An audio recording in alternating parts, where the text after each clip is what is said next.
Макс Вальтер. Серия «Они». Среди нас. Книга 4. Текст читает Дементьев Илья.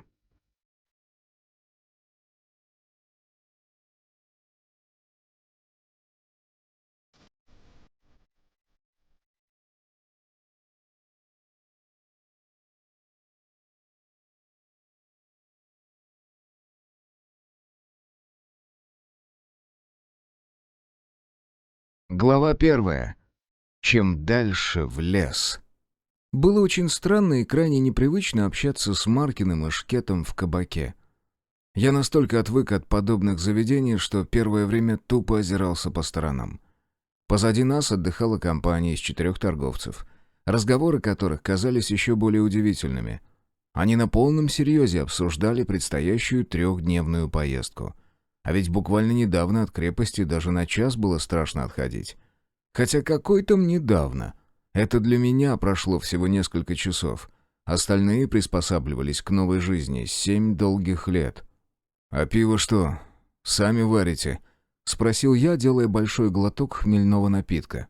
«А кто нам его сварит?» — усмехнулся Маркин.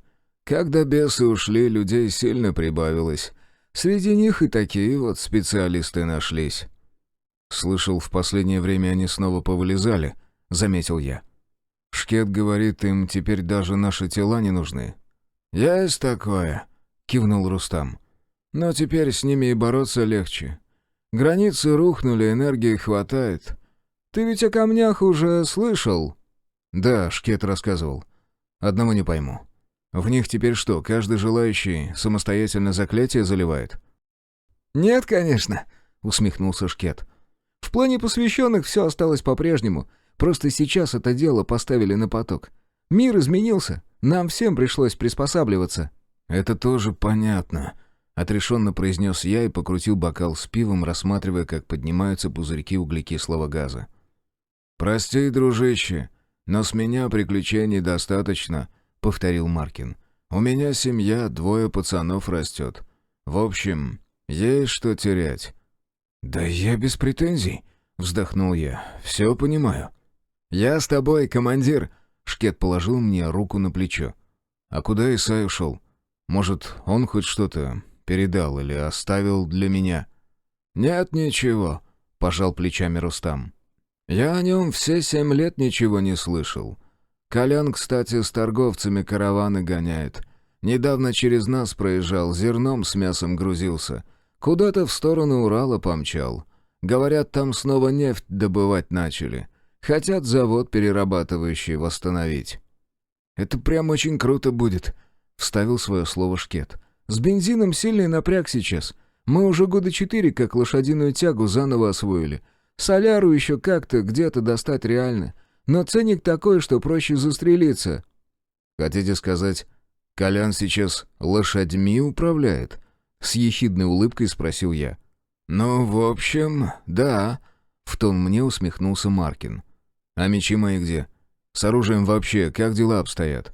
«Этого дерьма навалом», — беззаботно отмахнулся Шкет. «Человечеству еще Советский Союз стволами обеспечил. Лет на 100 вперед. Патроны все по тому же принципу переделываем. Но с драк-камнями сильно сложнее стало. Но это ничего, выкручиваемся. Мечи твои у меня хранятся. Почищены, заточены. Хоть сейчас в бой». «А Валерич как поживает?» «Никак», — Серега отвел глаза. «Погиб в тот вечер, когда на нас Баал со своими ублюдками напал». «Ясно», — сухо ответил я и снова уставился на бокал с пивом, ни одного глотка которого так и не сделал. «А чем вообще витязи в новом мире занимаются?» «Да по-разному», — отозвался Рустам. «Я вот поселком управляю, типа старосты. Шкет тоже. Леха в наемники подался, в основном с торговыми караванами ходит, но от него тоже давно вестей нет. Но вроде живой. Раньше в информационном поле с ним общались. А в последнее время...» Маркин как-то тяжело вздохнул и отмахнулся. «К нам недавно 2 заходил. Интересовался про нечисть, мол, не беспокоит ли кто. Может, разобраться нужно», — добавил Шкет. «Как тот ведьмак за скромную плату всяких гадов бьет. Но мы вроде и сами неплохо справляемся. Костян, когда уходил, сильную защиту нам смастерил, так что у нас даже пахотные земли безопасны». «А он куда подался?» «Костя-то? В столицу, естественно, вместе со старейшинами ушел», — ответил Маркин. «Здесь только мы со Шкетом остались. Любка еще. С Витьком». Рустам замолчал и покосился на меня, будто ляпнул что-то лишнего. «Да им вообще туго пришлось. Особенно, когда люди с камнями работать научились», словно не заметив заминки товарища, продолжил Шкет. «Кому нужны врачи, когда приложил к любой ране камень с заклятием, и через пару минут уже здоров, как бык?» «И чем же они сейчас занимаются?» «В основном по животным. На них, как оказалось, наша магия не действует. По крайней мере, не так эффективно, как хотелось бы», — подхватил тему Рустам. «Так они что, вместе сейчас?» Все же решил уточнить я. «Прошлой весной дочка родилась», — все еще не замечая смущения старшего друга, ответил Шкет. «Рад за них», — кивнул я. «Давно пора было. Ладно, что-то засиделся я с вами. Серый, покажи, где мне упасть на пару дней можно. И мечи мои верни». «Так у меня оставайся. В чем проблема-то?» «Нет, спасибо», — покачал головой я. «Теперь я как-нибудь сам». «В смысле, командир? Мы же вместе!» «Нет», — сухо отрезал я. «У вас без меня нормальная жизнь сложилась. Вон, бери пример с Маркина. Жена, дети, все как у людей». «А может, мне не хочется, как у людей?» «Ну и дурак», — хмыкнул я и поспешил сменить тему. «Машка как поживает?» «Нормально. Замуж вышла. Сыну 3 года. Сейчас на сносях, девочку ждет». «Ну вот», — я хлопнул его ладонью по спине. «Есть на кого равняться. От добра добра не ищут. У меня еще вот какой вопрос. Куда делся тот человек, который Баала завалил?» «Ушел», — развел руками Рустам. «Как пришел сквозь толпу отродий, так и убрался, будто у него иммунитет какой. Мы даже сообразить толком не успели. Сам-то чего теперь делать думаешь?» «Алису найду. А потом, пока не решил. Может, к вам вернусь, может, свое что-нибудь построю». «Мы тебе всегда рады, если что. Обращайся». «Да, чем сможем, поможем», — поддержал Маркина Шкет. Дружеская встреча закончилась. Около часа ушло на то, чтобы отговорить Серегу от совместного путешествия. Пацан рвался в бой, но я... Кажется, я наконец-то понял своего отца, который всегда желал мне мирной, счастливой жизни. Понятно, что от всех бед Шкета я не уберегу. У него своя голова на плечах, и если захочет наступить в дерьмо, никто и ничто его от этого не удержит. Все, что от меня зависело, я сделал. Мир в очередной раз изменился, а я снова пропустил этот момент. Зато сейчас жизнь людей уже больше похожа на что-то нормальное. Да, многое придется начинать сначала, опасностей тоже хватает, но хотя бы днем по улицам передвигаться более-менее можно. Выходит, мы все-таки победили. Может быть, войну пока не выиграли, но главный бой остался за нами. Понятно, что будут и другие сражения, но когда вообще человечество жило иначе? Сейчас хотя бы друг друга убивать перестали, заполучив нового врага. И вот вопрос, а стоит ли уничтожать его окончательно? Ведь в день, когда мы вновь останемся одни, люди обязательно вернутся к прежнему занятию и примутся планомерно убивать себе подобных. Впрочем, плевать. Кто я такой, чтобы вершить судьбу всего человечества? Мне бы свое вернуть, да отыскать спокойный уголок для тихого семейного счастья. Да, кажется, я наконец дозрел. Дошел до той стадии, когда хочется остановиться, а сесть, если угодно. У меня было предназначение, судя по всему, я его исполнил. Я брел в Москву, туда, где обосновались старейшины, способные дать мне ответы. Скорее всего, я ничего там не получу, но ведь нужно же с чего-то начинать. Кто знает, вдруг Костя еще не успел заразиться их долбанной секретностью, ну или хотя бы вспомнит, что однажды я спас ему жизнь и снизойдет до простого витязя. Все равно других зацепок у меня пока нет. На поясе болтались 2 меча, за спиной рюкзак, на правом бедре наградной Стечкин, а слева весело позвякивал кожаный кошель с горсткой серебряных монет. Да, мы снова вернулись к жизни, когда без денег никуда. Как объяснил Шкет, Ближе к вечеру я должен выйти к поселку Новосмоленский. В мирные годы возле него, прямо у трассы, располагалась гостиница и кафе, где раньше останавливались дальнобойщики. Пару лет назад один ушлый гражданин решил возродить традицию, тем более, что расположение оказалось очень даже проходимое. Москва, может, и не Рим, однако все дороги рано или поздно вливаются в МКАД. Идти было легко. Я отматывал километр за километром и любовался проплывающими мимо красотами. Природа постепенно возвращала все то, что когда-то забрал человек. Машины больше не мешали прорастать траве сквозь асфальт, и она вовсю этим пользовалась. Зеленые островки пробивались сквозь надежное покрытие М7, словно крохотные оазисы. Обочина давно заросла, из-за чего я чувствовал себя не совсем уютно. Слишком многое могло спрятаться в густой траве. К тому же мне постоянно казалось, будто за мной кто-то или что-то наблюдает. Я даже несколько раз останавливался и сканировал местность на предмет всевозможных тварей. Но нет, ничто не желало меня сожрать, а те мелкие зверушки, которые попадались в поле зрения, скорее сами меня боялись. Примерно часа через 2 позади раздался отчетливый стук копыт. Это было так странно, что я даже не сразу сообразил, что именно слышу. Современному человеку он настолько чужд, что просто не вписывается в реальность. Междугородняя магистраль хоть и выглядела заброшенной, но никак не намекала на подобное явление. Грохот бортов раздолбанного грузовика был наиболее уместным в данной локации. Меня обуяли смешанные чувства.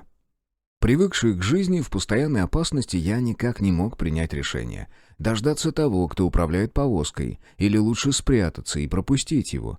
Победило любопытство. Все-таки я Витязь и в состоянии справиться даже с десятком бандитов. К тому же засады таким образом не устраивают. Да и вообще, лучше плохо ехать, чем хорошо идти. Авось человек попадется добрый и подвезет хотя бы до Новосмоленского. Цокот становился все громче, а вскоре появилась и сама лошадь, запряженная в обыкновенную повозку. На телеге, попыхивая самокруткой, сидел мужичок, а позади него расположились какие-то бочки. Завидев меня, он сменил позу, выбросил окурок и перетянул из-за спины автомат. «Вот тебе и мирный путник. Надеюсь, без разговора палить не станет?» Я продолжал спокойно стоять. Резких движений не делал, но и бдительности не терял. Кто его знает, что у человека на уме? Вдруг за разбойника примет или просто решит перестраховаться. Мужик сбавил ход, а затем и вовсе остановился. Он поднялся на телегу, встал во весь рост и направил оружие в мою сторону. «Кто такой?» Прилетел ожидаемый вопрос. «Никто», — развел я руками. «Просто человек». «А чего встал посередь дороги? У меня брать нечего, я порожняком иду». «Да мне ничего и не нужно. Я в Новосмоленский топаю. Может, подбросишь?» «А чего там? В Новосмоленском?» «Постоялый двор», — пожал я плечами. «Мне вообще-то в Москву нужно. Вот, думаю, там к торговцам каким прибиться». «А сам от кеда?» «С Нижнего иду». «А в Москве чего забыл?» «Слушай, ты подвезешь, нет?» Я уже начал раздражаться. «Или будешь и дальше глупыми вопросами пытать?» «Прям запытали его», — скептически хмыкнул мужик. «Ишь, цаца какая! Слова ему не скажи. Может, ты бандит какой?» «Ты серьезно думаешь, что бандит тебе сразу признается, что он тебя хлопнуть хочет?» «Рожа твоя что-то мне больно знакомая», — прищурился он. «А где видел, никак вспомнить не могу». «Как ты говоришь, в Нижний попал?» «А я и не говорил», — честно ответил я. «Ногами пришел». «Ёпсель-мопсель!» Мужик вдруг спрыгнул с телеги и направился ко мне, с любопытством осматривая с головы до ног.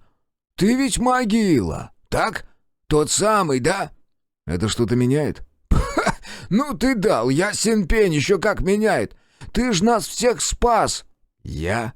Теперь пришла моя очередь удивляться. «Ну да, ты ведь бесов прогнал. Только я что-то не пойму, ты вроде как погиб тогда, в последней битве». «Да я не сильно погиб», — отшутился я. «Так, немного совсем, а потом вот ожил».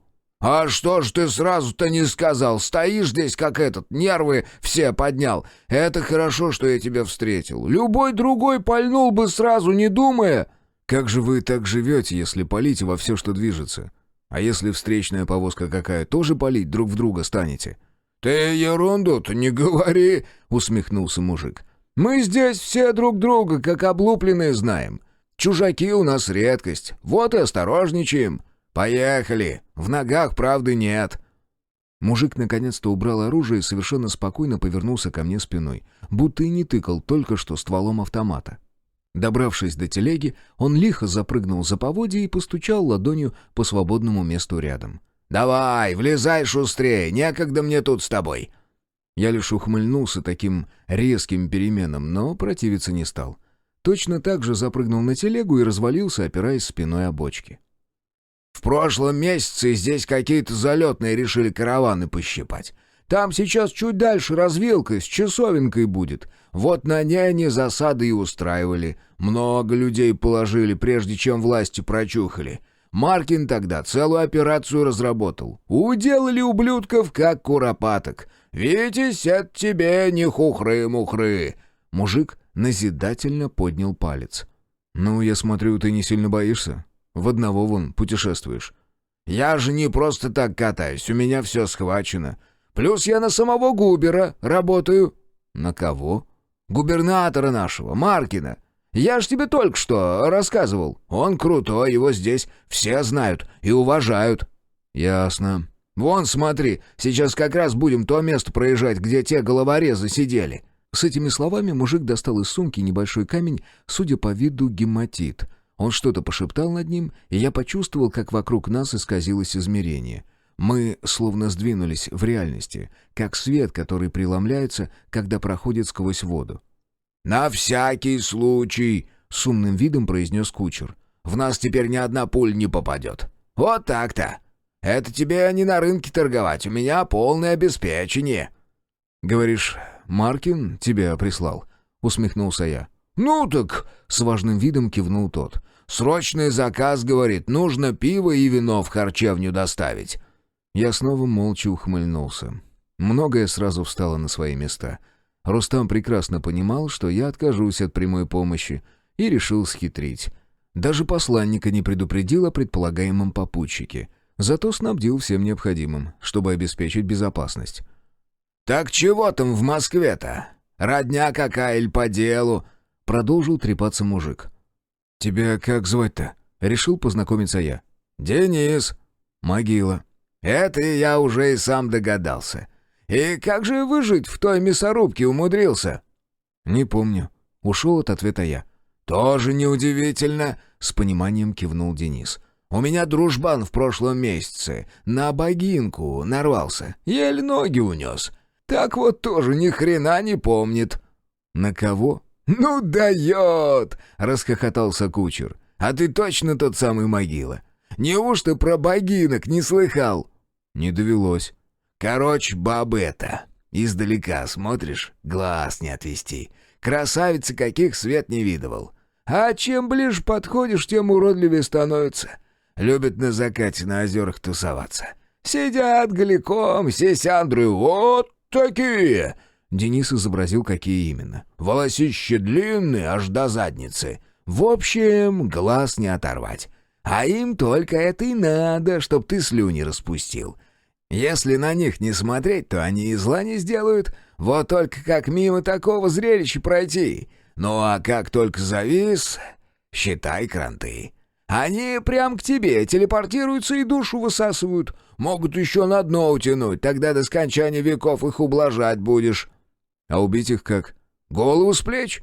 Ну а это если сил хватит глаза отвести». «А почему богинки?» «Я почем знаю». «Слушай, а ты же вроде как тоже витязем был». «Что значит «был»?» «Ну, чего ты пристал? К слову так, пришлось». Так, за разговорами обо всем понемногу мы добрались до гостиницы под названием «Уют». Судя по вывеске, она так называлась еще до всего этого дерьма, что обрушилось на наш мир. Вокруг тихо, только ветер кронами деревьев шуршит. Солнце начало заваливаться за горизонт, окрашивая мир в яркие оранжевые цвета. Однако окна в уюте все еще оставались темными. А ведь внутри наверняка темень хоть глаз кали. «Не очень-то здесь уютно», — поморщился я и шагнул к двери. И в этот момент она внезапно распахнулась. Рефлексы сработали раньше, чем я успел что-либо подумать. Всего за мгновение я преодолел расстояние в несколько метров, выхватил меч и приставил его к горлу человека, что появился на пороге. Но завершать движение не стал, вовремя остановил руку. Глаза путника выглядели обычно, да и аура выдавала в нем нормального человека. «Эй, ты чего?» — попятился мужик. «Спокойно, я просто пожрать хочу». «Ты кто такой?» Спустя несколько секунд оживился Денис и трясущимися от волнения руками перехватил из-за спины автомат. «Знахарь я», — гордо вскинув подбородок, ответил незнакомец. «В Нижний иду». «Наконец-то!» — вздохнул Денис и опустил оружие. «Давно пора. А то, как Всеволод в позапрошлом году скончался, только камнями и спасаемся. А чуть что посерьезнее, так в соседнюю область пилить приходится. Продавил-таки Губер, молодец!» Я молча просканировал знахаря на предмет злого умысла и, убедившись в его отсутствии, тоже убрал меч. Затем отошел подальше, переключился на способность, позволяющую почувствовать настроение места, и вздрогнул от нахлынувших, весьма неприятных ощущений. Кроме нас, живых здесь больше не было. Но то, что их убило, оставило такой след, что мне захотелось поскорее отсюда сбежать. «Уходить надо», — произнес я. «Нет, я под закаты с места не сдвинусь», — покачал головой Денис. «Он прав», — кивнул в мою сторону знахарь. «Гиблое место». «Да с хера ли оно вдруг гиблым стало? Я сюда на прошлой неделе пиво привозил». «Постой. Хочешь сказать?» «Прямо и говорю», — ответил знахарь. «В подсобке хозяин лежит. Лицо белое, как мел, а в глазах ужас застыл. Кухарка не лучшим образом выглядит, как и весь остальной персонал». «Да как так-то?» — опешил от поступившей информации кучер. А я продолжал осматриваться во всех доступных спектрах. И когда переключился на энергетические потоки, снова поморщился. Здесь поработало что-то очень сильное, и к человеку оно не имело совершенно никакого отношения. Чем-то по энергетическому отпечатку это существо напоминало бесов, но лишь отдаленно. Оно явно не принадлежало нашему миру. Я мог бы даже его выследить, но для этого придется воплотиться в медведя. Зная, как на моего зверя реагируют другие люди, лучше пока остаться человеком и попробовать разобраться в случившемся так. «На твоем месте я бы туда не ходил», — попытался отговорить меня знахарь. «Да ты знаешь, кто он такой!» С гордым видом заступился за меня кучер. «Кто?» — покосился на меня тот. «Жак-Ив Кусто в прорезиненном пальто». Резко обрезал я дискуссию на свой счет и ткнул Дениса пальцем в грудь. «А ты челюсть захлопни, пока я тебе ее не сломал». «Да я чё, я ж его помочь!» — забормотал он. Я вытянул меч и, не обращая внимания на причитание кучера, шагнул внутрь. Просторное помещение заставлено ровными рядами столов, на которые подняты перевернутые стулья. Так всегда делают, чтобы было удобно мыть полы. Выходит, вчера ночью кафе спокойно закрылось, и весь персонал был жив. Я прошел чуть дальше и заглянул за барную стойку. Пусто. Первый труп обнаружил, когда переступил порог кухни. Как рассказывал знахарь, повариха лежала на полу с застывшим выражением ужаса на бледном лице. Чуть дальше в подсобке с продуктами обнаружился и владелец с еще одним мужиком. Похоже, они собирали продукты для приготовления завтрака. У владельца в руках планшет с закрепленным на нем списком. Мужик валяется возле опрокинутого ящика, из которого высыпались разномастные продукты. На заднем дворе еще один покойник, судя по одежде, бармен. В пальцах зажат истлевший окурок самокрутки, а рядом на ступенях крыльца остывший кофе. Так, получается, они готовились к открытию, когда все произошло. Утро. Возможно, перед самым рассветом. Стоп, а где постояльцы? Я вернулся обратно в кафе, где из общего зала на второй этаж вела деревянная лестница. Поднявшись по ней, обнаружил несколько номеров, а в них и самих постояльцев, точнее их остывшие тела. В отличие от персонала, их лица были просто бледными, без выражения страха. Значит, это нечто убило их прямо во сне. Да уж, задачка. «Есть предположение?» — спросил я у бурно беседующих знахаря с кучером, когда вышел из кафе. «В смысле?» — не сразу понял вопрос знахарь. «А, ты об этом?» «Никаких». «Ясно. А ты что скажешь?» «Ирка это! Точно тебе говорю!» «Какая еще Ирка?» — переспросил я. Сам ты Ирка. Ирка. Тварь так называется. Приходит перед самым рассветом и душу высасывает». «Путаешь ты что-то», — покачал головой знахарь. «Ирка ночных путников преследует. А здесь все уже в доме были. Люди к открытию готовились, остальные спали. Не похоже на Ирку». «Ты же сам сказал. Они там все белые, как мел лежат, и страх на лице застыл. Мы эту тварь уже второй год по округе гоняем. Видать, кто-то ее сюда привел. Вот как ты и сказал, за ночным путником увязалась, да всех здесь подчистую извела». Вполне логично аргументировал Денис. «Убить ее можно?»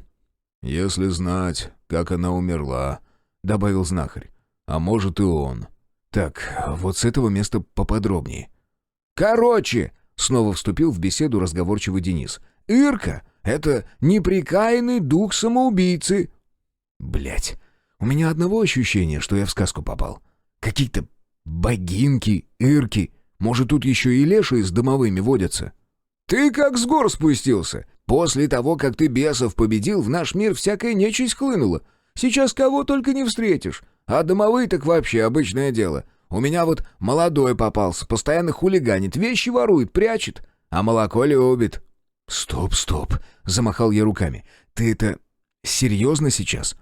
Знахарь с Денисом как-то странно переглянулись и с подозрением на меня покосились. А я, кроме шуток, чувствовал себя полным идиотом, над которым прикалываются, чтобы снять все это на скрытую камеру. Нет, я успел поиметь дело с разными потусторонними сущностями. Да что там далеко ходить, сам являюсь не совсем обычным человеком, плюс ко всему оборотнем, но такое... Все эти байки про леших... В общем, не так просто воспринимать всерьез все то, что высмеивалось в прошлой жизни. Нет, я бы, возможно, смог это принять. Провались я в другое измерение, ну или в параллельный мир. Но нет, здесь все знакомо. Бесы, Баал, мои старые друзья. Даже меня вон узнают. Выходит, я дома, то есть в своем мире. С другой стороны, все это объяснимо. Ведь байки и легенды о подобных существах гуляли по миру даже современному, технологичному. Значит, когда-то они вполне могли существовать и жить бок о бок с людьми.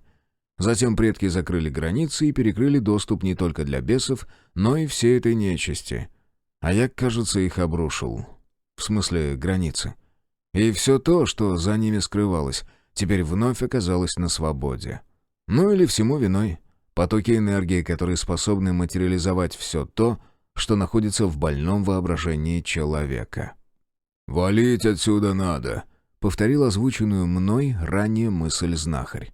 «Сдурел!» — тут же взвился Денис. «Если здесь Ирка бродит, то он только и ждет, когда мы на дорогу выйдем». «Здесь останемся», — принял решение я. «Попробуем выцепить вашего Ирку. Дэн, что там за камни тебе Маркин выдал?» Глава 2. Нечистая сила. Солнце окончательно скрылось за горизонтом, но ночь пока еще не вступила в свои права. Навалились летние серые сумерки. Их я не любил больше всего. Для ночного зрения еще слишком рано, а обычное человеческое уже перестает различать детали. Мир постепенно теряет краски, а вскоре вообще становится черно-белым. Мы все еще топтались у входа.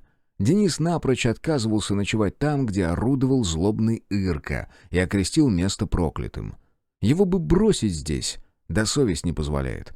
Посоветовавшись, мы решили обосноваться на заднем дворе, чтобы не попадать под прямую видимость дороги, так сказать, не отсвечивать. Выбрав место для засады, я снова вернулся в здание бывшего кафе.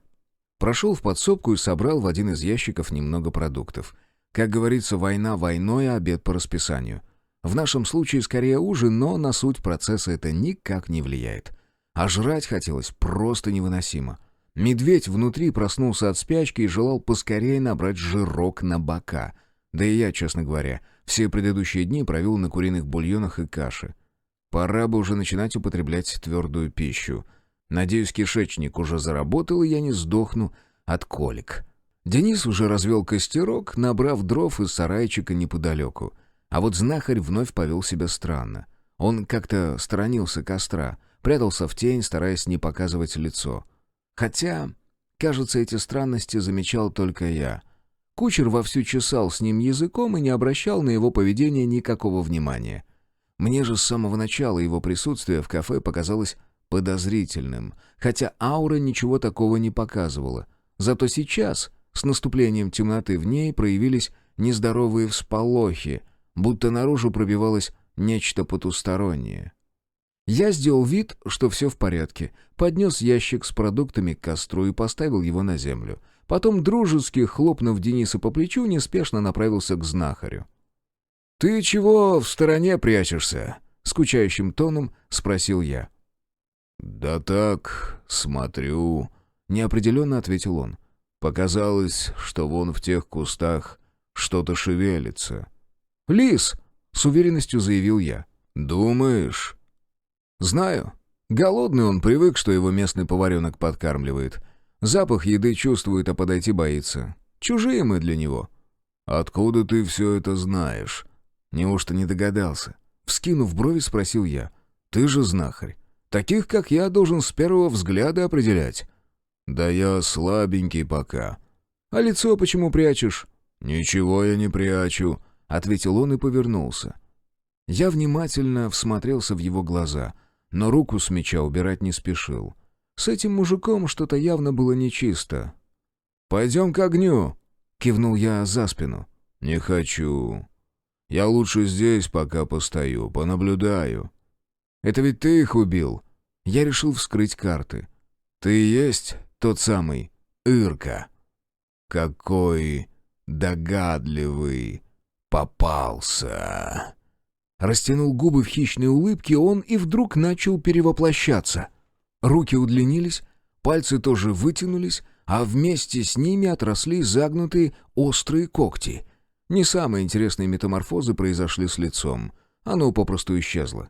Нет, очертания носа, глаз, губ все еще оставались на своих местах, но они будто ускользали, стоило к ним присмотреться. Я неподвижно наблюдал за перевоплощением человека в Ирку. Страшно не было. Да и атаковать нечисть я мог в любой момент. Вряд ли этот уродец сможет меня опередить. А вот любопытство разыгралось. Хотелось дождаться завершения трансформации, чтобы рассмотреть врага во всей красе. Вот только Ирка тоже не спешил нападать. Он стоял напротив и точно так же внимательно рассматривал меня, словно знал, что не одолеет в честной схватке. В какой-то момент мне стало не по себе, и я, наконец, вытянул меч. Но вместо того, чтобы броситься на меня или попытаться сбежать, Ирка расхохотался, а его лицо вновь претерпело изменения. «Ты снова бросил меня, Витязь!» — произнесла нечисть голосом Алисы. На меня смотрели ее глаза, полные упрека. «Как ты мог? Ведь я любила тебя. А сын? Он растет без отца. Кем он, по-твоему, станет?» «Закрой хлебало, тварь!» — рявкнул я и нанес косой удар мечом. Однако оружие прошло сквозь нечисть, не почувствовав никакого сопротивления, словно я рубил воздух. Уродец снова расхохотался и, кажется, увеличился в размерах. Его лицо вновь поплыло, а в следующую секунду глаза Алисы вспыхнули адским огнем. «Она моя, Витязь! Я снова забрал ее себе, раз она тебе не нужна. А твой сын... О, я воспитаю из него настоящего демона. Он уничтожит ваши жалкие остатки, и даже ты не сможешь его остановить. Ха-ха-ха-ха! Ты проиграл, Витязь!» Где-то в глубине подсознания я понимал, что все это наваждение, но мозг будто затуманило. Каждое слово чудовища отражалось внутри невыносимой душевной болью. К горлу подступил ком, а в сердце вспыхнуло пламя гнева. «Ты что делаешь, придурок? Не говори с ним!» Ударил по ушам чей-то крик, а затем меня что-то толкнуло в плечо, и я полетел рожей в асфальт. Наваждение схлынуло. Я подскочил, готовый броситься в бой, и увидел своего спасителя. «Денис!» Теперь он замер напротив Ирки и завороженно уставился на полупрозрачное существо, парящее сантиметрах в 10 над поверхностью земли. Слов твари я не слышал, так жалкие отголоски потустороннего шепота, однако кучер молчал. Он сжал губы так, что они побелели. Впрочем, и его лицо тоже бледнело прямо на глазах. Нужно было что-то делать, как-то спасать его. Очередной взмах меча ничего не дал. Покрытый рунами клинок прошел сквозь тело чудовища, не причинив ему никакого вреда, лишь слегка заставив его образ покрыться легкой рябью. «Да как же тебя, суку, замочить!» — взревел я, едва сдерживая зверя, готового вырваться наружу. А затем в памяти вспыхнули слова Дениса о том, что Ирка — это непрекаянная душа самоубийцы, и чтобы избавиться от него, нужно воссоздать причину смерти. Много ли на свете способов лишить себя жизни? На самом деле достаточно. Но, как правило, человек выбирает самый простой и наименее болезненный. Таблетки, скорее всего, отпадают. В постапокалиптическом мире их не так просто достать. Остаются 4 наиболее распространенных. Удавка, вскрытие вен, высота и утопление. Думаю, что последние 2 тоже отпадают. Такие условия я не воссоздам. Летающее существо даже гипотетически не получится сбросить с высоты, а будучи утопленником, тварь, скорее всего, приняла бы иной образ. Опять же, если верить в мифы и легенды нашего народа. Выходит, либо вены, либо петля. Хотя... Я вытянул стечкин из кобуры и приставил его к правому виску Ирки. Хлопнул сухой выстрел, и мертвое тело твари рухнуло к моим ногам. Денис встрепенулся, словно отошел от шока, и тупо уставился на покойника. «Твою мать!» — одними губами произнес он и зачем-то потрогал живот. «Живой!» Я промолчал, глядя на то, как нечисть чернеет и распадается в прах. Точно так же подыхали бесовские твари, и было в их энергетике что-то схожее. Мы сидели у костра. Денис помешивал похлебку и вздрагивал от каждого шороха. А в ночной природе их было предостаточно.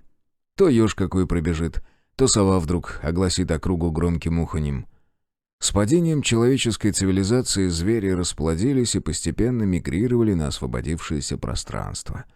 Некоторых с насиженных мест согнала нечисть, другие рассеялись из-за увеличившейся популяции. Наверняка охотиться теперь стало в разы проще. «Ты зачем меня придурком назвал?» Нарушил тишину я. «Да потому что ты и есть!» Денис осекся и испуганно на меня покосился. «Знаешь, иногда я сомневаюсь, что ты тот самый могила».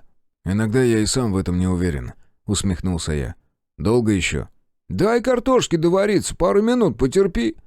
«А куда ты пропал? Почему о тебе ничего не было слышно? И почему все говорили, что ты умер?» «Хотел бы я знать». «А кто вообще сказал, что это я избавил мир от демонов?» «Все говорят. А разве это не так?» «Скорее всего, нет.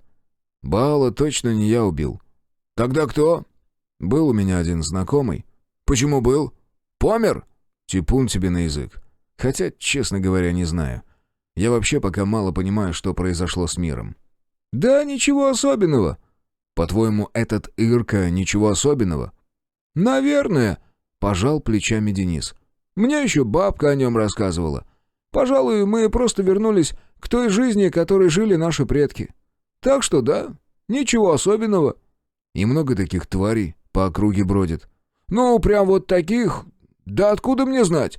Я вообще впервые с этим столкнулся». «Тем не менее, знаешь о нечисти столько, что за тобой впору записывать». «Так люди говорят, а я слушаю. И нет в этом ничего странного. Как правило, если встречаешь нечто подобное, жизнь заканчивается. А я, как видишь, пока еще дышу. Как ты вообще догадался, что этот знахарь и есть Ирка?» Вел он себя странно.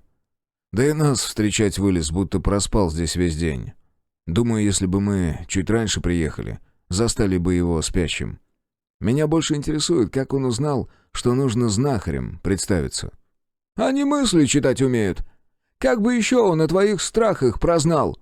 Откуда-то из темноты вдруг раздался веселый женский смех.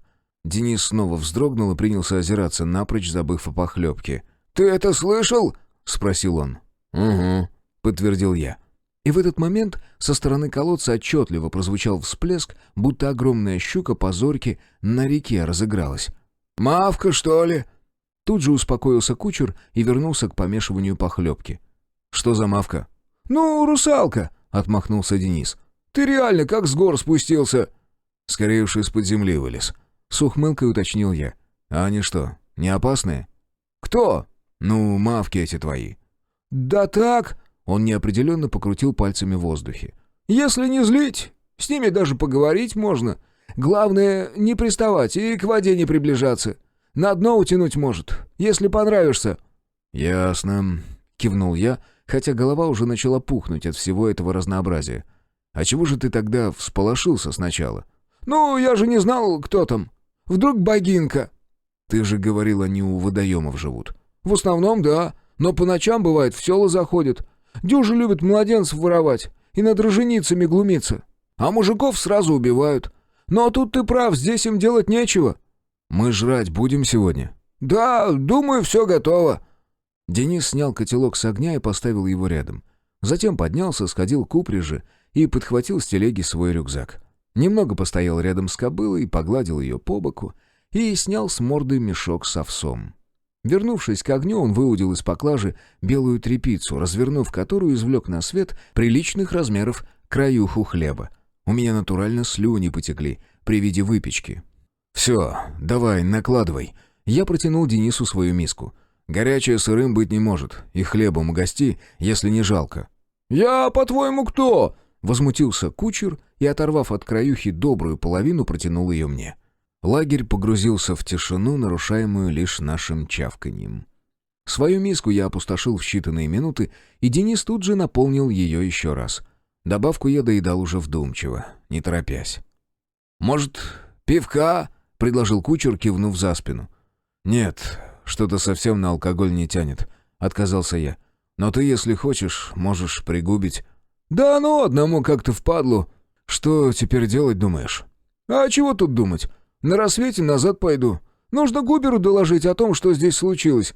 У нас в округе еще полно всякой твари бегает. Может, подсобишь?» «Нет, мне в Москву нужно».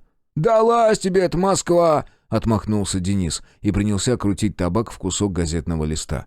«Каменные джунгли, да нечисть за каждым углом. Хотя тебе, может, в самый раз. Работы там для вашего брата хватает». «Так ты сам не сильно далеко от похожих джунглей живешь», — подметил я. Нет», — заулыбался Денис. «Ты хер с трамвайной ручкой не путай. Мы в деревне живем, а мегаполис этой стороной обходим». «Да, я заметил», — усмехнулся я. «Мне в Кремле едва голову не отстрелили». «Там только придурки лазают.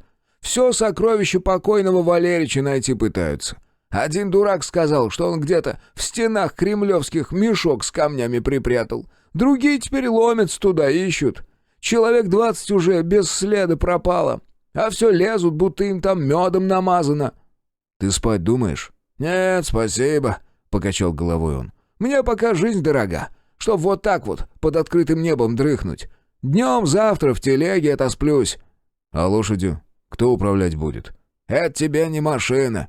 У меня Ленка, кобыла умная, дорогу домой получше всяких навигаторов знает. Ежели что, взбрыкнет, разбудит». «Ну, у меня такого счастья при себе нет. Так что я, пожалуй, вздремну. Если что, пинай».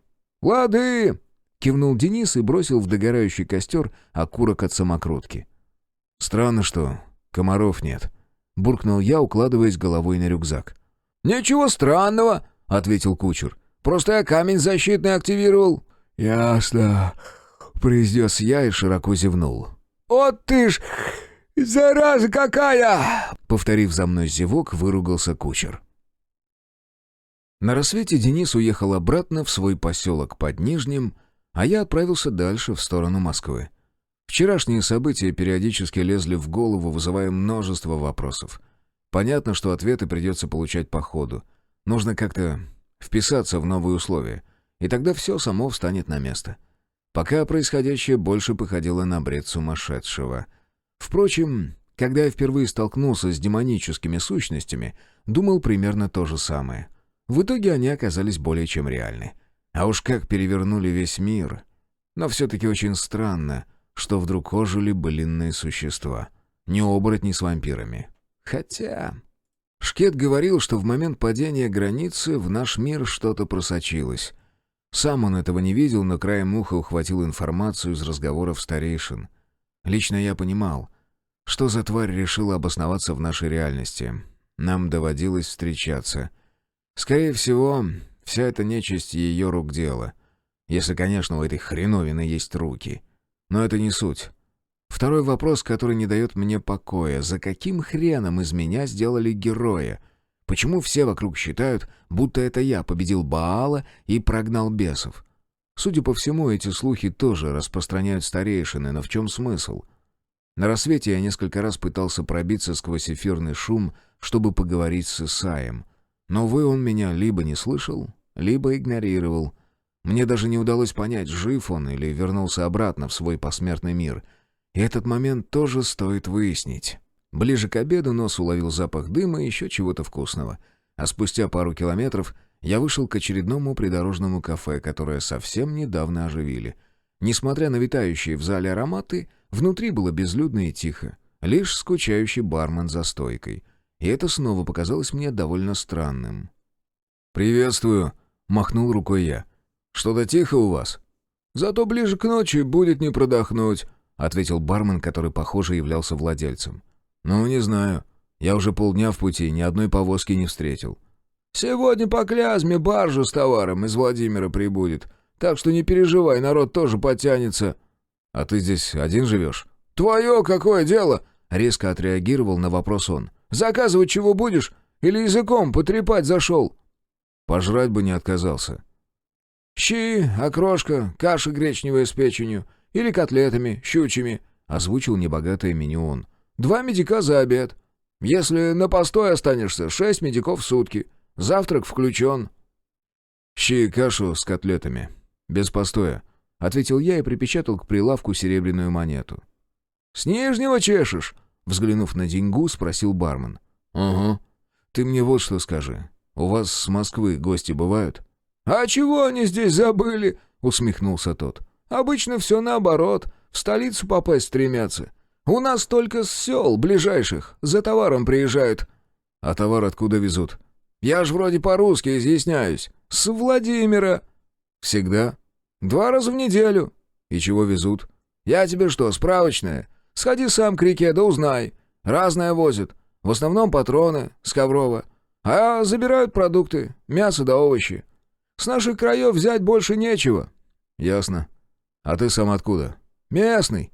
Слушай, что-то ты очень много вопросов задаешь. Ты сам-то кто будешь?» «Да так, проездом», — с ухмылкой ответил я. «Мне бы до Москвы добраться. Может, попутку какую поймать». «Ты еще такси попроси вызвать», — хмыкнул бармен. «Садись за стол, сейчас еду и сдачу принесу. Хлеб надо?»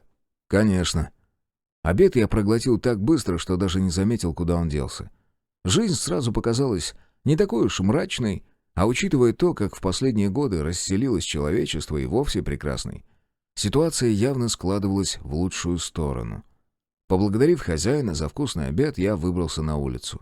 Солнце нещадно жарило макушку, и, поколебавшись, буквально секунду, я принял довольно необычное для себя решение.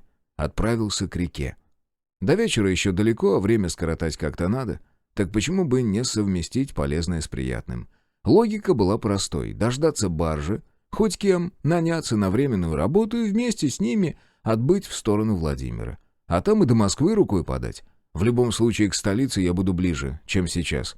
Заодно пообщаюсь с торговцами. Может, удастся навязаться в попутчики. До моста я добрался минут за 20. Осмотрел берега и решил перебраться на противоположный. Мой был слишком крут для купания. В этом месте река делала поворот, отчего на другом берегу намыла большие песчаные косы. По таким в воду заходить — сплошное удовольствие. Спуститься тоже оказалось несложно, несмотря на то, что берега сильно заросли ивой. Зато удалось отыскать место в тени. Я расположился под нависшими ивовыми ветвями, словно под навесом. Разделся догола и прямо с разбега влетел в прохладную воду.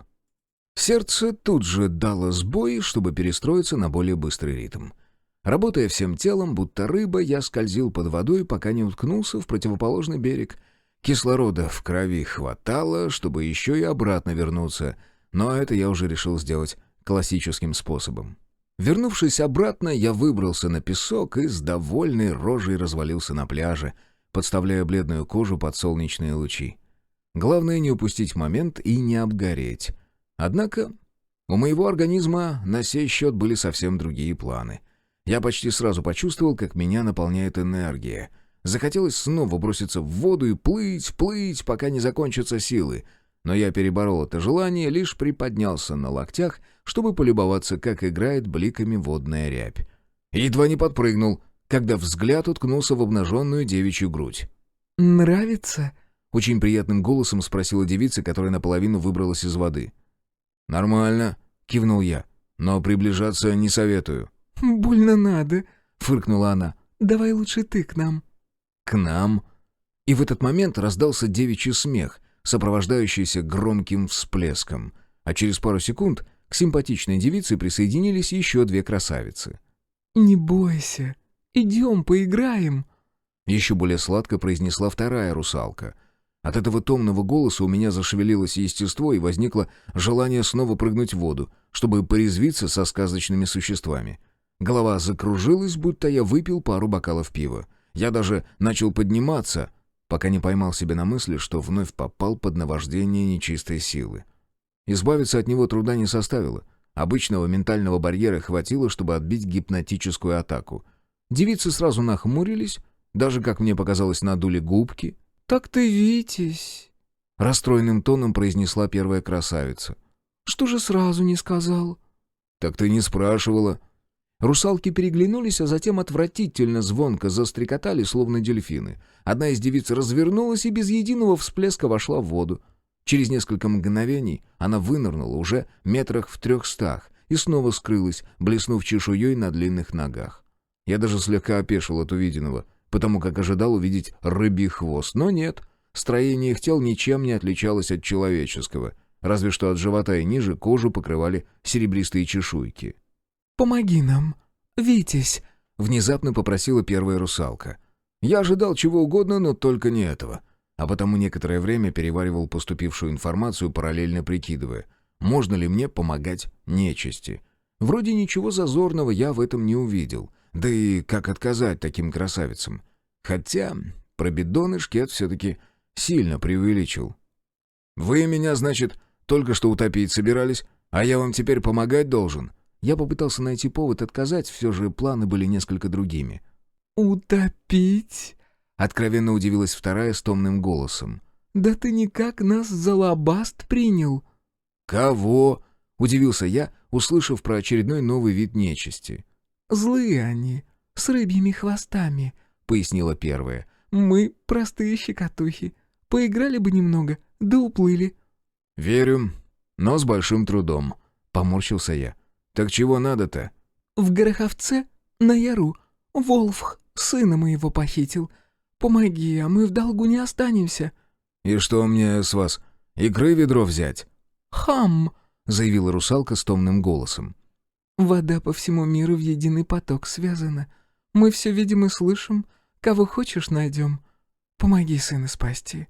Я для тебя все, что хочешь, сделаю». «Вот это поворот!» — ухмыльнулся я. «Все чудесатие и чудесатие. Ладно, девки, показывайте дорогу». Я нехотя поднялся, стряхнул с задницы песок и потянулся к одежде. У меня созрел новый план. Возможно, теперь даже в Москву пилить не придется. Надеюсь, они не врут и в самом деле смогут отыскать Алису. Пока ничто другое меня больше не волновало. А что до баржи, так она явно здесь не один день простоит. Авось успею. Глава 3. Вечер встречи. По берегу, порой продираясь через непролазные кусты, я добрался до небольшого спального района. Он расположился на отшибе от основного города. Немного частного сектора, несколько высоток, но главное — достаточно земли вокруг и близость к воде. В центре даже небольшая часовенька имеется. Эдакий самодостаточный поселок получился. Прежде чем войти в поселок, я на некоторое время залип у кофейного автомата. Кто-то выволок его на окраину, знатно покопался в потрохах, да так и оставил валяться в куче подобного хлама из прошлого. И вроде ничего такого, обычная разбитая техника, но почему-то на меня она произвела странное впечатление. Навалилась ностальгия, подкидывая картинки сытой жизни, наполненной всевозможными технологиями. Сейчас, чтобы попить кофе... Да это практически нереально. Даже растворимый достать невозможно. Что уж там говорить о натуральном, молотом. А ведь каких-то 8 лет назад весь город был утыкан вот такими автоматами и небольшими кофейнями. Люди со скучающим видом рассматривали меню, и самым сложным для них был именно выбор. А сейчас за глоток натурального кофе наверняка могут убить. Интересно, мы когда-нибудь сможем ко всему этому вернуться? Или же, рухнув однажды, цивилизация уже никогда не станет прежней? Сколько раз человечество терпело крах? Я помотал головой, отгоняя странные мысли, и направился к стене, за которой виднелась маковка местной часовни. Многое изменилось в мире, но люди остались прежними. Нам всегда, во все времена, требовался кто-то, способный выслушать и подсказать правильный путь. Не просто так сотрудники спецслужб подключали к работе священнослужителей. Их осведомленность о настроении в народе всегда была на высочайшем уровне. Вот и я первым делом направился к местному батюшке. Перед входом в часовню я остановился и трижды осенил себя крестом. Перешагнув порог, обнаружил внутри одиноко стоящую женщину в черном платке.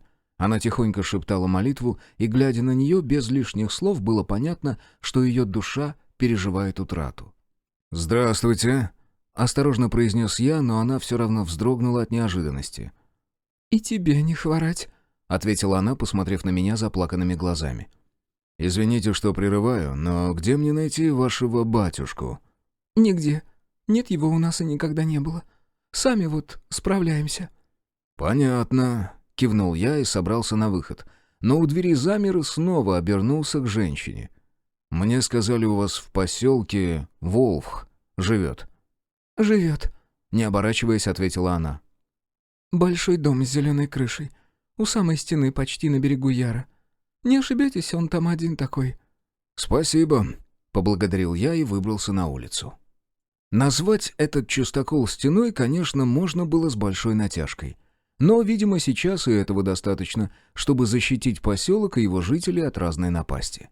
Бесы смели бы его не глядя, хотя многое зависело от защитного заклятия. С другой стороны, труда в него вбухано немало, явно не один год возводился.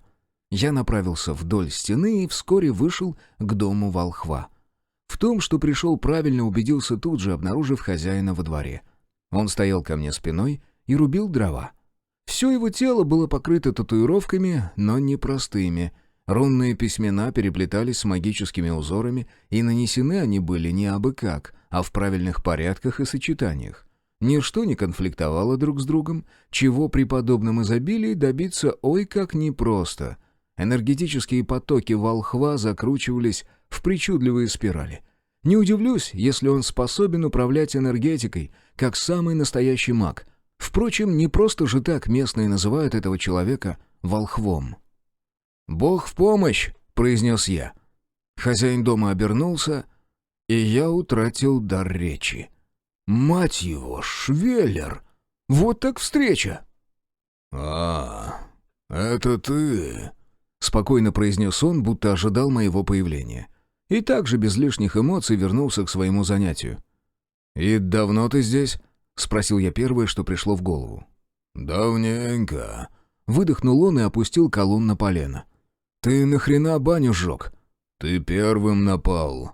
Я лишь защищался». «Да я... Ты... Ну ты пиздец, конечно. Да хорош колуном махать, давай поговорим». «Мне не мешает». «А мне мешает». «Я тебя не звал». «Блядь, Швеллер!» «Что?» «Извини за тот раз. Я не знал, что со мной происходит. Не контролировал зверя». «Все нормально. Я зла не держу. Мне рассказали, кто ты». «Ну, хоть кому-то из нас это известно», — ухмыльнулся я. «Серьезно, надо поговорить». «Говори». Швеллер положил колун на колоду и обернулся, скрестив руки на груди. «Здесь?» «А что не так?» «Ну, как хочешь», — пожал плечами я. «Это ведь ты Баала убил?» «Не уверен, что он мертв». «В смысле?» «Когда я вонзил проклятый клинок в его сердце, он сказал мне «спасибо». «И, исходя из этого, ты решил, что он жив?» «Нет», — покачал головой Волф. «Я не могу тебе это объяснить. Просто чувствую, что все не так однозначно». «А здесь как оказался?» «Пришел». «Вот так просто? А зачем усложнять? Мне здесь понравилось, я начал обживаться. А затем пришли люди». «Пиздец ты странный», — усмехнулся я. «Уж какой есть. Чай будешь?» «Не откажусь». Швеллер молча развернулся и вошел в дом. Я принял это как приглашение и двинулся следом. Внутри, как я и ожидал, царила спартанская обстановка. Ничего лишнего. Только стол, несколько табуретов, кровать и печь. Ну, может, еще пара шкафчиков, в которых хранились продукты.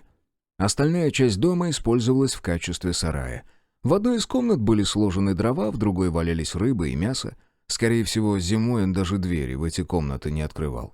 Мы прошли дом насквозь и выбрались на заднем дворе, где под раскидистой яблоней расположился грубо сколоченный стол.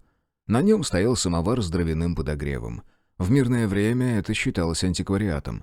Любители старины приобретали подобные вещи на специализированных барахолках, но вряд ли они думали, что когда-нибудь их снова станут использовать по прямому назначению.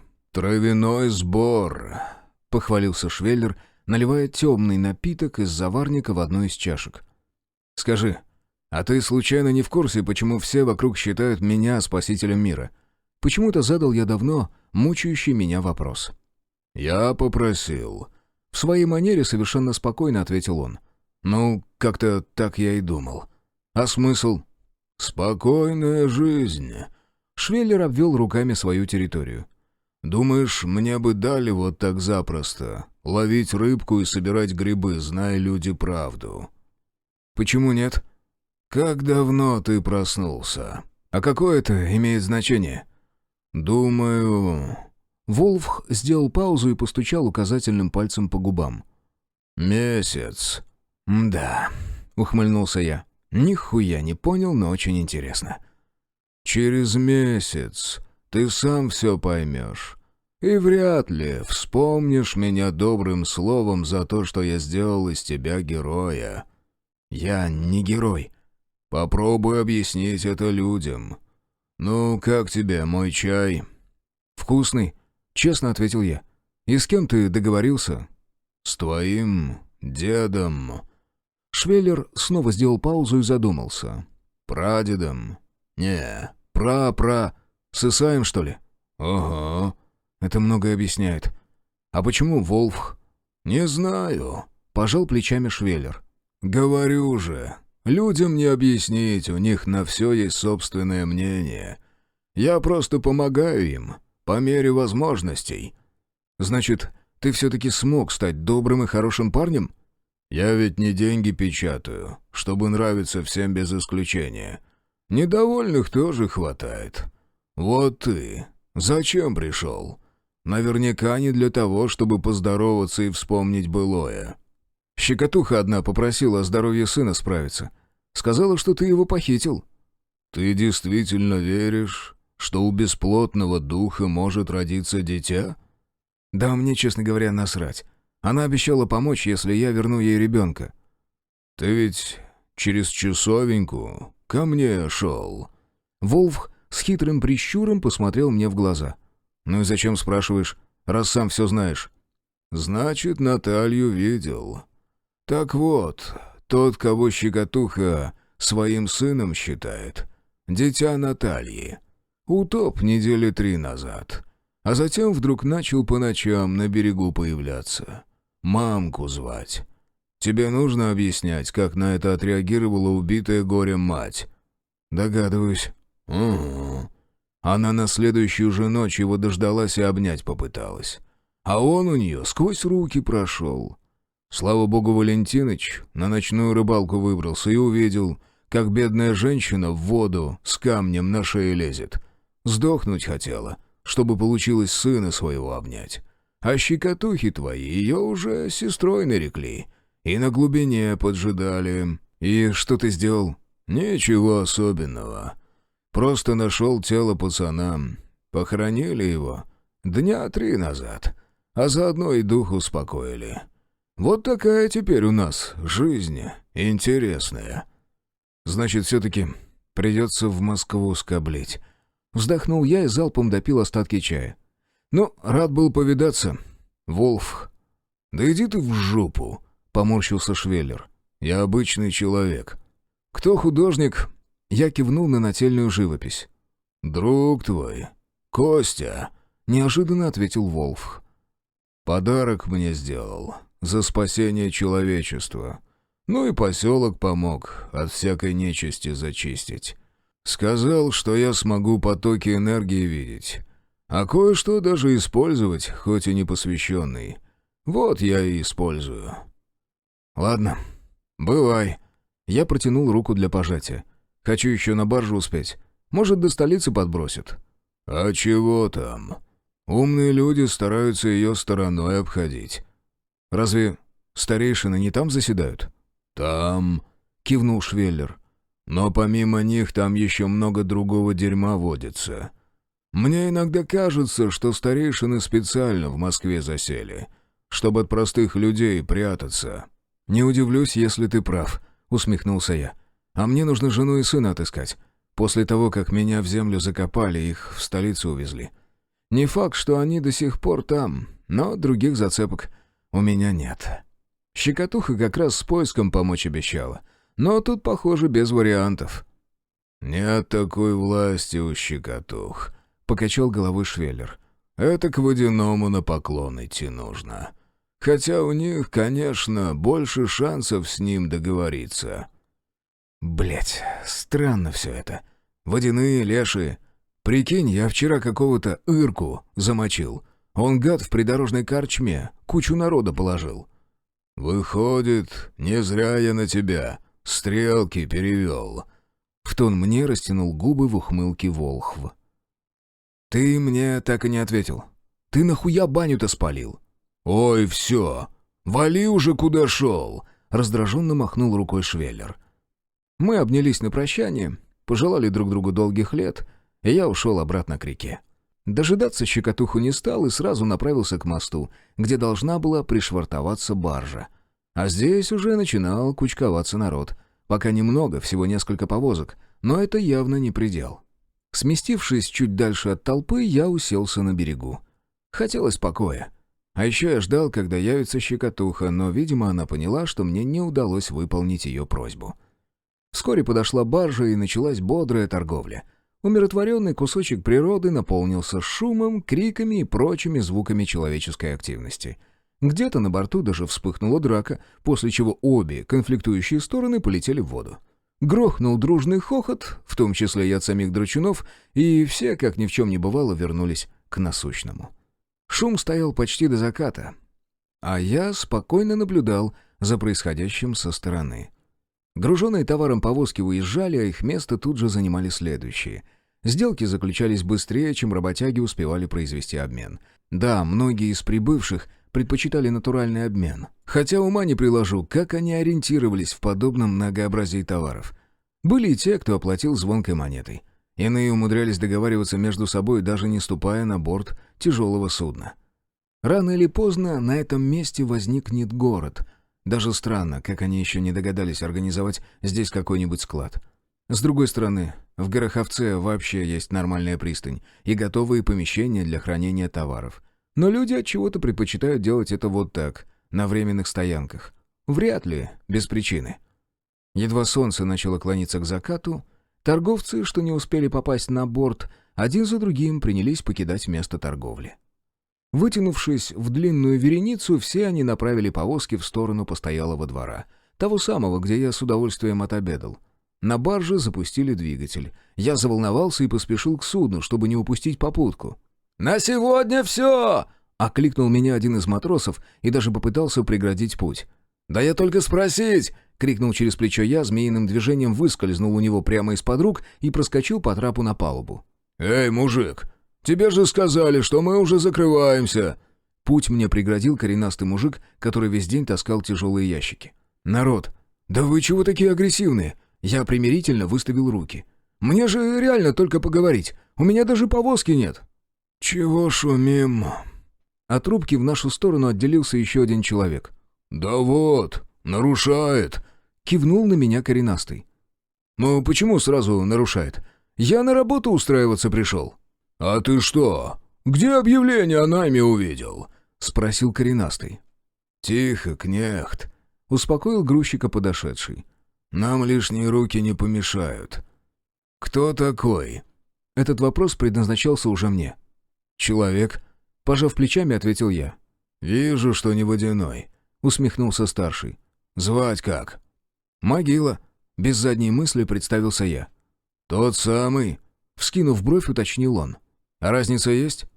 «Да пиздит он!» — влез в разговор кнехт. «Сейчас каждый второй себя могилой кличет. Все хотят быть героями». «Помолчи», — резко осадил подчиненного старший. «А ты на вопрос отвечай». «А ты кто такой, чтобы я перед тобой душу изливал?» — раздраженно бросил я. «Тебе руки нужны или мое прошлое?» «Выбросите его за борт!» Со скучающим видом произнес старший, и ко мне с угрожающим видом приблизилось сразу 5. Я криво ухмыльнулся, переключил организм в режим ускорения, и прежде чем первый упал на палубу, получив хороший хук в челюсть, уложил оставшуюся 4. Старший даже отвернуться не успел, как все было кончено, а я снова предстал перед ним в расслабленной позе. «Эй, тихо!» Выставив руки, попятился старший. «Мы под защитой старейшин!» «Мне это должно что-то сказать?» — усмехнулся я. «Ты ведь Витязь, так?» «Есть немного». «Значит, в курсе, что тебя могут исключить из посвященных? Мы официальное торговое судно. Лучше бы тебе с нами не связываться». «Ты меня что, за бандита принял?» — откровенно удивился я. «Ну, не знаю. Так я, на всякий случай». Немного успокоился он.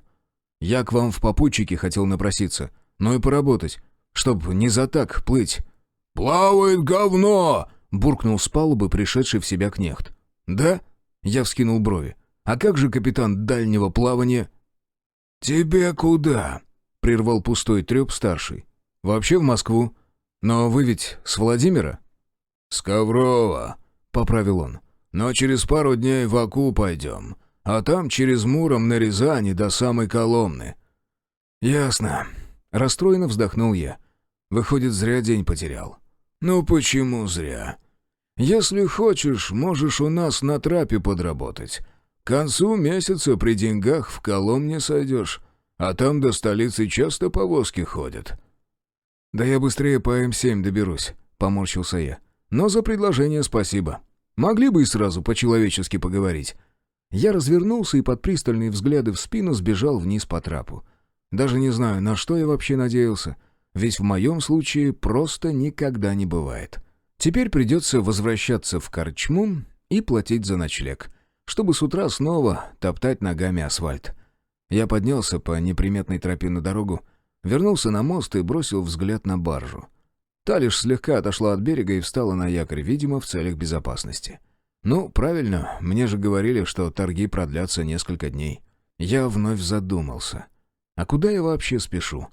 Даже если Алиса была в опасности, прошло уже долгих 7 лет, так что лишняя пара недель ничего не решит. А так я хотя бы буду при деле. Помотав головой, я отогнал ленивые мысли и направился в придорожный мотель. Понятно, что Алиса меня не ждет. Скорее всего, она уже давно вышла замуж за кого-то другого. По сути, все это время я был для нее мертв. Но я все равно должен ее отыскать. Не ради того, чтобы навязать свои чувства или, не дай бог, увести из семьи. У меня сын. И я должен его увидеть. А там уже будем решать проблемы по мере поступления. К дверям корчмы я подошел на закате. Еще пару минут, и солнце окончательно спрячется за горизонт, а улицы заполнят различные ночные твари. Может, и впрямь стоит поискать себя на поприще охотника за нечистью? Как ни крути, а я воин, и мало что еще умею делать. Так же хорошо. С этими мыслями я потянул на себя дверь и, разогнав табачный дым, что висел сплошным туманом, вошел в кабак. Гул голосов ударил по ушам. Я осмотрелся в поисках свободного места, но на первый взгляд таковое не обнаружилось. Впрочем, как на второй и на третий. Даже у барной стойки все было занято. И речь не только о высоких стульях. Обслуга носилась по узким проходам между столами, таская на подносах разную снеть. В основном самогон и пенный напиток. По привычке я просканировал помещение на предмет опасности и внимание привлек угловой стол слева от входа. За ним мужики резались в карты. Охранник, что должен стоять на дверях, сейчас крутился неподалеку от азартной компании. Все правильно, не ровен час, там начнется поножовщина. Там уже общаются на повышенных тонах.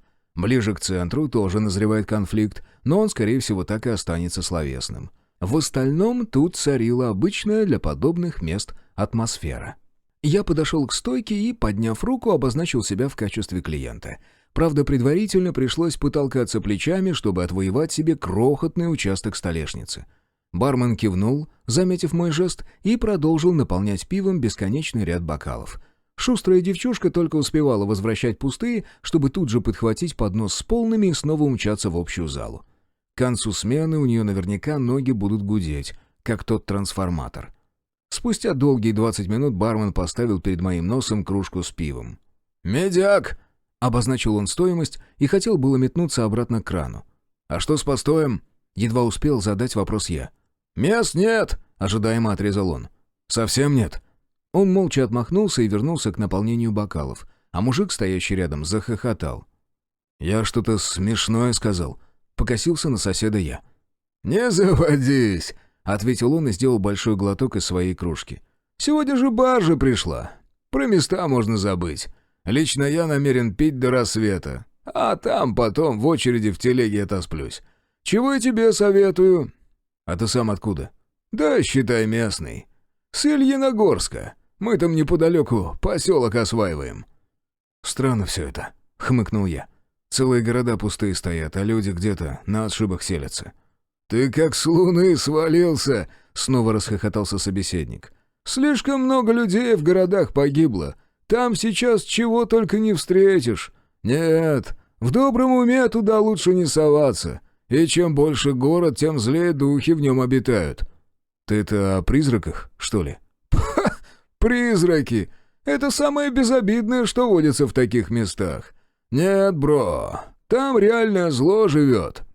«Типа бесов?» «Тьфу ты!» — мужик натурально поплевал через плечо и постучал по стойке. «Типун тебе на язык! Не дай бог они снова вернутся!» Я слышал, кое-где они все же встречаются. «А ты слушай больше. За последние 7 лет я их ни разу не видел». «Значит, ты среди выживших был?» «Угу», — кивнул он и, допив пива, несколько раз стукнул кружкой по стойке, а затем припечатал к ней медяк. «Мы здесь, в Гороховце, оборону держали. Хотя у нас здесь так, утренник в детском саду. Основной замес в Нижнем случился». «Наслышан». «А ты сам-то откуда? Вопросы у тебя, будто ты все проспал. Или ты из этих?» «Это каких таких?»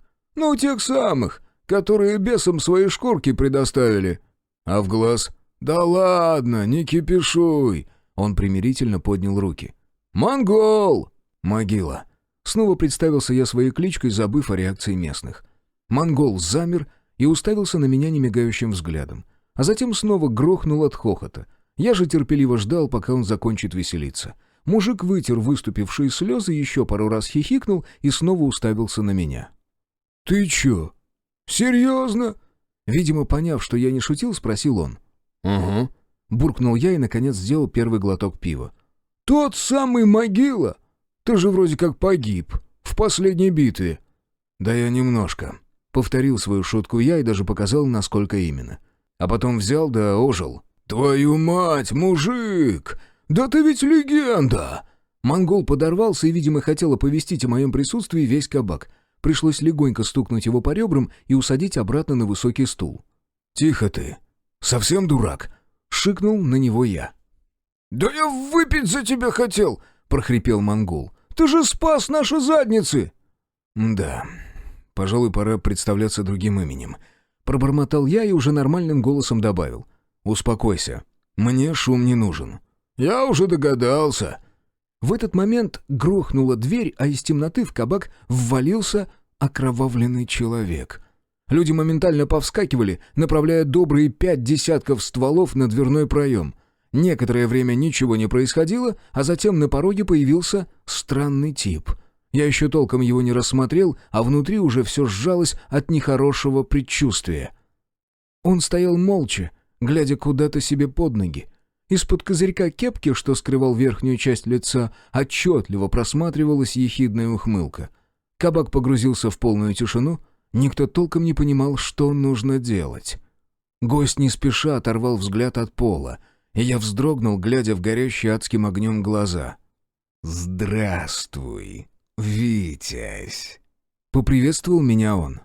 «Давно не виделись. Представляешь, мне ведь сказали, что ты умер, а сегодня от водяного весточка пришла, мол, его щекотуха тебя видела». «Не поверишь», — усмехнулся я, — «а тебе те же самые вести ходили». «Кажется, у нас с тобой одно незаконченное дельце осталось». «Это чё, бал?» Огромными от удивления глазами уставился на меня монгол. «Воплоти!» Вместо меня ответил гость и развел руки в стороны. Этого оказалось достаточно, чтобы помещение тут же заполнил грохот оружия. Глава 4. Мясо. Баал соткал тварей настолько быстро, что никто и сообразить не успел, откуда пришла первая атака. Пули, даже напичканные заряженными камнями, не причиняли ему никакого вреда. Он словно не замечал их. Они лишь выбивали из него крохотные клочки тьмы, в то время как люди продолжали умирать от клыков и когтей черных бестий. Мне хватило одного удара сердца, чтобы обратиться в медведя и броситься в атаку. Вот только в суматохе, что поглотило придорожное кафе, это оказалось не так-то просто. В панике люди попросту не понимали, кто враг, а кто свой, и палили во все, что хоть как-то способно двигаться. Досталось и мне. Несколько попаданий обожгли бок, что-то болезненно щелкнуло в толстую лобную кость, и гнев окончательно завладел мной, лишая контроля над зверем. Я ринулся в атаку, не разбирая дороги. Чьи-то кости хрустнули под мощной медвежьей лапой. Клыки рванули плоть, орошая морду теплой кровью, а Баал все так же стоял в расслабленной позе, дожидаясь, когда я до него доберусь. Змеиным движением он выкрутился из-под удара когтистой лапы и оказался у меня за спиной, но я не был обычным зверем. Даже в огромной медвежьей туше мои навыки продолжали работать, и на то, чтобы развернуться, ушло мгновение. Очередная атака не принесла должного результата. Мои когти разворотили грудную клетку мужику, которым успел прикрыться Баал. Впрочем, ему и без того оставалось жить считанные мгновения. Он еще не успел понять, что уже является мертвецом, когда черная тварь ударила его в бок, повалила на пол и вгрызлась прямо в глотку. Его крик, полный предсмертной боли и тоски, захлебнулся в крови. Наконец я изловчился и точным ударом вырвал из Баала кусок тьмы. В его взгляде проскочило удивление, но не более. А затем он ответил. Ментальный удар попросту сдул с меня оболочку медведя. Человека, что пытался в этот момент проскочить к выходу за моей спиной, натурально развеяло, будто сухой песок, мощным порывом ветра. Но я устоял. Подсознание отработало быстрее, чем я успел что-либо понять. Вокруг меня огненным ореолом вспыхнула защита, оставляя нетронутой физическую оболочку. Однако разуму все же досталось. В голове загудело, будто я пропустил точный хук в челюсть, а изображение перед глазами поплыло. Но я успел увидеть, какие энергии задействовал противник. Он влиял на само пространство. Первичная материя прогнулась, как если бы за моей спиной образовалась черная дыра. Именно это и разобрало человека на атомы. Между ними натурально разрушились связи. Говоря простым языком, Баал только что потянул за нужную нить первичной материи, чтобы распустить цепь узелков, представляющих собой человека. Оттого осталась лишь крохотная частица энергии, та самая искра, которую мы называем душой. Но и ей не суждено было вырваться на волю. Баал мгновенно поглотил ее, обращая в антиматерию, которой по сути и являлся. Я прекрасно видел, как изгибается пространство вокруг его тела. Он будто брешь в плотной первичной материи. Ничто из нашего мира не способно причинить ему вред. Оно попросту развеется в отрицательной сущности. Баал оперирует совершенно другими энергиями, а потому неуязвим. Именно так он обходил все наши защиты, ведь они на него совершенно не влияли. Но и я уже далеко не тот, кем был, когда мы встретились впервые. После путешествия по вселенным во мне что-то изменилось. По крайней мере, раньше я не смог бы даже рассмотреть все то, что стало доступно и понятно сейчас. Мало того, я прекрасно знал, что нужно делать, чтобы наконец одержать победу над Верховным Демоном. Нож Исайя проделал большую работу, но он изначально не был способен уничтожить это существо. Если, конечно, Баала вообще можно так назвать. Он лишь разрушил связь демона с хозяином. Да, на ранних этапах этот номер вполне мог сработать, но спустя века Баал многому научился. Теперь он самостоятельная сущность, способная принимать решения без участия начальства. Но вместе с этим он лишился и сильного покровителя, способного дать защиту от любого вмешательства. И это я тоже видел. Хватило мгновения, чтобы все это понять, прежде чем я приступил к делу.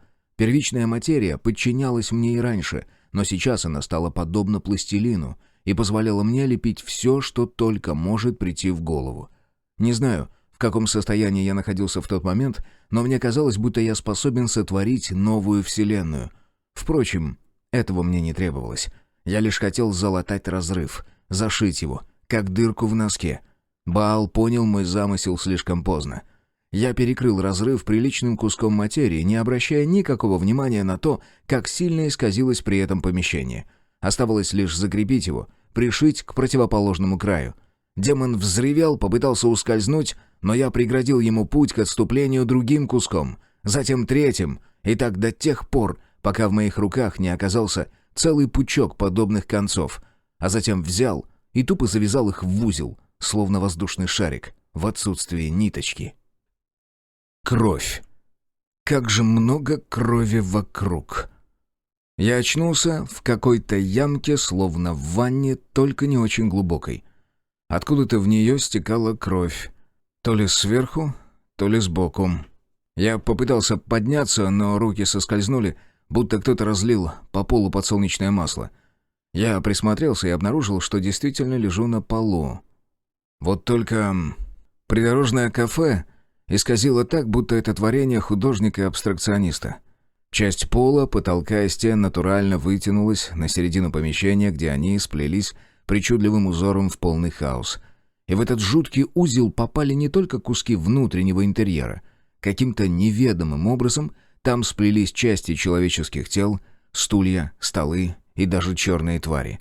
Последние были еще живы, но их исказило так, что они не могли даже двинуться, а потому просто тихонько поскуливали от безысходности. Нет, я прекрасно помнил, что делал и как, а главное, зачем. Но не понимал, каким образом смог исказить само пространство. И, похоже, потратил на это все свои силы. Сейчас их не хватало даже на то, чтобы подняться на ноги, а потому я продолжал лежать в некой нише, образованной складкой материи, и рассматривать творение своих рук. Рук ли? На секунду мне стало страшно от того, какими силами я овладел. Интересно, а на какой я сейчас ступени, раз способен вытворять такое? Что-то не припомню, чтобы Исай умел подобное. Черт, как же его не хватает, даже поорать не на кого. А Баал вообще жив? Или я его в клетку посадил? Так же, как когда-то предки замуровали его хозяина. Твою мать! Так вот, что означал этот чертов ключ. Он и есть те самые знания, за которыми охотится страж. Умение управлять первичной материей. Да уж, человеку такую власть давать не следует. Выходит, я и его смогу так же упечь. В смысле, хозяина Баала. Главная проблема в этом деле — энергия. И если с Баалом я справился собственными силами, то на страже потребуется осушить парочку атомных реакторов. Похоже, без предков здесь не обойтись. Я резко выдохнул и снова предпринял попытку подняться. Ноги заскользили в начинающей густеть крови, и я грохнулся в вязкую жижу так, что искупался в ней полностью. На губах тут же появился отвратительный медный привкус, и сколько бы я ни плевался, становилось только хуже. «Да чтоб вас черти дрючили!» — выругался я и, наконец, сумел занять более-менее устойчивое положение. «О, бля! Работает! Заклинание!» Аккуратно по стеночке я повернулся к двери. Точнее, к месту, где она должна была находиться. По крайней мере, так мне подсказывала память. Однако створка обнаружилась значительно выше. К слову, на пути к ней поднялся и пол, а также исказились стены. Я шагнул к выходу. Голова тут же пошла кругом, появилась тянущая тошнота. Обернувшись, я увидел, как начало корежить мое тело. «Хуеся мы порезвились!» Выдохнул я, затем сделал глубокий вдох, будто это могло как-то помочь, и сделал следующий шаг. Мозг скрутило так, что он напрочь потерял ориентацию. Наверное, так себя чувствуют космонавты. Довольно странное ощущение, когда ноги на полу, Тело параллельно ему, а голова, будто я уже вверх тормашками. Нет, вряд ли такое возможно описать человеческим языком. Но я все-таки справился. А перешагнув порог, моментально рухнул на колени и вывернул желудок на землю. Пространство единым скачком вернулось в привычное состояние, отчего мозг перемкнуло окончательно. Проблевавшись, я уселся у стены, оперся о нее спиной и вытер рот рукавом. Резко захотелось покурить, чтобы избавиться от этого кислого вкуса, особенно запаха. Хорошо, что с куревом в мире большие проблемы, иначе бы не удержался. Нет, местные смолят самосад, но у меня его нет, а стрельнуть самокрутку не у кого. Похоже, никто не выжил в этой мясорубке. Лично мне под тяжелую медвежью лапу человек 5 попало, и это минимум. А Баал рвал всех без разбора. Видок у меня, конечно. Короче, на люди лучше не показываться. Пристрелят сразу. Да я бы и сам в такого вначале пальнул, а затем уже разбирался, что к чему. Даже непонятно, смогу ли я это все отстирать. В любом случае, мне нужно к реке. И желательно по-тихому. Я поднялся и обернулся на кафе. По-хорошему, здесь бы послание оставить, чтоб внутрь не совались. Но у нашего человека ведь как? Подобные предупреждения работают в обратную сторону. Первый же путник, прочитав его, обязательно попытается войти и осмотреться. А вот сможет ли он после выбраться, это уже другой вопрос. Пытливый русский ум, чтоб ему неладно. Почесав макушку, я решил оставить все как есть. 2-3 пропадут, глядишь, слухи нехорошие пойдут. А для нас они почему-то более надежный источник, чем какая-то там надпись. На заборах вон, тоже пишут. Неспешной походкой я побрел к реке. На улице уже темно, хоть глаз кали, но для Витязя это не проблема. Хоть и в черно-белом цвете, но я видел все. Вон сова на ветке сидит, головой крутит. Наверняка ищет, кем бы сейчас полакомиться. А может, уже нашла, просто выжидает, когда затаившийся в траве зверек снова зашевелится. Вскоре показался мост. Перебравшись через него, я спустился на берег и вдоль него двинулся в сторону поселка. Нет, туда я тоже не собирался, просто старался уйти подальше от лишних глаз. Ни к чему, чтоб потом слухи всякие ходили. Не ровен час люди новую нечисть придумают. Хотя в такой темноте меня вряд ли кто сможет рассмотреть. Но лучше, как говорится, перебдеть. Я скинул одежду и полез в теплую воду. Ночью она казалась просто парным молоком. Помню, как мы раньше пацанами на речку по ночам бегали, чтобы вот так же искупаться голышом. А затем еще и у костра посидеть, погреться, да истории страшные друг другу порассказывать.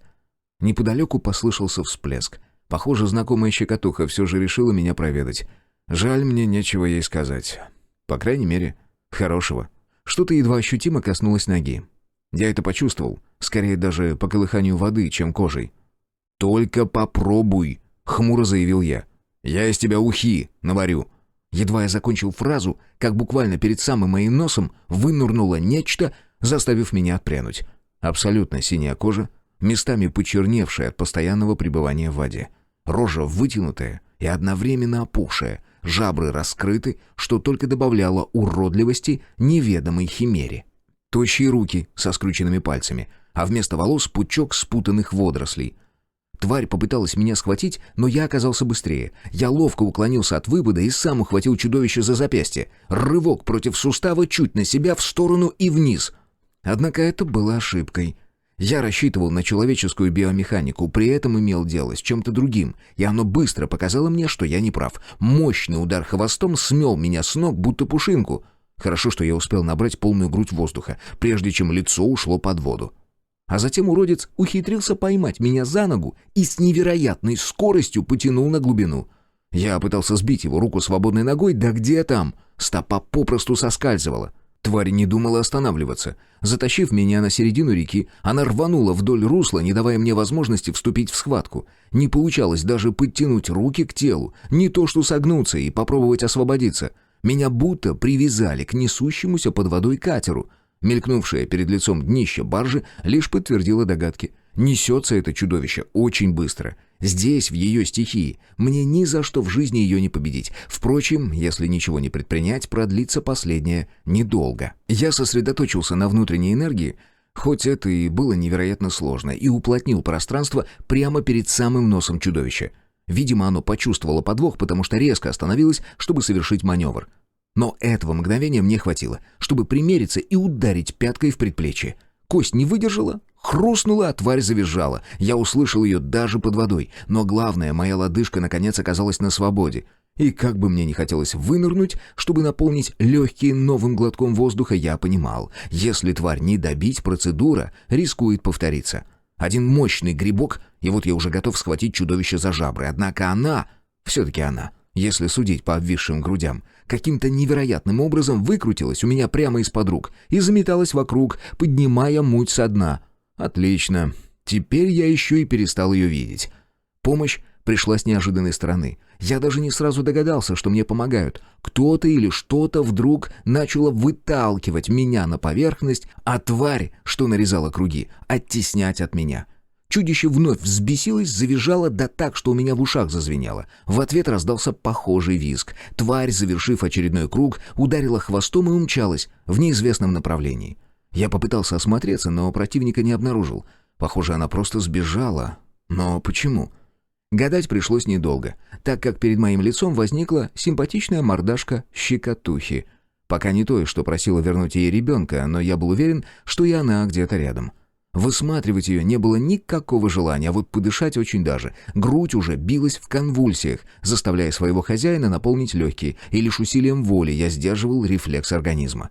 Кровь уже перенасытилась углекислым газом, отчего начала стрелять в висках. Мощным грибком я отправил тело к поверхности и заработал ногами.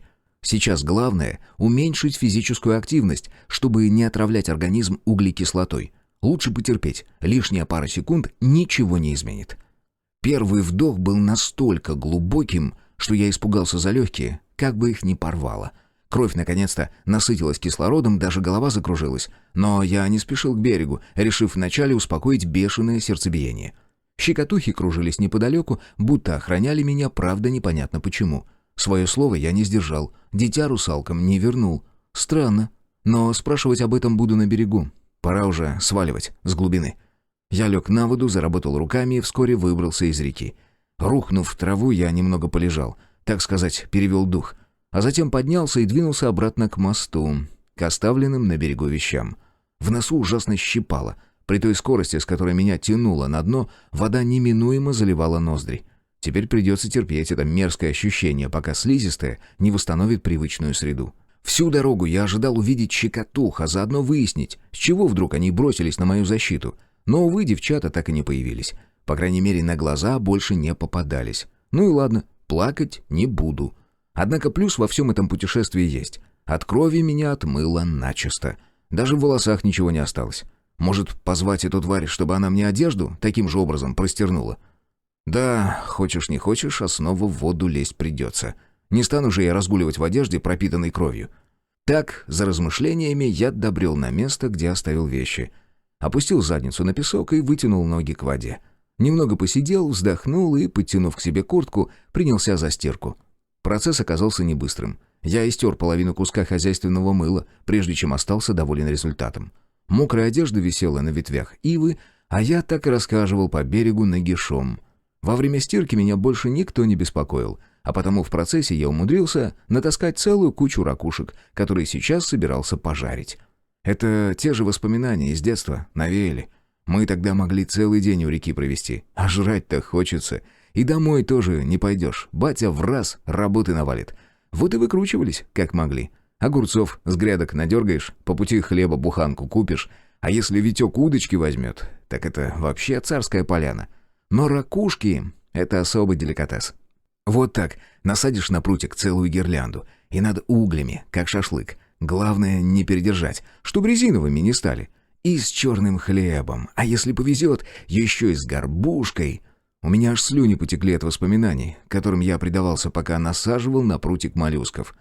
В сторонке уже трещал костер, и я никак не мог дождаться, когда, наконец, прогорят дрова, чтобы развесить над углями лакомство из такого далекого детства. Долго спать на природе не получится, особенно летом. Едва тенек сдвинулся и солнце начало припекать, я тут же распахнул глаза. Прохладная вода, в которую я сразу полез, моментально сбила остатки сонливости. Одежда, развешанная ночью, все еще оставалась влажной, но при такой жаре это не беда, на мне высохнет в течение часа. Я позавтракал тем, что отыскал в рюкзаке, так как от ночного пира не осталось даже крохи. Затем натянул одежду, стряхнул песок с пяток и, натянув носки, сунул ноги в ботинки. А дальше все по старой схеме. Разгрузка, рюкзак, мечи и пистолет на пояс. Немного подумав, решил пройти через поселок, пора бы пополнить кое-какие запасы. В первую очередь закупить свежего хлеба. Патроны там, конечно, вряд ли продают, но я в них особо и не нуждаюсь. Да и в целом, путь все равно лежит через Гороховец. Так что нет смысла возвращаться к мосту, чтобы потом снова войти в город, но уже по центральной дороге. А судя по рассказам, такие места вообще лучше обходить по окраине, так что я, пожалуй, ничего не потеряю, если слегка подправлю маршрут. Поселок встретил суетой, но не сумасшедший, а вполне здоровый для самобытной деревушки. Стучали молотки и топоры, через дорогу носились курицы в попытке скрыться от разыгравшегося щенка, что сорвался с привязи. Со стороны полей доносился треск моторов, но небольшой техники, скорее культиваторов. Интересно, чем они их заправляют? Хотя мало ли вариантов. Насколько помню, у нас сосед что-то переделывал в системе впрыска и заливал в бак самогон, якобы в целях экономии. Правда, для этого приходилось выдерживать серьезный градус, так что сомнительное мероприятие. Сейчас дело другое, и подобный метод вполне оправдан, но тогда, когда бензин всегда был в доступе... Впрочем, он всегда казался мне странным мужиком, вечно изобретал ненужный хлам. Опять же, не давал покоя пытливый русский ум. Обойдя поселок вдоль и поперек, магазина я так и не обнаружил, а потому решил действовать иным способом. В общем, постучался в первую же попавшуюся калитку, из-за которой сразу донеслось собачье тявканье. К слову, кошки на глаза не попадались. Видимо, бесы нанесли серьезный урон их популяции. Но, зная, как все устроено в природе, уверен, расплодятся они быстро.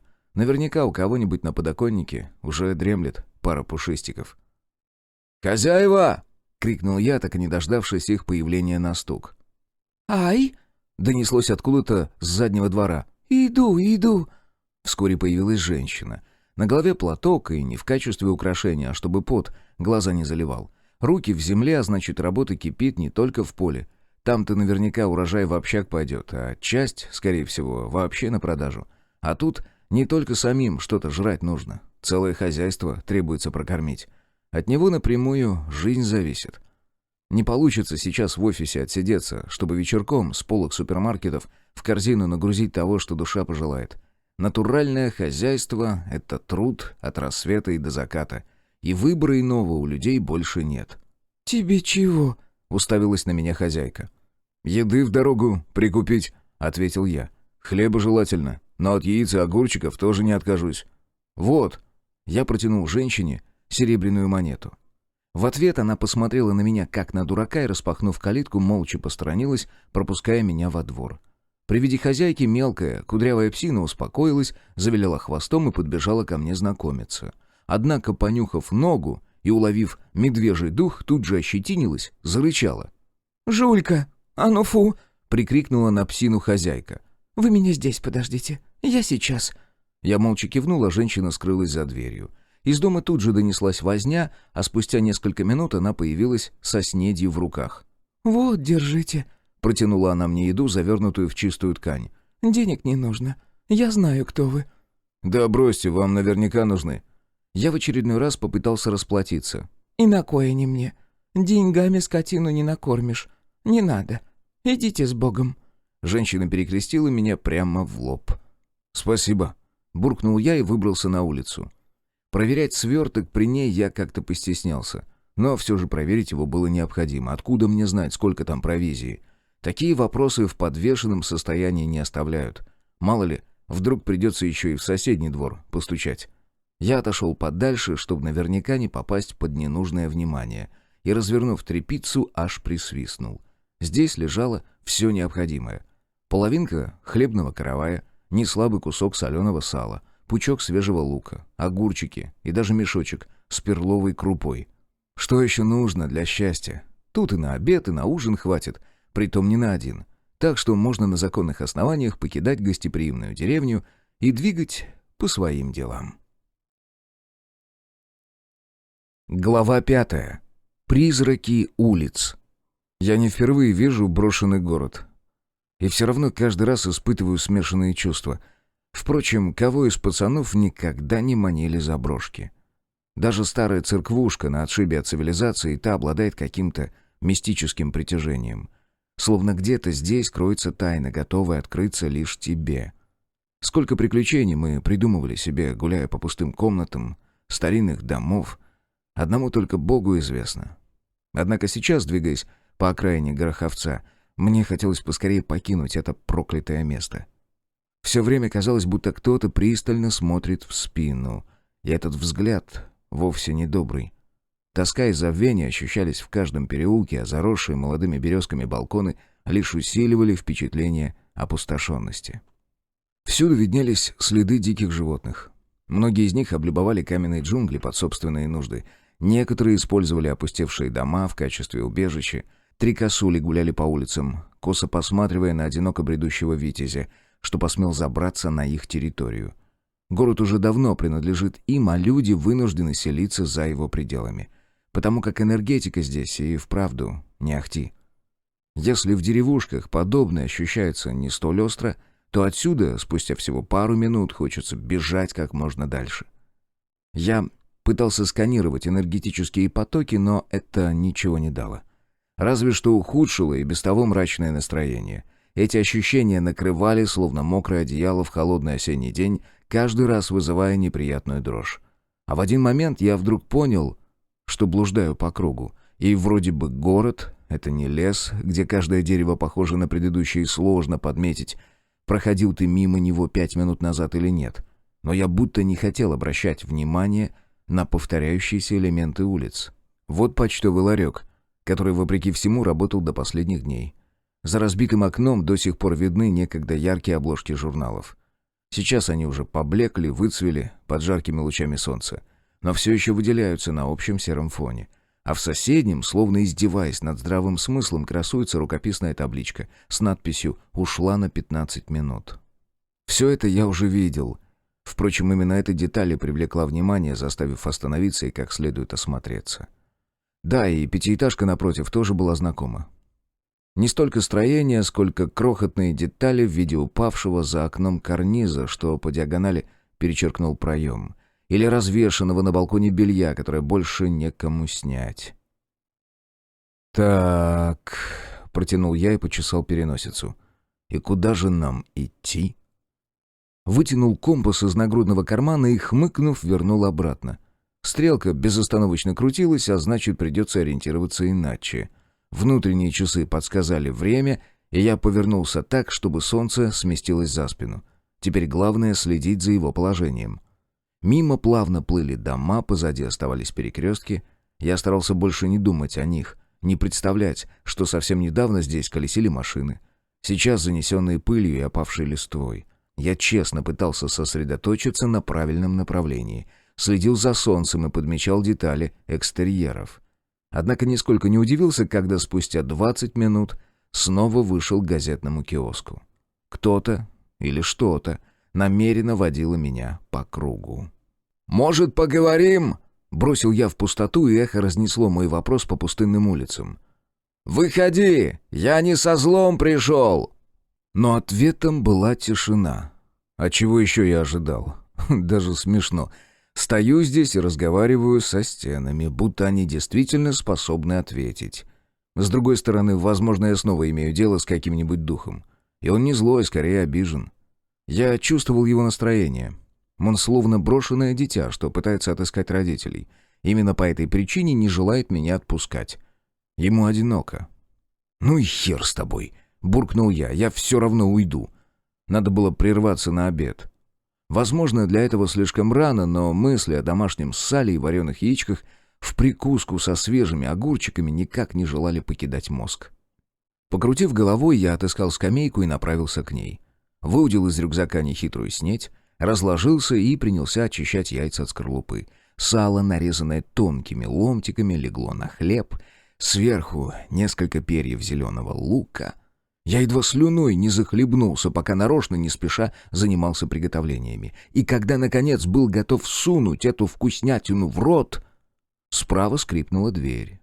Из подъезда, возле которого я уселся, вышел мужчина, одетый в болотного цвета плащ.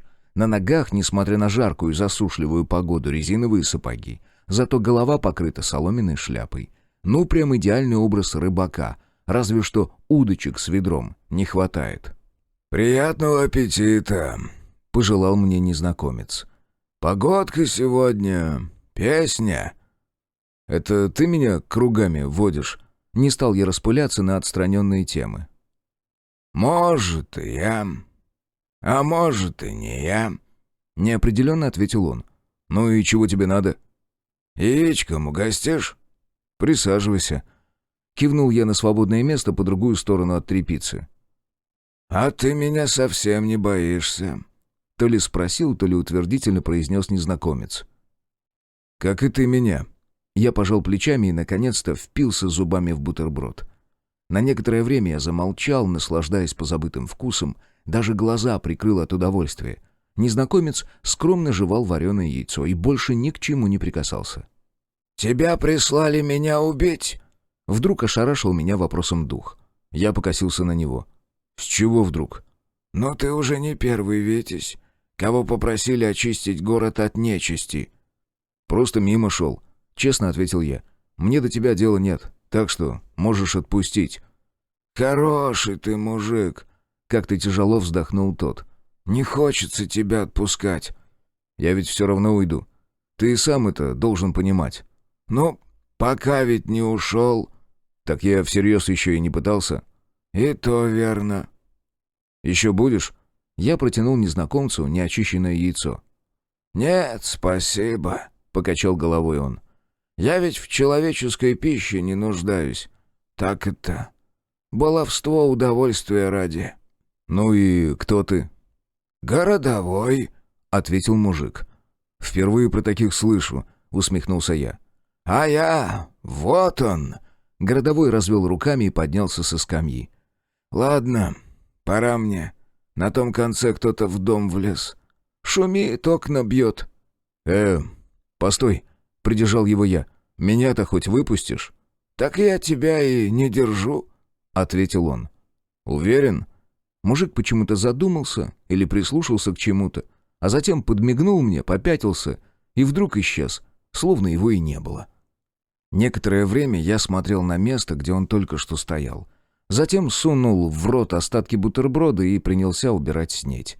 Скорлупу от яиц смел в ладонь, выбросил в мусорницу, что стояла у подъезда, и усмехнулся своему поступку. Вокруг чего только не валялось, а мне почему-то не хотелось оставлять после себя срач. Вскоре тряпица с остатками продуктов вернулась в рюкзак.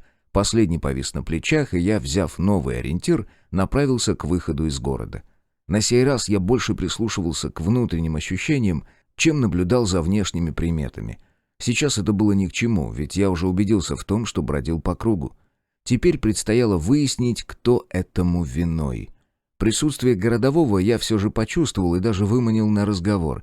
Значит, и с остальным разберусь. Выбравшись на судьбоносный перекресток, я вдруг ощутил укол холода. Остановившись, понял, что ноги вновь несут меня в обратном направлении, но сейчас был сосредоточен на другом, а потому быстро освободился от наваждения и не успел отойти далеко. Развернувшись, попробовал шагнуть снова и точно так же после ощущения резкого холода очнулся метрах в 50 от перекрестка. «Так», — задумчиво буркнул я. «И кто у нас здесь хулиганит?» На сей раз я двигался не спеша. Делал шаг, останавливался и прислушивался к внутренним ощущениям, рассматривал энергетические потоки и пытался уловить настроение места. И когда выбрался точно в центр перекрестка, меня будто окунули в жидкий азот. Ноги подкосились от нахлынувшей слабости, а голова пошла кругом. В следующее мгновение я уже стоял в нескольких метрах от проклятого места.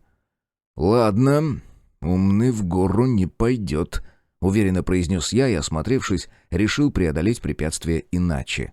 Слева расположился храм, судя по осыпавшейся надписи над аркой входа «Казанский». По правую руку очень любопытный экземпляр русского деревянного зодчества. А далее шел типичный частный сектор. Вот он-то меня и интересовал. Раз не удается выбраться из города по главной дороге, попробуем свалить огородами. Перемахнув через все еще крепкий забор одного из домов, я прошел сквозь заросший бурьяном сад на соседнюю улочку. А когда, двигаясь по ней, снова ощутил укол холода и очутился на задах частного дома, наконец понял, откуда исходит та самая энергия, что мешает выбраться. И виновником моих неприятностей оказался тот самый дом, больше похожий на музей. Возникла идея обойти его по большому кругу, но что-то подсказывало. Это место меня просто так не отпустит, в какую бы сторону я сейчас ни пошел. Так что придется решать проблему здесь и сейчас, если не хочу заночевать в одной из заброшек. К дому я не просто шел, летел. Ноги сами несли меня к цели, словно это было моим самым заветным желанием. Я не ошибся. Внутри обнаружился самый обыкновенный музей. В экспозиции имелись даже манекены, имитирующие старинный славянский быт. На фоне богатого убранства их простые льняные одежды выглядели несколько странно. Ну, дизайнеру виднее. А как только я, блуждая по коридорам с выставочными образцами прошлого столетия, выбрался в центральную залу, понял, что именно не желало меня отпускать. Пирамида из человеческих черепов. 7 лет назад я уже сталкивался с подобной конструкцией, но та работала по обратному принципу. Не желала меня впускать на запретную территорию. От нее точно так же во все стороны расходились потоки черной энергии, словно тоненькие ручейки. Она растекалась повсюду, проникала в стены и пол, где терялась из вида. Наверняка эти потоки уходят под землю, где и определяют границы мистической ловушки. К слову, ее предназначение показалось мне логически понятным. Зачем охотиться на людей по всему городу, если можно установить вот такую паутину, а затем просто дождаться, когда в нее попадется какой-нибудь олух, типа меня? А ведь если подумать, в прошлый раз мне не удалось разрушить подобную пирамиду. Однако тогда и стимул был другим. Сейчас, если я отсюда не выберусь, хана. Понять бы еще, как эта штука работает. Может, тогда получится ее блокировать. Я принялся вышагивать вокруг сооружения бесов, внимательно рассматривая его во всех доступных спектрах. Очень хотелось понять, чем она отличается от той, что попалась мне в пригороде Нижнего. Возможно, так я смогу выявить слабое место этой штуковины. Вот только внешне они были рубль в рубль похожими. Даже количество голов в основании. Все те же грани, равные по всем сторонам, а соответственно абсолютная симметричность. Скорее всего, отличие в заклятии, которым она заряжена. Но, увы, я даже близко его не понимал, хотя... Кажется, она втягивает энергию, в то время как та в замерзшем подъезде отталкивала. Что если они связаны, их работа синхронна? Здесь генератор, а там излучатель. Возможно. Я почесал макушку, прикидывая, что может дать эта информация. Однако как применить ее на практике, так и не придумал. А потому продолжил снова нарезать круги, высматривая детали, которые не видны с первого раза. Оскаленные, уже чистые от плоти черепа, словно насмехались надо мной, намекая, что я вот-вот присоединюсь к ним. Черная энергия крепко сшивала их между собой, проходя через пустые глазницы, будто нить в отверстиях пуговиц. Распространяясь паутиной корней, она питала заклятие, делала конструкцию нерушимой. А что если подпитать ее светом? Я замер, обдумывая идею. Скорее всего, она достойна жить. Но способ реализации пока не ясен. Возможно, в тот раз у меня ничего не вышло из-за того, что там энергия выталкивалась. Свет попросту не мог проникнуть в пирамиду. Впрочем, сейчас у меня и светошумовых при себе нет. Однако, выбравшись на улицу, я принялся рыскать взглядом под ногами. Как назло, на глаза не попадалось ни одного камня. Нет, куски известкового щебня имелись, но мне требовалось нечто более твердое. В идеале гранит, и чем крупнее, тем лучше. Однако и щебень я не игнорировал, на его счет у меня тоже были планы. Я собирался использовать его в качестве мела. Придется начертать символ, чтобы зарядить камень. На территории вокруг дома ничего подходящего не нашлось, но я не сдавался. Выбрался на улицу и снова взялся за поиски. Где-то ведь должен валяться подходящий булыжник. Стоп! Храм! Возле них всегда присутствуют захоронения. Да, большинство старинных обелисков — это известняк, но вдруг повезет. Не повезло.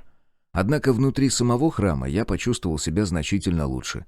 Пропало давление со стороны демонического артефакта. Нечто похожее у меня было с ранением в лопатке. которое не переставало болеть ни на секунду. И я настолько к нему привык, что когда отец Владимир избавил меня от него, я вспомнил, каково это — чувствовать себя здоровым. Вот и сейчас под куполом что-то изменилось, хотя я не сразу сообразил, что именно. Оставив на сей счет зарубку в памяти, я снова занялся первоочередной задачей.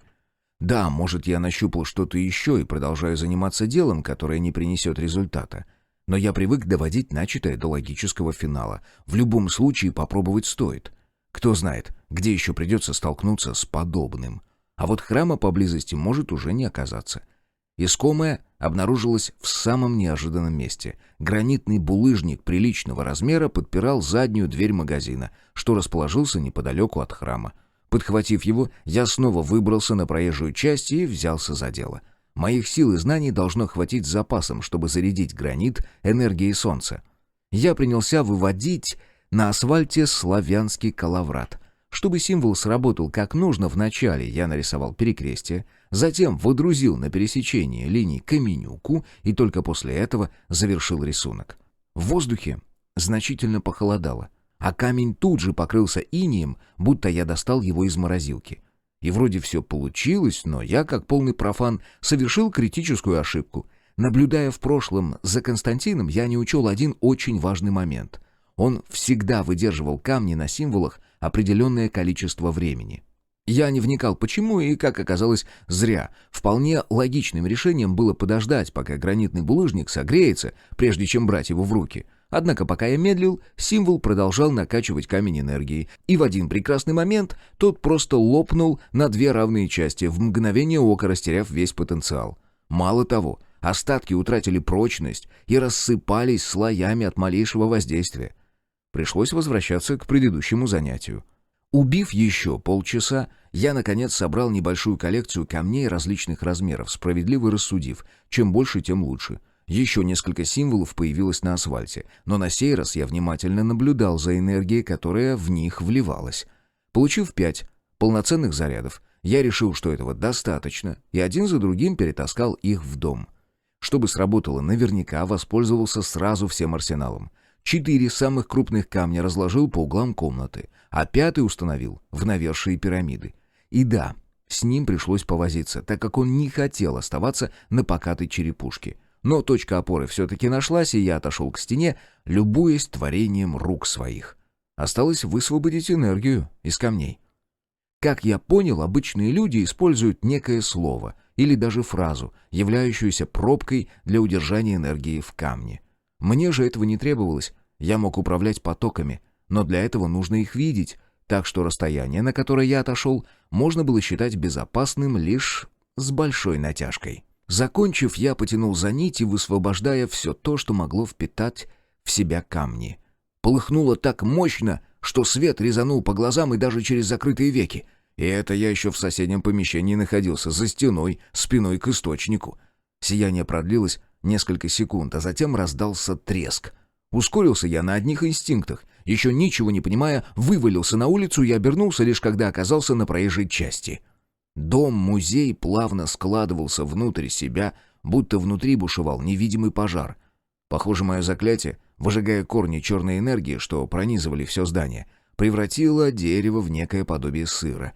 От этого оно стало хрупким и больше не могло выдерживать нагрузку. Вместе с разваливающимся домом таяло магическое давление, а значит, все получилось. «Жаль. Красивый дом был», — задумчиво произнес городовой, появившийся рядом из ниоткуда. «Из-за него местные думали, что это ты их кружишь», — парировал я. «И не безосновательно», — усмехнулся дух. «Не люблю я их. Шумят вечно, мусорят. Все время норовят что-то стащить. Если бы не они, тебя бы вообще здесь не было. Этот город тоже люди построили. А затем бросили. Да потому что ты им житья не даешь. Шел бы лучше на окраину, к Волхву. Он там как раз новый поселок заложил. Глядишь, и тебе в нем место найдется». «А меня туда не приглашали». «А ты не слишком капризный для духа, который должен людям служить?» Приподняв брови, покосился я на городового. «Иди и Волхву передай, что тебя могила прислал. Все, бывай, некогда мне здесь с тобой языком чесать. Вторые сутки уже на месте топчусь». Большая часть пути оказалась безлюдной. Похоже, затык на трассе Гороховца был серьезной проблемой для логистики. К слову, это объясняло водный способ сообщения между поселками, а заодно и то, почему никто из Нижнего не стремился с торговыми караванами в сторону Москвы. Так что вполне возможно, скоро все изменится. К концу третьего дня у меня полностью закончилась провизия. Я уже собирался вставать на ночлег, специально, заранее, чтобы успеть до заката расставить ловушки на мелкую дичь. Заячьих следов здесь было полно, так что к утру точно будет добыча. Однако планы быстро изменились, когда на трассе появилась одинокая повозка. Вначале я насторожился, но желание выспаться в комфорте, а главное, не с пустым желудком, победило. Мужик тоже заметил одинокого путника, шагающего с безлюдной стороны, и заранее остановился. Я нисколько не удивился, когда, подобравшись ближе, увидел ружейный ствол, направленный мне в грудь. Со своей стороны я не предпринимал угрожающих действий, отчего кучер немного расслабился. «Кто такой?» — задал он уже ставший надоедать вопрос. «Ну вот что они ожидают услышать? Неужели, если я бандит, то тут же в этом признаюсь? Или что представлюсь Ивановым Иваном Ивановичем, и у них сразу отпадут все сомнения?» «Жак-Ив Кусто, в прорезиненном пальто», — не удержался от колкости я. Протянул мужик. «Юморист, значит?» «Ты лучше скажи, где здесь у вас пожрать можно, а еще лучше на ночь остаться?» Я перевел беседу в более насущное русло. «Третий день уже иду, а по пути ни души». «Так нормальные люди по этой дороге не ходят», — хмыкнул кучер. «Гиблая она, назад еще никто не возвращался». «Может, там просто жить лучше?» — предположил я. «Тогда почему сам оттуда бежишь?» «В Москву мне надо, дела у меня там». «Странный ты какой-то. В столицу сейчас только волхвы да витязи спешат. Там для них работы конь не валялся». «Так я и есть витязь», — пожав плечами, ответил я. «Ага, а я японский телевизор». «Ух ты ж, ебить твою налево!» Мужик в испуге отпрянул и завалился в телегу, когда я ускорился и выхватил из его рук ружье. «Ладно, не дрейфь», — усмехнулся я и вернул оружие владельцу. «Зато у тебя теперь больше нет сомнений по моему поводу. Так что есть здесь село какое поблизости? Или корчма при дороге?» «И кому она здесь нахер сдалась? Тут ведь никто не ездит». «Действительно», — буркнул я. «А ты тогда откуда?» «Из Нерехта. Селки проверять еду». «На ночь глядя», — перешел в нападение я. «А это не твое дело. Мои селки, когда хочу, тогда и проверяю». «Далеко до Нерехта твоего?» «Прямо иди. До перекрестка. Там указатель на Ковров будет, тебе туда не надо. Влево сворачивай, а там по прямой, мимо не проскочишь». «А в Коврове что, живые есть кто?» «Да торгаши на окраине обосновались. Но в сам город соваться не советую. Как бесы ушли, так всякой нечисти понавылазило. В здравом уме сейчас в города люди стараются носа не совать. Там одни домовые чего стоят. Совсем озлобились, без человека». «Ты куда едешь-то? Ведь явно не селки проверять». «Не твоего ума дело!» — огрызнулся мужик. «Надо, значит, вот и еду». Кучер тут же дернул поводьями, заставляя лошадь двинуться с места, и что-то забормотал, подмерное цоканье копыт. Слов я уже не разобрал, а значит, предназначались они мне и явно не сулили ничего доброго. Ну да и хрен с ним. Мужик не обманул. Буквально минут через 20 показался перекресток, и я свернул влево. К поселку вышел еще минут через 15. Он как две капли воды походил на тот, что соорудил Швеллер на окраине Гороховца. Бревенчатый частокол, словно от Мамаевых набегов, тяжелые ворота, у которых ковырялся в носу скучающий привратник. Мужик явно простой, деревенский, скорее всего, даже местный. «Резьбу свернешь», — прокомментировал его занятие я. «Чё?» — вздрогнул от неожиданности тот. «Ты кто такой? А ну стоять! Стрелять буду!» Мужик заметался и едва не выронил ружье. Я спокойно наблюдал за его потугами. Наконец привратник справился с непослушным оружием и направил на меня стволы. При этом угрожающе засопел, даже брови нахмурил, для усиления эффекта. «Тебе что, пропуск какой предъявить?» — разорвал паузу я. «Можно в поселок-то войти?» «А ты откуда такой борзый?» «Оттуда», — кивнул я за спину. «Так ты что, объяснишь, в чем дело? Или так и будем до заката стоять?» «Я тебя здесь раньше не видел», продолжил нести чушь привратник. «Так что давай, вали отсюда, пока я в тебе дыр не наделал!» «Витязь я, странствующий!» Прокрутив в голове предыдущие события, я решил представиться именно так. И, судя по смягчившемуся выражению лица привратника, не прогадал. «Так бы и сказал!» — расплылся в улыбке он. «Но это дело еще доказать надо!» Я слегка задумался, а затем не спеша вытянул меч и продемонстрировал привратнику рунный рисунок на клинке. «И чё? Может, ты Витязя убил и его оружие забрал?» «Ты сам-то понял, что сказал?» — усмехнулся я. «Ну, так-то да». Тот почесал макушку, предварительно положив ствол на плечо. «Ладно, проходи. Староста в доме напротив часовни живет. Вначале к нему зайди, он тебя распределит и по работе сориентирует». «По работе?» — удивился я. «А ты разве не на вурдалаков охотиться пришел?» «Откуда здесь вурдалаки?» — удивился я. «Как это откуда? С Коврова, естественно. Там раньше бесовы прихвостни жили, черноглазым поклонялись. А когда те ушли, колдуны в вурдалаков и обратились. Бродят теперь по ночам, воют под стенами, никакого житья от них нет. Если до заката в деревне спрятаться не успел, считай, готов. Наутро как пить дать, обескровленным найдут». «Так это уже вампиры, получается?» — поправил я. «Сам ты вампир!» — возмутился привратник. «Откуда у нас этой нечисти взяться? Говорят тебе, вурдалаки». «Тогда чего же ваш, на повозке?» Я как мог попытался объяснить, о ком говорю. «Только что мне встретился». «Он к знахарке нашей каждую ночь ездит. Чокнутый!» Привратник даже у виска покрутил. «Любовь у них там, шуры-муры. Она у нас тоже не от мира сего. 3-й год, как в лес жить перебралась». «А их вурдалаки не трогают?»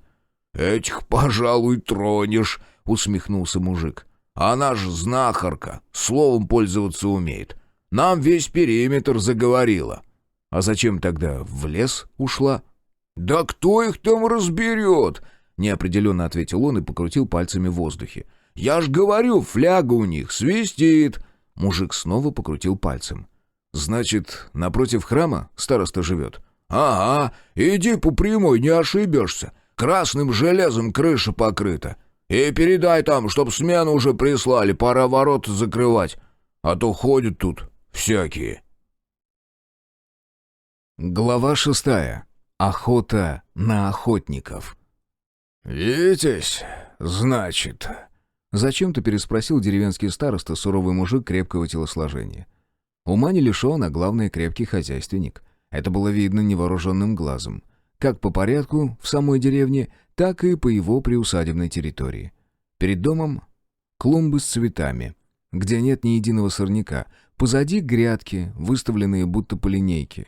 К слову, последнее я наблюдал из окна, что расположилось за спиной хозяина дома. «Угу», — кивнул я. «А ступень какая?» «Почти 2-я уже», — не моргнув глазом, соврал я. «Это значит 1-я», — назидательным тоном отметил он. «Плох тот солдат, что не мечтает стать генералом», — крылатой фразой парировал я. «Служил?» «Доводилось. Ну так что, работу даете? Или мне на рассвете в Ковров податься?» «А ты мне ультиматумы не ставь», — нахмурил брови староста. «Хочешь в Ковров, с Богом плакать не станем. Серебро целее будет. Мое дело убедиться, что ты тот, за кого себя выдаешь. Охотился когда-нибудь на вурдалаков?» «Нет, но я справлюсь». «Ну-ну», — скептически отреагировал он. «Ладно, на сегодня отдыхай. У Маринки тебя поселю, Димка дорогу покажет. А завтра решим, что с тобой делать». Димкой оказался старший сын старосты. Шустрый пацаненок, рожденный еще до всего этого дерьма с бесами и рухнувшей цивилизацией. Правда, в то время он спокойно не только под стол пешком ходил, но мог без труда проскочить и под табуреткой. Даже удивительно, как ему удалось выжить в той заварушке. На моей памяти это единичный случай. Едва мы вышли из дома, парнишка тут же обрушил на мою голову миллион вопросов. Основной был, конечно же, один. Как вообще стать витязем? Похоже, наш брат сейчас нечто вроде героя для подражания. Хорошо это или плохо, не мне решать, но сомневаюсь, что матери от подобного в восторге. Уж я-то не понаслышке знал обо всех рисках нашей профессии, и охота на нечисть не самое страшное, что может ожидать будущих воинов. С другой стороны, кому-то же нужно защищать нашу землю. Рано или поздно рухнувший мир поднимется с колен, и снова начнутся войны за дележ территорий. Даже странно, что этого не случилось до сих пор. Возможно, за ленточкой ситуация обстоит не лучшим образом. Пацан все щебетал, пытаясь выведать у меня хоть какую-то информацию. Но я стоически сносил неумелый допрос, лишь иногда односложно отвечая на самые безобидные вопросы. В общем, делал максимально суровый вид. Я действительно устал от дороги, и бесконечная беседа с любопытным подростком не входила в ближайшие планы.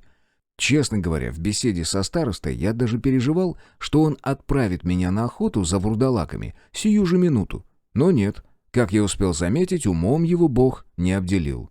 «Пришли!» — с нескрываемым сожалением оповестил меня Димка. Я сухо кивнул и постучал в дверь. «Кто?» — донесся приглушенный голос из дома. «Тетя Марин, это Митька, я к вам постояльца привел!» — быстро отрапортовал пацан. «Какого еще?» Распахнув дверь, женщина замолчала, окидывая меня оценивающим взглядом. «Ну, заходите, раз привел». Хозяйка быстро сменила гнев на милость и, как мне показалось, уже построила на мой счет определенные планы. Она быстро выставила парнишку за дверь, меня усадила за стол и принялась накрывать поляну. Работала молча, но то и дело, словно ненароком, цепляла меня бедром. А когда, наконец, закончила, села напротив и уставилась на меня, подперев щеку рукой. Мне даже как-то неуютно стало. «Что?» — не выдержал я. «Ничего», — улыбнулась она. «Вот думаю, откуда это к нам такого красавчика занесло?» «Марин, давайте сразу определим границы». «Ишь ты, даже имя запомнил», — ухмыльнулась она и поднялась с табуретки. «Не бойся, можешь не переживать за свою девственность». «Да при чем здесь... В смысле девственность?» — опешил я от подобной наглости. «Не знаю», — сделав безразличный вид, ответила та. «А что еще может тебя сдерживать?» «Например, жена», — немного слукавил я. «Угу. Ты эту сказку Митьке расскажи. Может, он в нее и поверит», — фыркнула Марина. «Знаете что?» «Что?» — встала в позу самовара хозяйка. «Ничего», — буркнул я. «Где здесь у вас упасть можно?» «Да где понравится», — ответила она и, не моргнув глазом, добавила. «Моя спальня вон там, если вдруг передумаешь». «А вам не кажется, что вы слишком навязчивы?» Все же набрался смелости я. «Время такое». Впрочем, Марина совсем не огорчилась от подобной прямоты. «На каждого мужика 2 десятка баб. Даже самых завалящих разбирают быстрее, чем на них посмотреть успеваешь. Так что нет, не кажется». «Извините». «Пустое», — отмахнулась она. «На заднем дворе баня стоит, еще теплая, если нужно». «А вот за это спасибо», — поблагодарил женщину я. «Могу спинку потереть». Марина снова отыскала повод для понятного намека. «Как-нибудь справлюсь». Отказался я и сунул в рот очередную картофелину, чисткой которой занимался. Следом отправился кусок сала и перо зеленого лука. Марина улыбнулась, но на этот раз нормально, уже не как хищница, готовая наброситься в любую секунду. Да уж, времена для людей наступили действительно сложные. И восполнять былую демографию нам предстоит еще очень долго. Нет, хозяйка выглядела вполне привлекательно. На вид лет 30, с хорошей фигурой и черными, как смоль, густыми волосами, забранными в тугой хвост. На мгновение я даже задумался, а какого черта? Но уж очень смущала ее напористость. Все-таки в мужской природе заложен инстинкт охотника, а не жертвы, и нам привычнее самим покорять женские сердца. А когда вдруг случается такой вот конфуз, происходит некоторое внутреннее отторжение. Хотя, возможно, это лишь у меня. А кто другой на моем месте с радостью бы разделил с Мариной постель? «Спасибо за угощение». Насытившись, я вышел из-за стола. «Пойду баню осмотрю». Хозяйка тут же взяла меня в оборот. «Воды заодно натаскай, если не затруднит. В террасе бочку тоже наполни». Я молча кивнул и вышел из дома. Некоторое время стоял на крыльце, затем улыбнулся сам себе и, скинув с пояса мечи, поставил их в угол. Работы я никогда не боялся. Пока таскал из колодца воду, даже вспотел. Впрочем, это не минус, быстрее грязь отойдет. А прежде чем направиться в баню, решил как следует разогреться и разогнать кровь. Тем более, что давно не тренировался. К своему удивлению, навыки я не утратил, несмотря на то, что пролежал в могиле целых 7 лет. А вот о необходимости и регулярности этого дела слегка подзабыл. Как оказалось, не зря я вернулся к тренировочному процессу. Мышцы знатно закостенели, и привычный ранее шпагат дался мне далеко не с первого раза. Пришлось как следует разогреться и предварительно растянуться. С остальным проблем не возникло. Руки точно помнили блоки, отработанные до уровня рефлекса. Вспомнив каждый удар, я завершил тренировку боем с тенью, плавно перешедшей в дыхательную гимнастику тайцзи.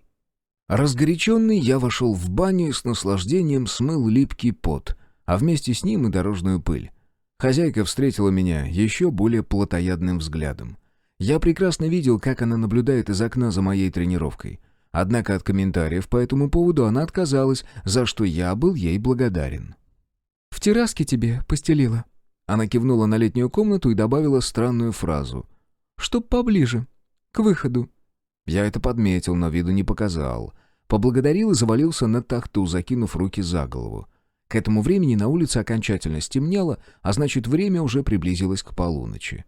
Летом этот процесс довольно долг. Даже после захода солнца еще некоторое время сохраняется сумеречная серость.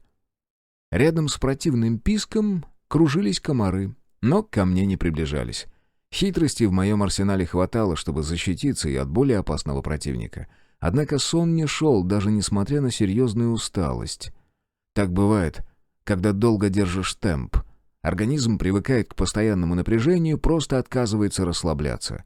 А затем прогрохотала автоматная очередь. Я подскочил, как ошпаренный, выскочил на улицу и начал прислушиваться к окружающему миру.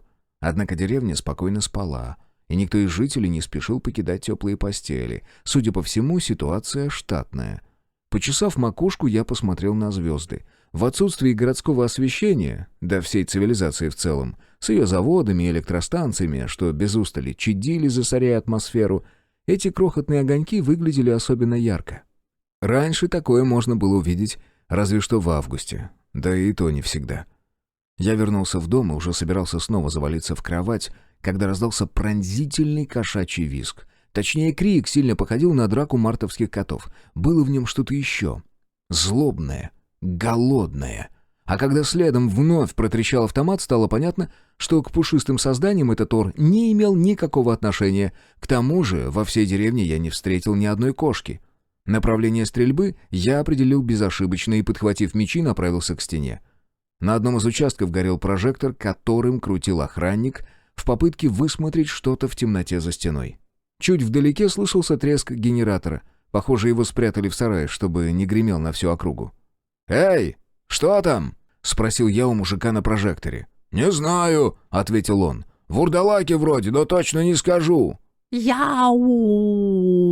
Снова раздался пронзительный визг. «Блядь!» — выкрикнул мужик и, перехватив автомат, выпустил по кому-то остатки магазина. Бил длинной очередью прямо от бедра и даже не целясь, что является основным признаком страха. Опустошив магазин, он отбросил его и принялся прилаживать на его место полный. Но руки тряслись, и он никак не мог попасть в приемник, а драгоценное время утекало. Я рванул на помощь, однако лестница, что вела на стену, находилась метрах в 20 от позиции стрелка. Хорошо, что мое тело обладает некими навыками, недоступными обычному человеку. На то, чтобы преодолеть всю дистанцию, у меня ушло не больше секунды. И столько же, чтобы взлететь наверх и добраться до стража. И все равно я не успел. Темный силуэт мелькнул над частоколом, и деревню огласил предсмертный крик человека, быстро перешедший в бульканье. Меч описал полукруг, но тварь, что напала на стража, очень быстро отскочила. Гуманоидные очертания тела, но какие-то гипертрофированные. Руки гораздо длиннее, колени вывернуты в обратную сторону, как у кузнечика, а еще с нее будто содрали кожу. Все мышечные ткани просматривались, словно на манекене в школьном кабинете биологии. Жуткое зрелище. Тварь прижалась к настилу, который позволял передвигаться по стене. «К бабке в гости не ходи, сейчас попытается прыгнуть». И точно. Едва я об этом подумал, как чудовище метнулось за стену и скрылось в ближайших кустах. Я бросился к мужику. Он был еще жив, но это ненадолго. Горло разодрано почти до самого позвоночника. С таким ранением ему даже знахарь 10-й ступени не поможет. Во взгляде дикий ужас, а из рваной раны толчками вытекает кровь.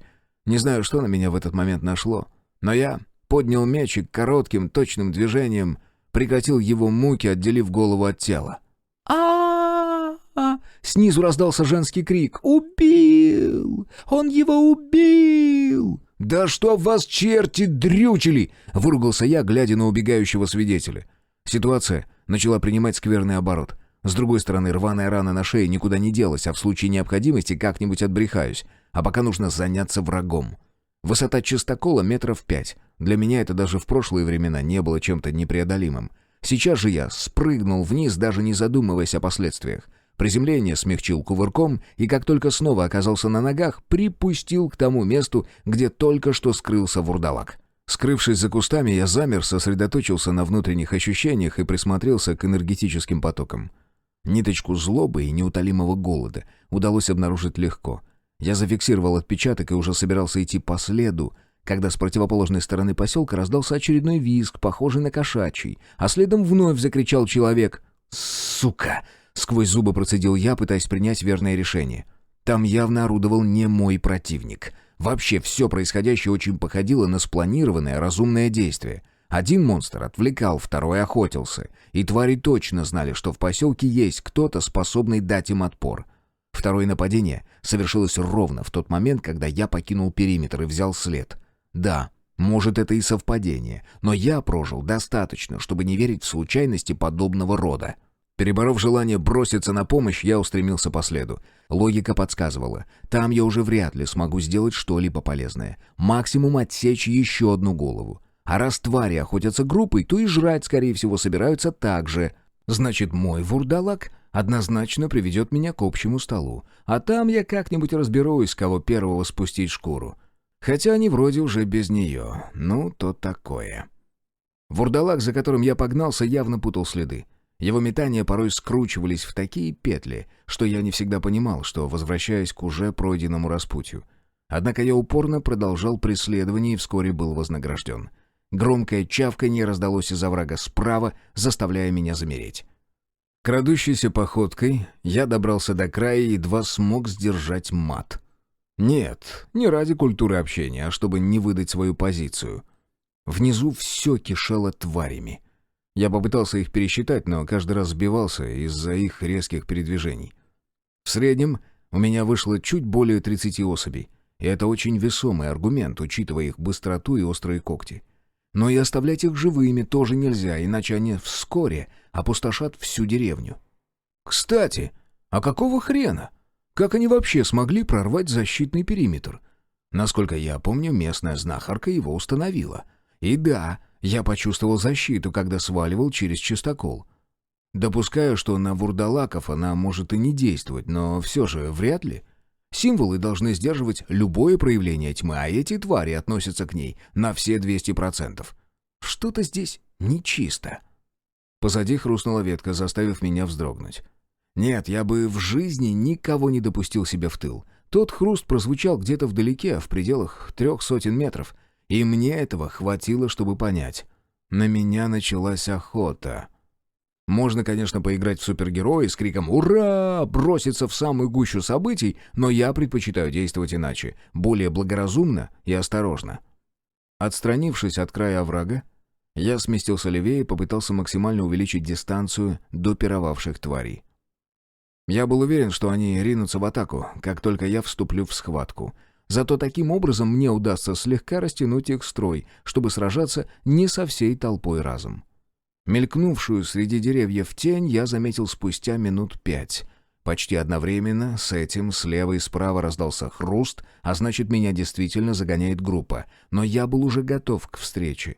Небольшая полянка, окруженная пышным кустарником, не позволит вурдалакам подкрасться незамеченными. Открытый проход сюда только один, а посередине возвышается мощный дуб, который позволит мне выстроить оборону таким образом, чтобы не пустить противника за спину. «Ну чё, ебать, погнали!» Выдохнул я и презрительно сплюнул. Мечи послушно покинули ножны, я замер в свободной позиции, прижимаясь спиной к толстому стволу дуба. Первая тварь пошла в лобовую атаку, и я едва сдержал рефлекс, чтобы не броситься ей навстречу. И не прогадал. Она была лишь приманкой. Выйдя на дистанцию первого выпада, вурдалак замер, прижимаясь к земле, и одновременно с этим сквозь кусты с треском проломились еще двое. Если бы я повелся и попытался отбиться от первого, сейчас заработал бы двух противников в тылу. А теперь я все еще нахожусь в приемлемой позиции. «Давай, бля! Хули ты замер, ублюдок!» — рявкнул я и сделал вид, что собираюсь атаковать. Сработало! Тварь спереди резко отскочила, а две другие синхронно прыгнули на меня. Продолжая прижиматься спиной к дереву, я сместился влево и обоими мечами рубанул тварь, рассекая ее на 3 части прямо в полете. В этот момент как раз приземлился вурдалак справа и получил мощный удар клинком вдоль позвоночника. Его развалило надвое, внутренности вывалились на землю. Оставшийся в живых уродец вдруг вытянулся во весь рост и завопил на всю округу тем самым противным кошачьим воплем. Вот теперь игра пойдет по-крупному. Докричать я уродцу не дал. Перенеся вес на правую ногу, быстро сместился вперед и широким взмахом меча снес ему голову. Лес словно ожил. Шелест травы и хруст опавших веток раздавались отовсюду.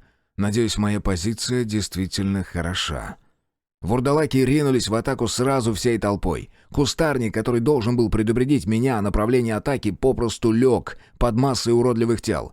Я начал раскручивать клинки, раскрывая вокруг тела веерную защиту. И в этот момент кто-то схватил меня за ногу. Оказалось, разрубленный на 3 части ублюдок не сдох. Передний кусок все еще был способен двигаться, что он и сделал. Не останавливая вращение клинков, я немного сместил траекторию левого и снес голову не желавшего упокоиться уродца. А затем меня захлестнула волна.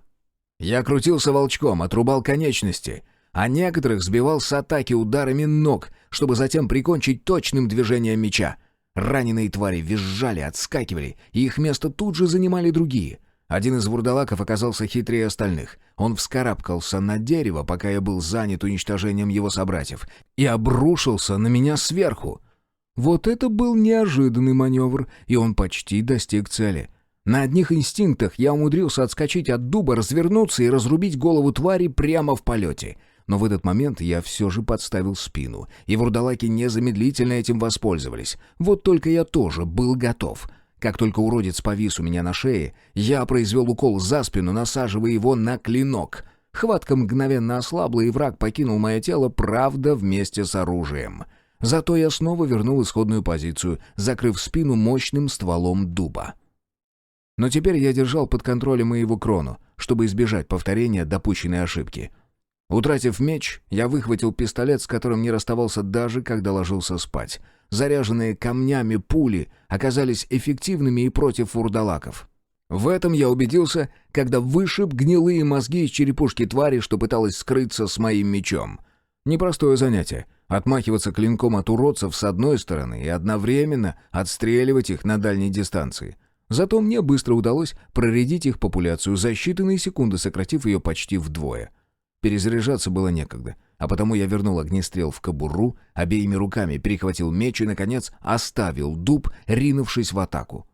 Меч выписывал причудливые узоры, резко меняя направление и угол атаки, исходя из положения противника. Краем сознания я подметил, что раньше так не умел. Я будто просчитывал наперед, как и с какой стороны нападет следующий уродец. Вскоре готовых продолжить схватку осталось лишь 3, да и то у одного не было руки, второй припадал на ногу, а третий вообще потерял нижнюю челюсть. Но всего живых, точнее недобитых, я насчитал 8, и это помимо опасной троицы. Их половинки продолжали упорно ползти, но я решил заняться ими чуть позже. Никуда они не денутся, не успеют. Однако на мой рывок целые твари отреагировали иначе. Они бросились бежать. Того, чьи ноги оставались целыми, я пригвоздил мечом, метнув его метров с 5. Затем выхватил ствол, перезарядил свободной рукой и добил оставшихся 2. Последний почти успел скрыться за кустарником, но почти, как известно, не считается.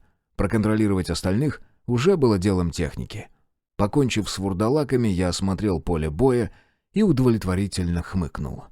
«Не на того напали!» — самодовольно произнес я и, сорвав пучок травы, принялся протирать клинки от крови. При этом я все так же продолжал сканировать пространство на предмет опасности. Хрен их знает, этих вурдалаков. Очень уж умными оказались некоторые из них. И снова оказался вознагражден за бдительность. Похоже, одна из тварей даже не вступала в схватку, а может, начала отступление раньше других. Я заметил ее ауру среди деревьев, чуть ли не в 500 метрах от места боя. Не люблю убирать грязное оружие в ножны, потому как их очень сложно чистить изнутри. Но выбора у меня нет. Не оставлять же мечи посреди леса, без присмотра. Тварь я поймал на перекрестке.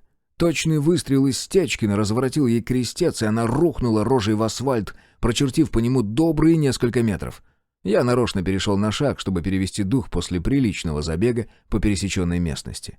Вурдалак шипел, пытался ползти, но я прекратил его потуги, наступив на голову. Тот сразу заколотил руками, при этом ноги остались лежать неподвижно. Хороший выстрел получился. На некоторое время я задумался, добивать его и без того грязным мечом или потратить ценный патрон. В итоге решил, что последние мне еще пригодятся, и потянул клинок из ножен. «Стой!» — Внезапно раздался крик в спину. «Не убивай его! Пожалуйста!» Я обернулся и натянул на рожу хищную ухмылку. «Кто он вам? Сын, брат? Или, может быть, отец?» «Сын!» — произнесла женщина, что стояла по правую руку от кучера, который встретился мне на вечерней дороге. «Так значит, ты и есть та самая знахарка?» «Какая разница?» — вступился за нее мужик. «Мы тебя по-человечески просим!» «Вы ведь понимаете, что он уже не тот, кем был раньше? Это чудовище, тварь, которая охотится на людей». «Мы уйдем», — попыталась отыскать компромисс знахарка. «Далеко в лес. Там нет живых, я знаю». «Тогда он убьет вас обоих. А у тебя дома жена и дети. А ты трешься здесь не пойми ради чего». «Это не твое дело, понял?» «Увы, теперь уже мое», — усмехнулся я и вонзил меч в основание черепа вурдалака. Тварь дернулась, задрожала, вытянулась всем телом и замерла.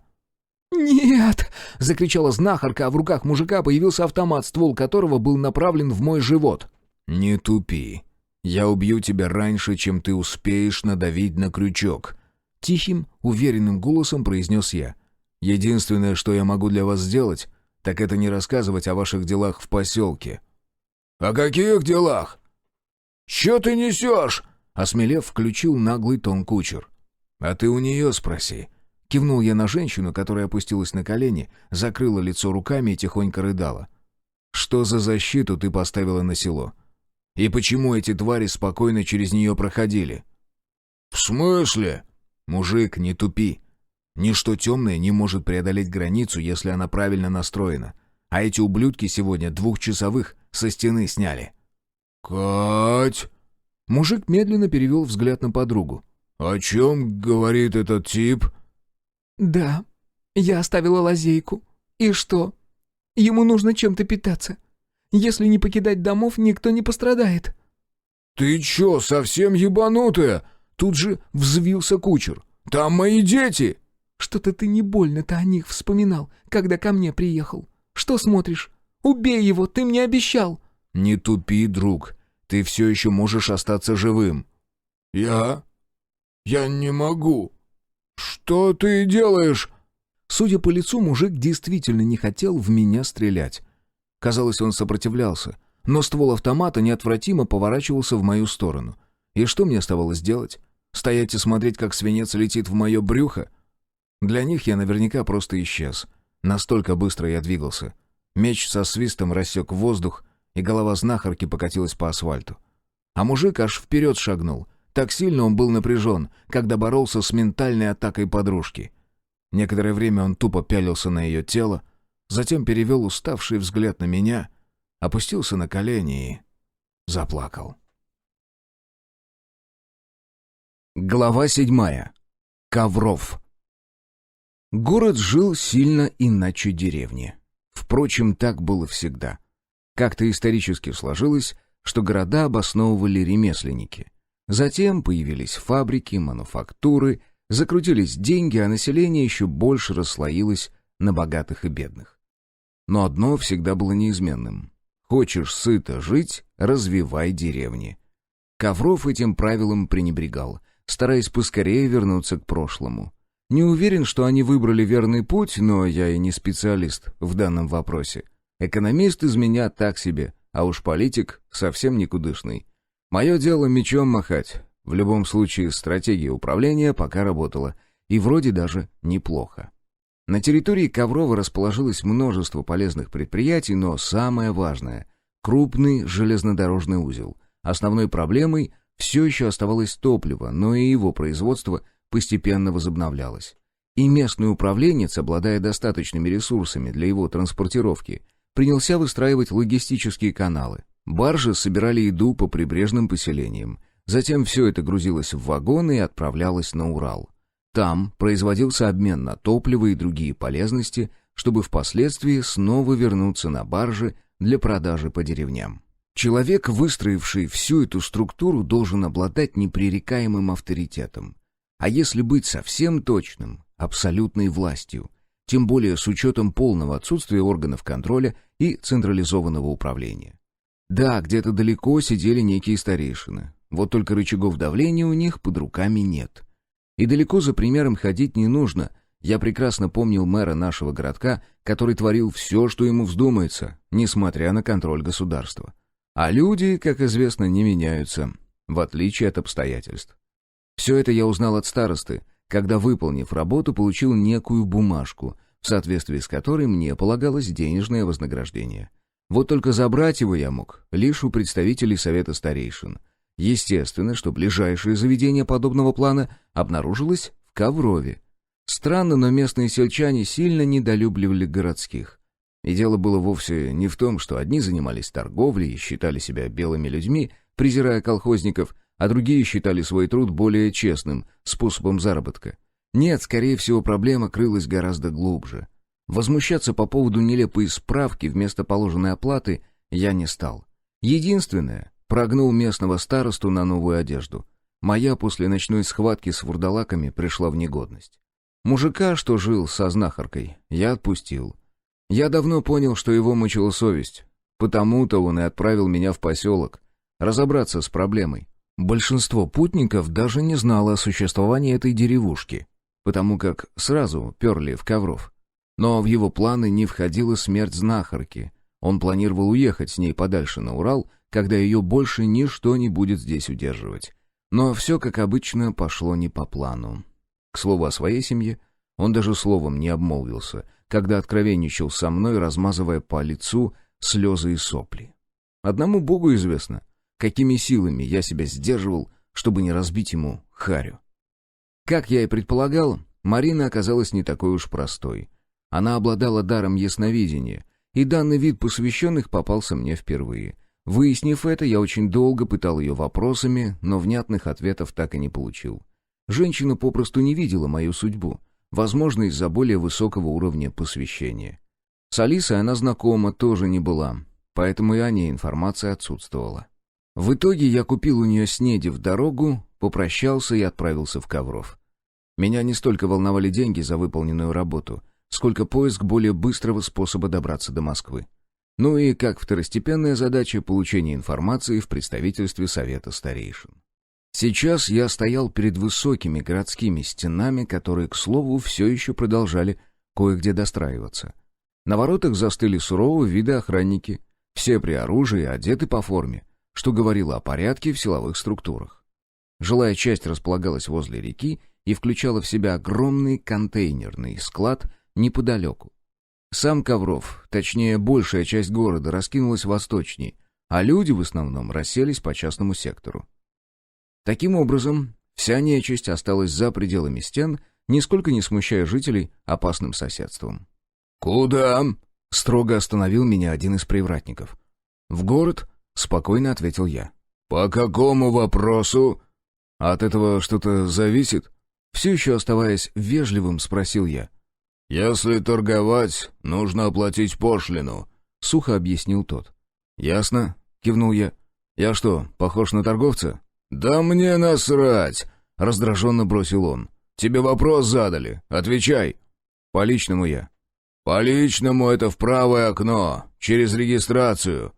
«Какое еще окно?» — удивленно уставился на охранника я. «Ты отойди немного и глаза разуй», — буркнул тот и утратил ко мне всякий интерес. Основные большие ворота были закрыты, и вход в Ковров осуществлялся через небольшую калитку, возле которой терлись двое стражников. Я слегка отошел, как посоветовал один из них, и действительно увидел два небольших окна, забранных железными ставнями. Одно находилось слева от ворот, второе справа. Впрочем, я именно поэтому и не обратил на них внимания, справедливо приняв за бойницы. Я подошел к тому, что справа, и гулко постучал в ставню. «Я сейчас кому-то подолблю!» Громко выругались с той стороны. Однако за металлической защитой что-то звякнуло, и она вскоре распахнулась. Изнутри на меня строго, с нескрываемым раздражением уставилась женщина. Лет 50 на вид, с короткой стрижкой, одутловатым лицом и свежим выхлопом. «Чё надо?» — бесцеремонно спросила она. «Не видишь, у нас перерыв». «Да мне бы пропуск оформить», — попытался объяснить я. «Здесь всем оформить», — огрызнулась она. «Через полчаса подходи, сказано, перерыв». Оконце с шумом захлопнулось, а я обернулся, чтобы посмотреть на так называемых «всех». Однако других желающих попасть в город поблизости не наблюдалось. Странный у них способ приветствовать гостей, зато я начал понимать, отчего сельчане так недолюбливают соседей. Выждав положенные полчаса, я вновь постучался в ставню. Изнутри донеслось очередное ругательство с намеком на оторванные руки стучащего. «Чё надо?» — разнузданным тоном повторила свой вопрос женщина в окне. На сей раз ее лицо было красным, а взгляд остекленел от количества выпитого. «Пропуск в город», — терпеливо ответил я. «По какому вопросу?» «По личному». «Кому?» «В смысле, кому?» «Ты чё мне здесь мозги компостируешь? Раз по личному, значит кому-то. Мне чё в пропуске писать?» «В представительство старейшин», — ответил я и продемонстрировал справку из поселка. «Господи!» — закатила глаза она и, обернувшись, громко крикнула. «Митрофанова! К тебе!» Затем окошко с грохотом закрылось, а изнутри донеслось раздраженное бормотание, которое наверняка предназначалось мне. Я же находился в полном замешательстве от подобного обращения. Нет, я допускаю, что мир изменился, но кому могло прийти в голову посадить на КПП такой экземпляр?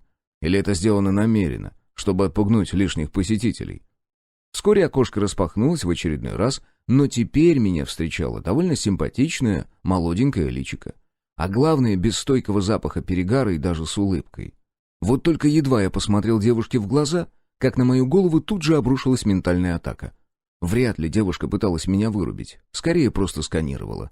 Однако я инстинктивно защитился от выпада, и, судя по удивленному взгляду, не должен был этого делать. «Кто вы?» Тут же последовал вопрос. «Витязь», — ответил я и протянул справку. «Исаул?» — переспросила она, глядя на меня с нескрываемым подозрением. «Посвященный первой ступени?» «Он самый», — подтвердил я. «Ну-ну», — ухмыльнулась она. «Секундочку». На полку перед девушкой лег толстый журнал. Откинув обложку, девушка пробежалась пальцем до буквы «Е» и, подцепив сразу целую стопку страниц, перекинула их. Пробежав пальцем по списку имен, она задумчиво постучала ноготками по журналу и вновь уставилась на меня. «Нет такого», — ухмыльнулась она. «Так кто вы?» «Может, вы не в том журнальчике смотрите?» — предположил я. «Молодой человек», — напустив на себя строгости, произнесла она. «Вы из меня дурочку-то не делайте. Назовите номер вашей лицензии». «Чего?» — натурально опешил я. «Какой еще к черту?» И тут я замолчал, потому как рука Митрофановой резко метнулась под столешницу. Явно не для того, чтобы угостить меня пряником. Скорее всего, там расположилась тревожная кнопка, в чем я тут же убедился, когда из калитки вышел охранник и направил в мою сторону ствол. «Нормально вы тут гостей встречаете», — ухмыльнулся я. «Руки в гору, пока я в тебе дырок не наделал», — приказал тот, а за его спиной появились еще двое. Один из них держал в руках топоры, второй оказался вооружен луком. Судя по всему, тоже витязи. Впрочем, их аура рассказала мне немного больше, чем внешний вид. У обоих в ней отчетливо просматривались нотки тревожности. «Даже не вздумай дергаться», — посоветовал лучник. «У меня 7-я ступень, я из тебя подушку для булавок за секунду сделаю». Второй, вооруженный топорами, удивленно приподнял брови и что-то шепнул на ухо первому. На его лице мгновенно нарисовалась настороженность. А еще он бросил взгляд вверх, словно ожидал там кого-то увидеть. Я не стал скромничать и удовлетворил любопытство.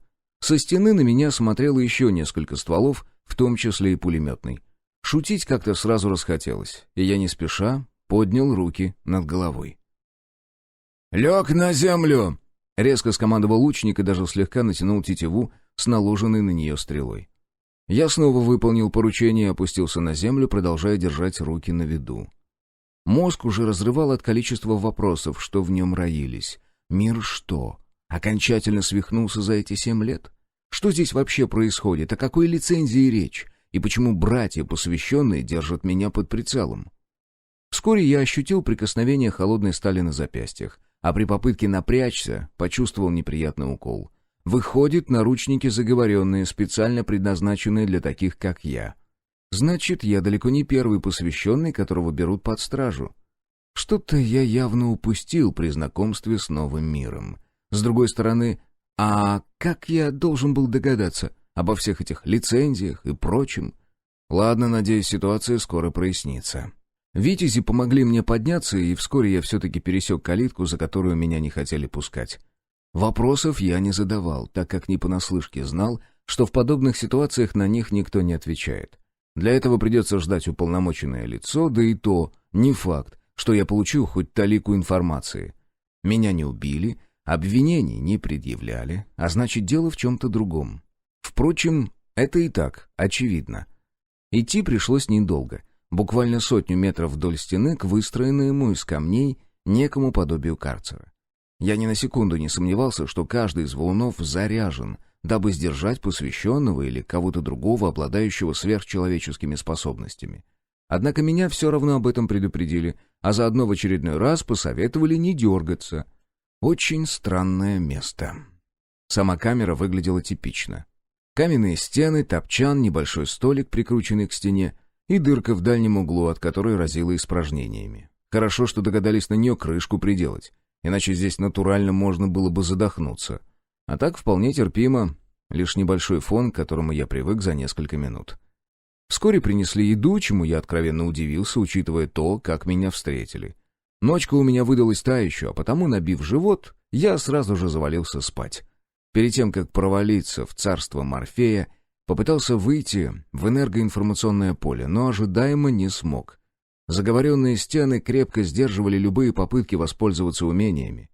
Можно, конечно, попытаться исказить пространство или обратиться в медведя, который способен высадить дверь вместе с коробкой. Но я решил не безобразничать, а просто дождаться логического завершения приключений. Не просто же так меня держат здесь, еще и кормят. Ситуация разрешилась лишь к концу 2-го дня пребывания под арестом. Я уже начинал нервничать. Хотел ведь просто сэкономить время, а по факту все вышло с точностью, да наоборот. Это подбешивало. В общем, оставалось только ждать, чтобы не усугублять и без того не очень-то приятное положение. И я пришел к решению, если к концу 3-го дня ничего не изменится, придется что-нибудь предпринять. Что именно, пока не знаю, но свободного времени у меня вагон. Придумаю. Однако не пригодилось. После ужина дверь распахнулась, и в камеру вошел человек с серьезным энергетическим потенциалом. Уж не знаю, намеренно ли он позволил просканировать свою ауру, или мы с ним были примерно одинаковы по ступеням развития.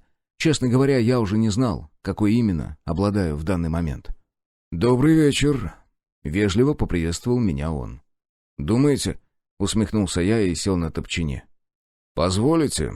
— гость кивнул на место рядом. «А не боитесь, что я вам шею сверну?» «Хотели бы свернуть, давно бы попытались». «Откуда вы?» «Из чрева матери», — огрызнулся я. «У меня более насущный вопрос. А давно посвященные стали нападать на своих?» «Вы не зарегистрированы?» — развел руками тот и уселся на топчан. «Или скрываете свое настоящее имя? На сей счет в нашем ведомстве есть четкие инструкции». «Есть причины?» «А куда без них?» Когда бесы ушли, в мире осталось очень много людей, поддерживающих, так скажем, политику темной стороны. Среди них немало тех, кто обладал серьезными силами. Вы ведь наверняка помните, какой бардак творился в самом начале. Не только предатели, но и посвященные пытались подмять мир под себя. «Не особо», — слукавил я. «Я в деревне жил, там все было спокойно». «Так откуда вы?» «Да так». Я покрутил пальцами в воздухе. «Крохотный провинциальный городок в Рязанской области». «И как вас зовут на самом деле?» «Серега». «А позывной, значит?» «Исаул?» «Он самый». «Сергей, давайте откровенно. У нас нет никаких данных о посвященном с позывным Исаул. И энергоинформационное поле молчит на ваш счет. Такое чувство, будто вас здесь никогда не было. А затем вы внезапно появились на руинах Кремля в Нижнем Новгороде. Если быть точным, около 10 дней назад. Все верно?» «Ага», — буркнул я, понимая, что играть с этим человеком не получится. «Так вот, мы поинтересовались у местных посвященных. И знаете, что они говорят?» «Догадываюсь». «Тогда объясните мне, Витязь 10-й ступени Исаев, какого хрена вы творите? Неужели так сложно было связаться с Советом Старейшин и не устраивать всю эту самодеятельность? Вы хоть понимаете, что на данный момент являетесь самым сильным воином на нашей земле? Мало того, вы единственный носитель ключа!» «Алиса где?» Я вмиг сделался серьезным и внимательно посмотрел в глаза гостя. «О ком вы?» Откровенно удивился он, и это отобразилось в ауре, а значит, действительно было правдой. «Ладно, поставим вопрос несколько иначе. Вы из Москвы?» «Прямиком, как только узнал, кто вы». После победы над Баалом несколько человек, включая Исая, вывезли из Нижнего девушку. Ее звали Алиса. Не исключаю, что сейчас она живет под другим именем. Возможно, даже со слегка другой внешностью. Но раньше она выглядела так. Я передал старейшине мысленный образ Алисы, при этом продолжил внимательно наблюдать за его мимикой и аурой. «Нет, никогда ее раньше не видел», — ответил он спустя некоторое время. «Кто она для вас?» «Это не важно», — поморщился я. «Значит, в Москве ее нет?» «Понятия не имею. Но могу отправить запрос». «Будьте любезны», — кивнул я. «Сергей Николаевич, а что вы собираетесь делать дальше? Неужели и в самом деле хотите лазать по лесам и охотиться на всякую нечисть, словно рядовой посвященный первых ступеней? А вы хотите предложить мне место в совете? Почему нет? Вы достигли того уровня, когда вправе занять пост среди равных? Не хочу. Разве вас не волнует дальнейшая судьба нашей Родины? А это удар ниже пояса, поморщился я. Конечно, волнует. Тогда в чем проблема? «Не хочу», — состроив невинную рожу, повторил я. «Я далек от политики. В прошлой жизни я тоже не сильно ей интересовался. Но знания, что сокрыты в вас, могут принести колоссальную пользу всему человечеству. Простите, вы, кажется, не представились». «Вам не кажется», — улыбнулся он. «Седой наблюдатель 9-й ступени». «Так вот, Седой, оставьте свои высокопарные речи о человечестве для кого-нибудь другого. И раз уж мы наконец разобрались в том, кто я такой, могу я идти?» «Честно сказать, я ожидал от вас большей ответственности. Впрочем, меня вас предупреждали». Вздохнул наблюдатель. «Боюсь, мы не можем так рисковать и вынуждены попросить передать знания о ключе в распоряжение Малого Совета Старейшин. В целях безопасности, конечно же». «А рожа не треснет?» — ухмыльнулся я. «С какого это перепоя я должен вам что-то отдавать?» «Это будет правильно, это будет выгодно», — парировал я. «Вы ведь понимаете, что отказ приведет к определенного рода последствиям». «Ты мне сейчас что, угрожаешь?» — хищно оскалился я, даже резко перешел на «ты». «Отнюдь». Он выставил руки ладонями вперед. «Я лишь хочу оградить вас от очередных неприятностей. Как думаете, много времени потребуется врагу, чтобы узнать, что вы все еще живы? Так значит, вы в курсе, что Баал не умер в тот день? Как бы вам объяснить? Кончайте свои политические телеги по ушам катать и говорите как есть». Исай предложил кое-что, и мы поддержали его идею. Ваше тело представили Баалу, а взамен он позволил всадить себе в спину нож. Когда пали границы, бесы покинули наш мир. Таков был договор. «Ну, как-то так я и думал», — хмыкнул я. «Хотя некоторые нюансы все же не сходятся. Например, я не рушил границы». «Уверены? Я бы запомнил. «А чем конкретно вы занимались, когда были в анабиозе?» «Боюсь, это не ваше дело». «Ладно, я не претендую на ваш внутренний мир», — снова выставил руки вперед Седой. «Вы со всеми такой колючий. А вам любви и нежности не хватает?» «И все же, я рекомендую вам пройти процедуру по извлечению ключевых знаний. А иначе что? Мы не можем гарантировать вашу безопасность. Я и не прошу. Вы вообще в курсе, что Баал вернулся? Мы в курсе, что вы с ним покончили. Точнее, зафиксировали мощный энергетический всплеск, который произошел 4 дня назад. А теперь, отследив ваш путь, поняли, кто приложил к этому руку. Боюсь, дела обстоят несколько сложнее. У него есть хозяин, и он в состоянии освободить своего пса. Простите, но я не уполномочен разговаривать на эту тему с кем-либо, кто не имеет отношения к совету. Но вы хотя бы в курсе. И то хлеб. Вы не ответили. Чем вы собираетесь заняться? Простите, но я не желаю обсуждать личное с членами совета, в тон Седому ответил я. Я могу идти? Насколько нам известно, вы собирались посетить столицу. Позвольте вас хотя бы подвести. К тому же вам придется пройти процедуру лицензирования, иначе подобные эксцессы будут преследовать вас в каждом крупном поселении. Что еще за процедура? Ой, беззаботно отмахнулся Седой. Для вас это всего лишь формальности, но вы же понимаете, что они необходимы. И да, при получении лицензии вы сможете спокойно сменить позывной, если этот вас смущает. А если я откажусь? Хозяин-барин, пожал плечами наблюдатель. Но, как я уже сказал, в любом более-менее крупном поселке вас сразу же попытаются задержать до выяснения. Уверяю, Сергей Николаевич, вам совершенно нечего бояться. Никто не станет что-либо с вами делать без вашего на то согласия.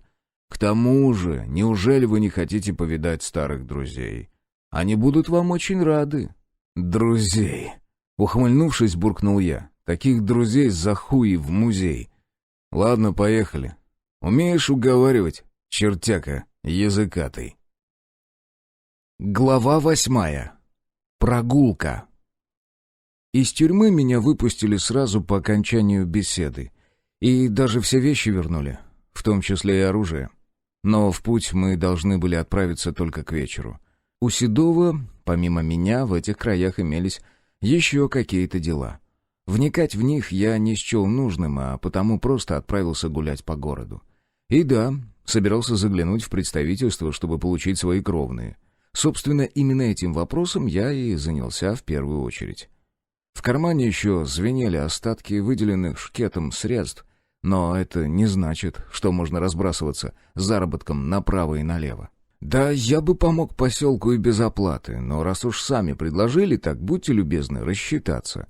Как говорится, запас карман не тянет. К тому же мне еще много чего нужно прикупить.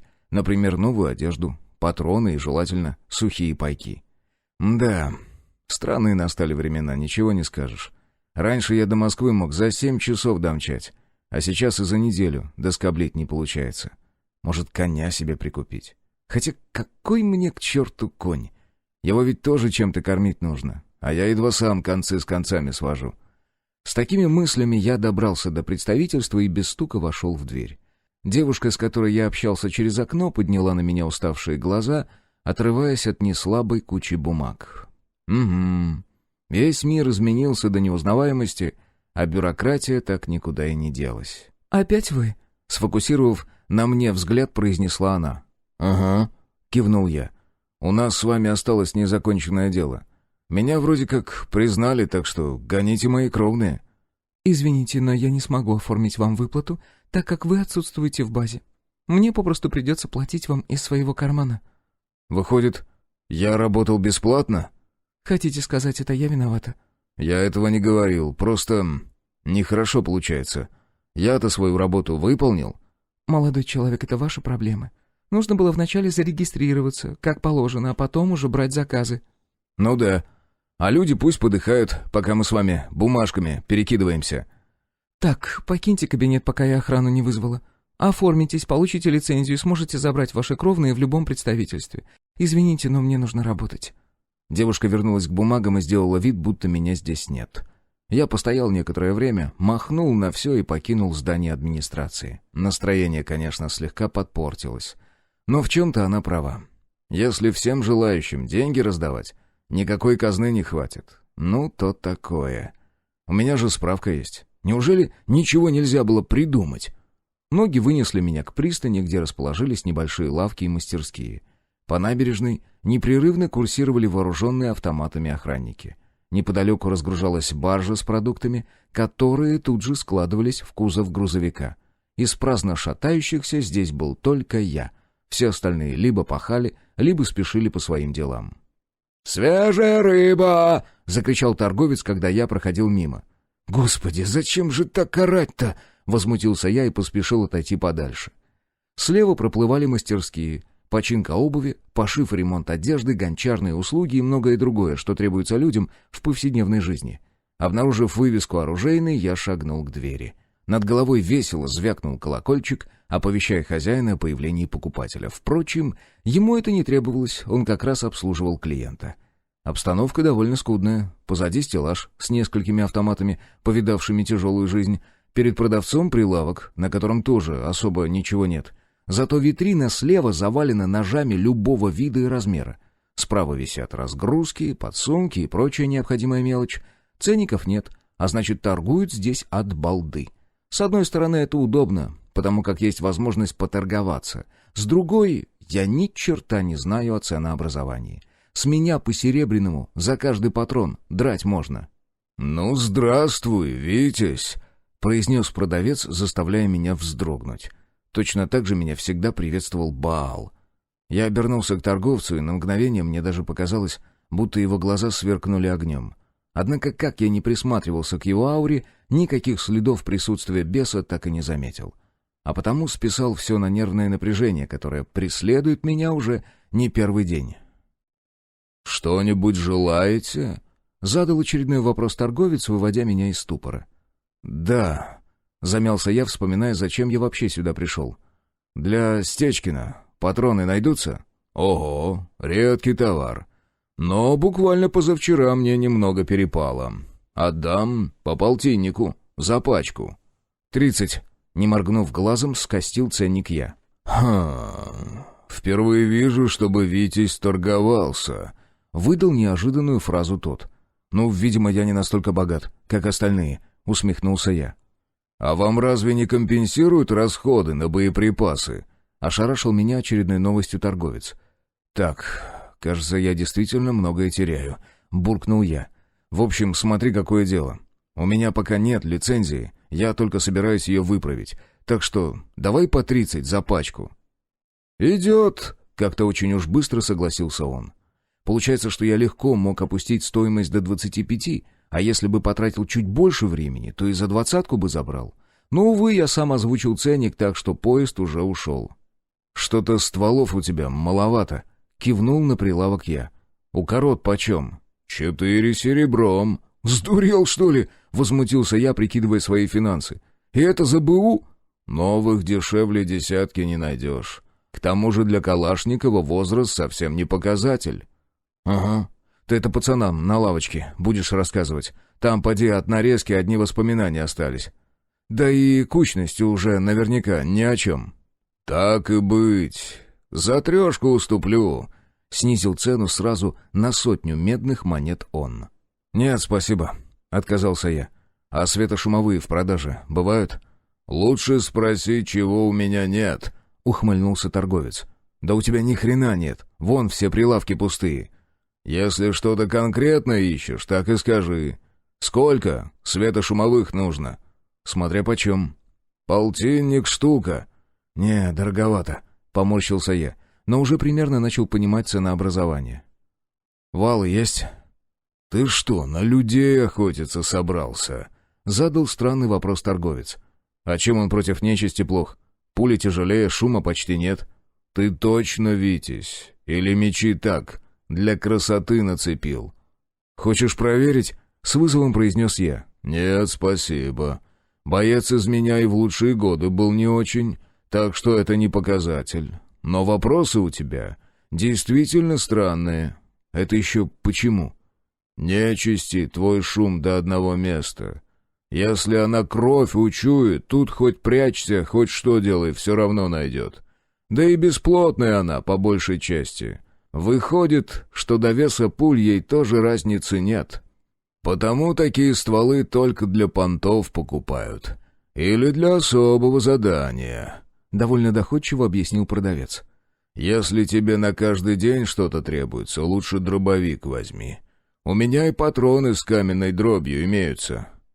«Ладно, молодец, соображаешь», — выкрутился я. «Но мне только патроны для Стечкина. 2 пачки возьму».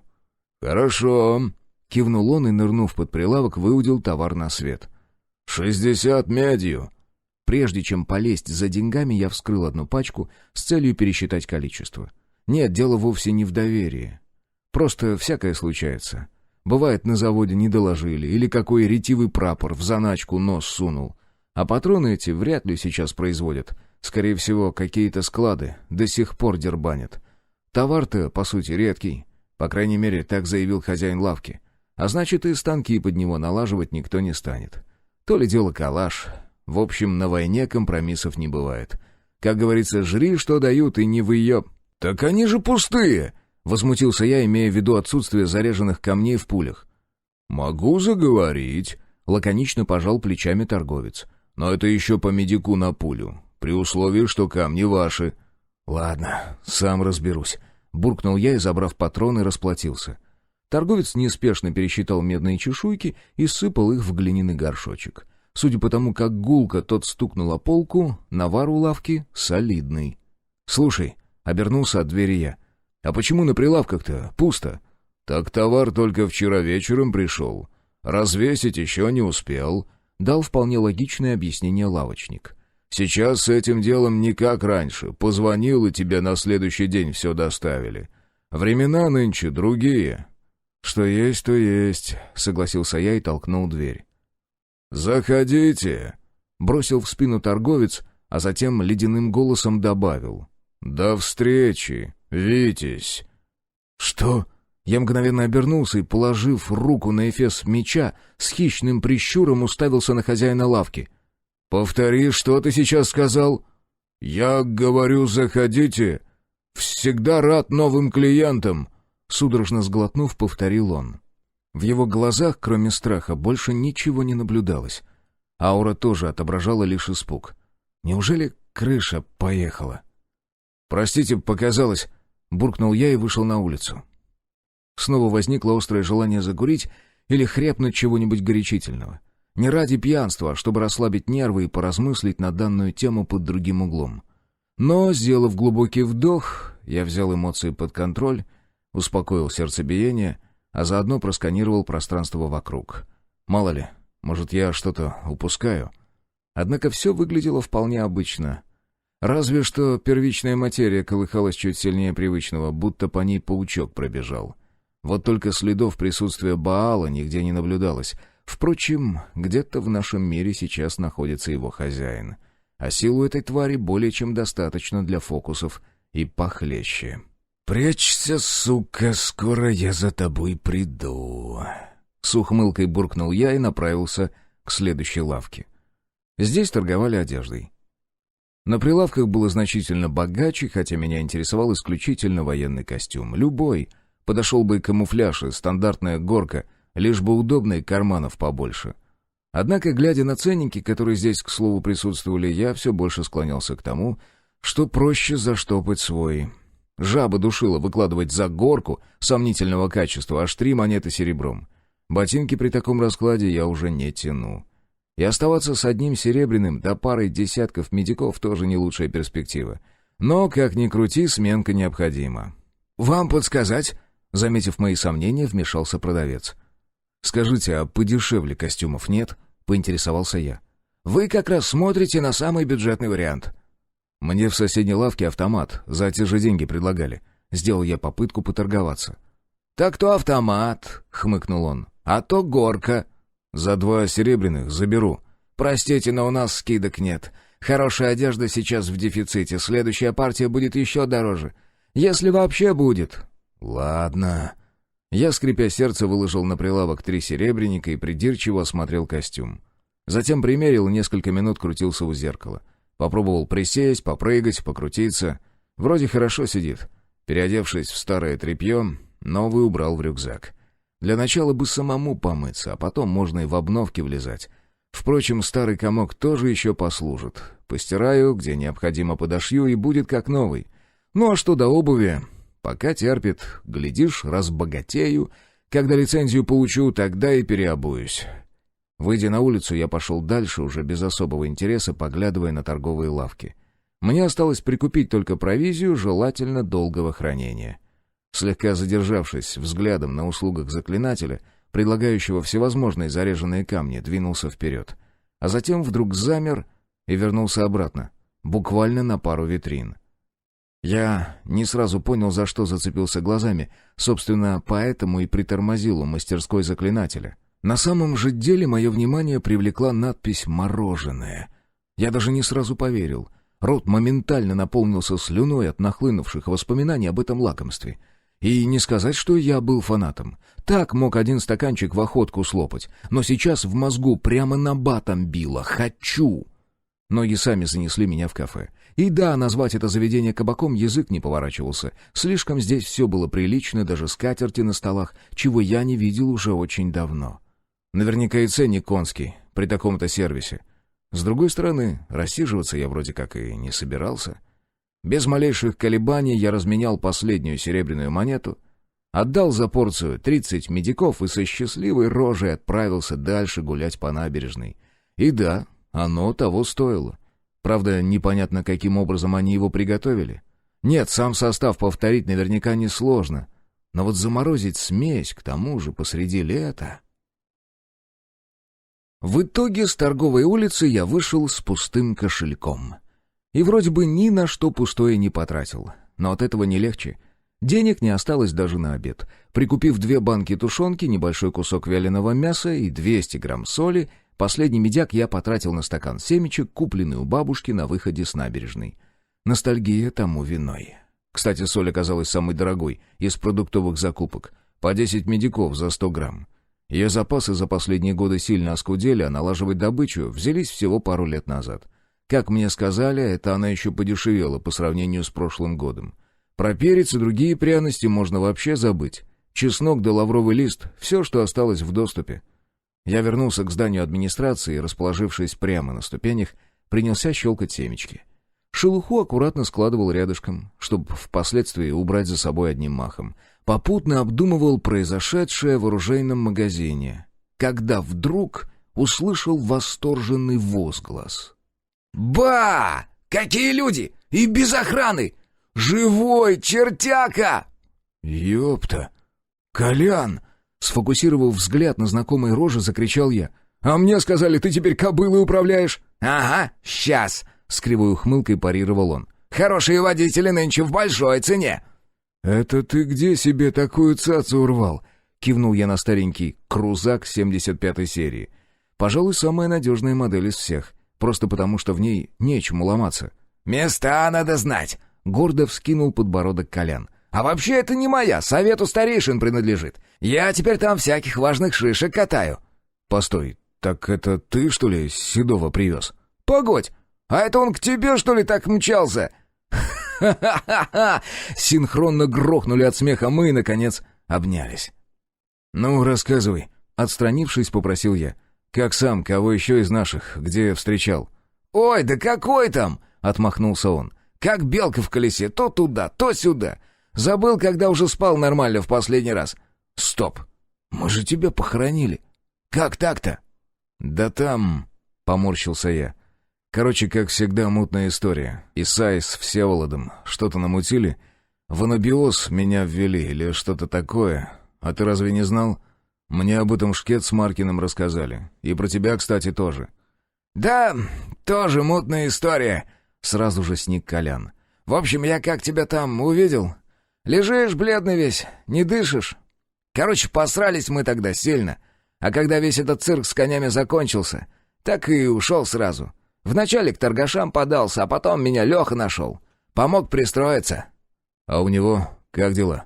«Да пес его знает. Я по всей стране катаюсь, на месте почти не сижу. Он тоже вечно в командировках. У них ведь что-то типа спецназа там, все со скверной борются. В последнее время вообще канитель нездоровая, все на нервах. Мечутся туда-сюда, туда-сюда».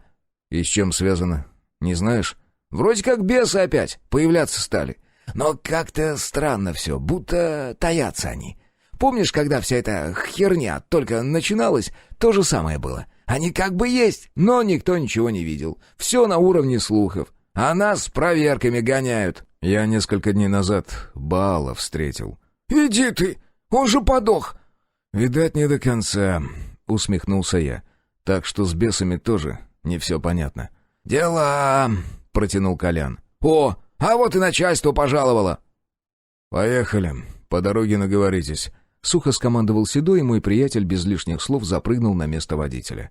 Я влез на переднее сиденье, а начальство, как ему и положено, угнездилось на заднем диване.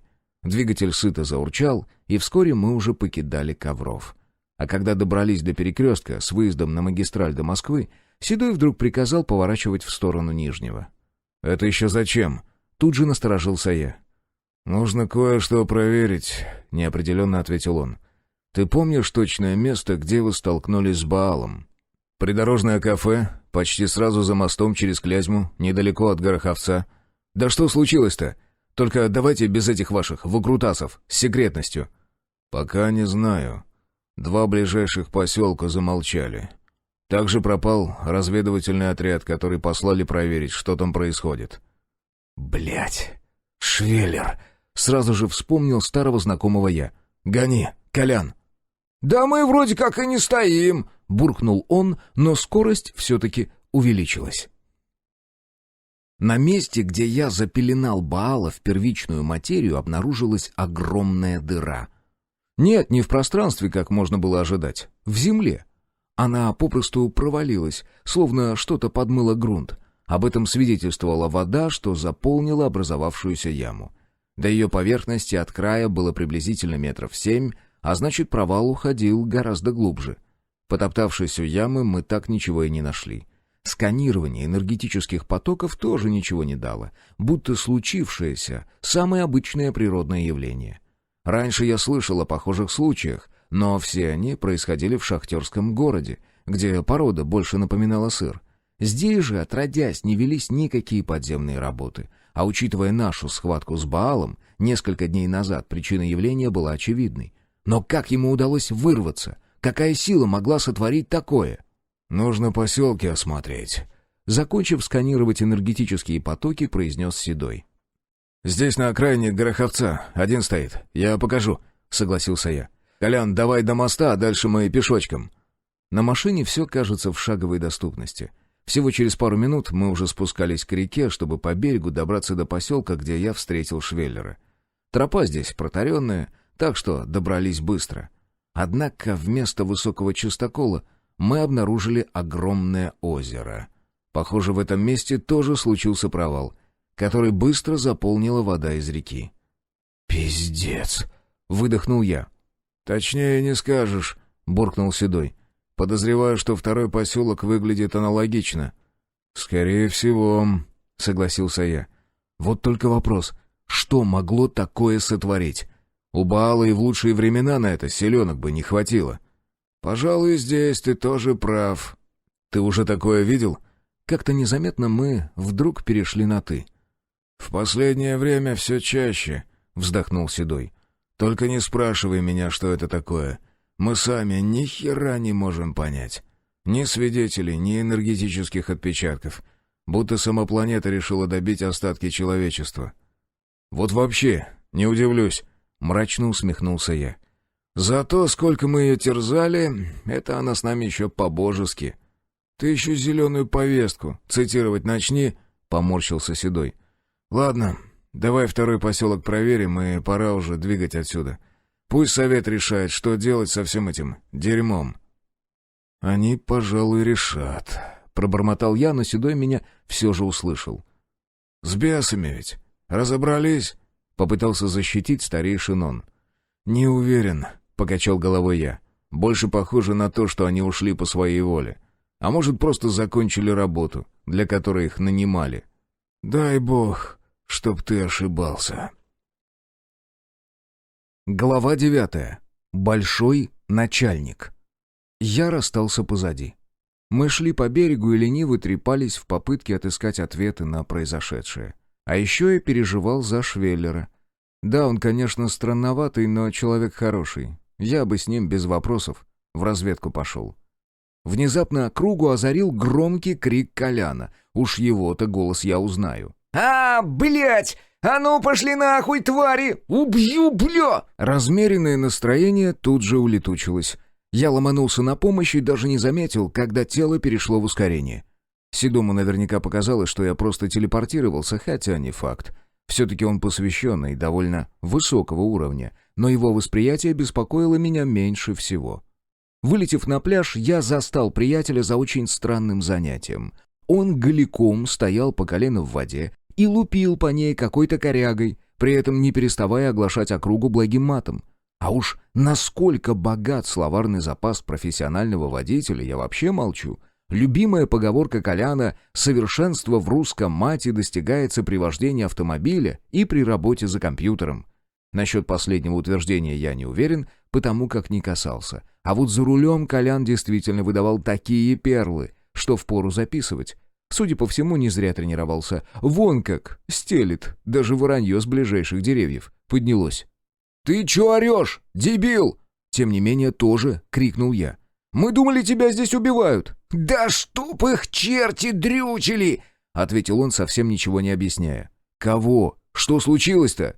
«Ну, вы ушли, а я там остался!» — начал он. «Жарко в машине-то сидеть, тем более без кондиционера. Ну, дай, думаю, скупаюсь, пока вы там хернёй маетесь. В воду зашел, а тут эти за пипирку хватают. Я чуть в штаны не навалил». «В невидимые?» — подколол приятеля я. «Чё?» — не сразу вник в шутку он. «Ты чё несёшь?» «Яйца», — хмыкнул я. «Ты бы для начала штаны надел, прежде чем в них наваливать. Палкой-то зачем по воде лупишь?» «Блядь, акул гоняю!» — огрызнулся Колян. «Ясно», — кивнул я. «Щекотух испугался». «А ты бы не Договорить он не успел, потому как резко ушел под воду. И причину этого я понял мгновенно, так как несколько дней назад сам побывал в подобной ситуации. В отличие от Коляна, я владею достаточным количеством навыков, чтобы выкрутиться. И то едва концы не отдал, когда эта тварь прокатила меня вдоль реки. Счет шел буквально на секунды. Я сосредоточился на внутренних ощущениях и мгновенно расширил восприятие окружающего мира. Вода сильно искажала энергетические потоки, мешая определить точное положение противника. Я очень боялся зацепить друга, потому как собирался бить наверняка. А затем вдруг вспомнил, что вода сама по себе является отличным источником энергии. Сделав поправку на скорость и расстояние, я резко потянул за первичную материю, а затем в нужный момент отпустил ее, сформировав что-то типа удара кнута.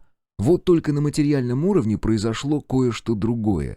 Вместе смещения всего на мгновение остановилось движение частиц, образуя ледяную преграду на пути твари, и она со всего размаха влетела в препятствие чешуйчатой рожей. К сожалению, это ее не убило, зато Колян оказался на свободе. Поджидая врага, я вытянул пистолет и не прогадал. Тварь показала голову первой. Нас разделяли каких-то 100 метров, но для оружия с коротким стволом это огромное расстояние. Даже из автомата попасть в такую крошечную мишень было бы непросто. Но ведь я Витязь, и в моем арсенале не только мечи и пистолет. Хлопнул одиночный выстрел, и я подкорректировал полет пули энергетическим потоком. Заряженная энергия камня, она угодила точно в лоб водяной бестии. Раздался всплеск, и тварь скрылась под водой, чтобы через некоторое время всплыть кверху пузом ниже по течению. «Блядь!» — долетел крик с середины реки. «Вот почему, как только я с тобой встречаюсь, меня постоянно норовят грохнуть. Могила, мать твою, я тебя ненавижу, чертов ублюдок!» «Мы тоже тебя любим!» — крикнул в ответ я. «Давай, греби к берегу!» Я вернул пистолет в кобуру и обернулся к Седому, который рассматривал меня, нацепив наружу крайне задумчивое выражение. «Чё?» — спросил я. «Что-то не так?» «Скажи-ка мне, Витязь 10-й ступени, а что ты сейчас сделал?» «Убил очередную тварь, которая охотилась на людей», — сухо ответил я. «Это понятно. Но каким образом?» «Пристрелил». Мы, конечно, можем долго играть словами, но ты ведь прекрасно понимаешь, что именно я хочу от тебя услышать. Так если ты и без моих слов все знаешь, нахера тогда весь этот цирк с угадайкой? Ты обязан передать эти знания совету. Рожа треснет. Хмуро отреагировал я. Эти знания уйдут со мной в могилу. Других вариантов нет. Ты не понимаешь. Нет, это ты не понимаешь. Я знаю людей, и мне насрать на то, какие цели они преследуют. Как только старейшины получат доступ к этим знаниям, мир уже никогда не перестанет пылать. Все, базар окончен. Ты ведь в курсе, что я обязан об этом доложить? Лучше не продолжай, если не хочешь остаться здесь навсегда. Они все равно узнают и откроют охоту. Ты только что добавил веса в чашу уже принятого мной решения. Ты такой же, как Исай. Даже не знаю, комплимент это или оскорбление, усмехнулся я. А теперь ответь мне на один вопрос, только честно. Алиса у вас? Нет, и я уже говорил, мы не знаем, где она. Твой предок увез ее. Ну, хоть какая-то хорошая новость. Фух, бля.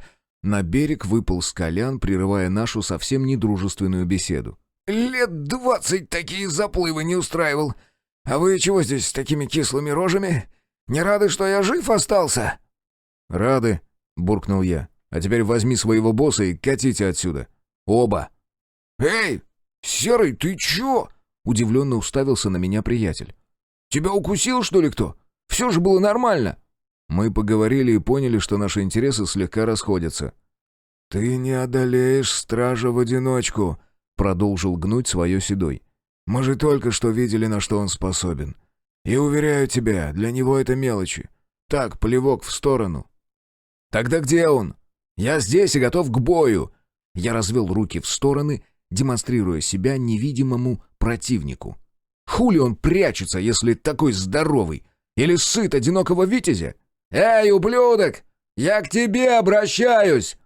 Крикнул я в небо, а затем с ухмылкой посмотрел на Седова. «Прикинь, никого!» «Перестань кривляться», — поморщился он. «Ты используешь силу Творца для борьбы с какой-то нечистью. Тебе самому не смешно?» «Нет», — покачал головой я. «Мне абсолютно нормально». «Твою мать!» — вновь прервал нашу беседу Колян и резко подскочил. «Машина!» Не сговариваясь, мы подняли взгляды на мост, по которому в неизвестном направлении кто-то сваливал на подведомственной машине Совета Старейшин. Мне вдруг стало так смешно, что я не выдержал и расхохотался во весь голос.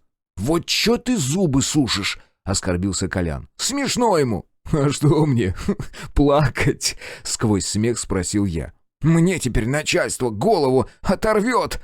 «Не оторвет», — пообещал Седой. «Хотя по-хорошему надо бы». «Не ссы, дружище, я за тебя заступлюсь!» Продолжая похрюкивать от смеха, поддержал приятеля я. «Спасибо!» — буркнул он. «Чё делать-то теперь?» «Милицию вызывать!» Нашелся я и снова захохотал. «Ой, да иди ты!» — надулся Колян. «Ладно, не куксись, найдем мы твой драндулет. Там бензина много было?» «Солярки!» — поправил приятель. «Да какая разница? Ты же понял, о чем я?» «Вообще-то большая, Колян, ёпт! Да почти полный бак! Мы как раз в Коврове под пробку залили, а проехали всего ничего!» «Значит, не найдем», — вместо меня заявил Седой. «В любом случае нужно идти к ближайшему поселку, чтобы связаться с советом». «А давно старейшины информационным полем пользоваться перестали?» — удивился я. «Сразу же, как только страж в наш мир проник».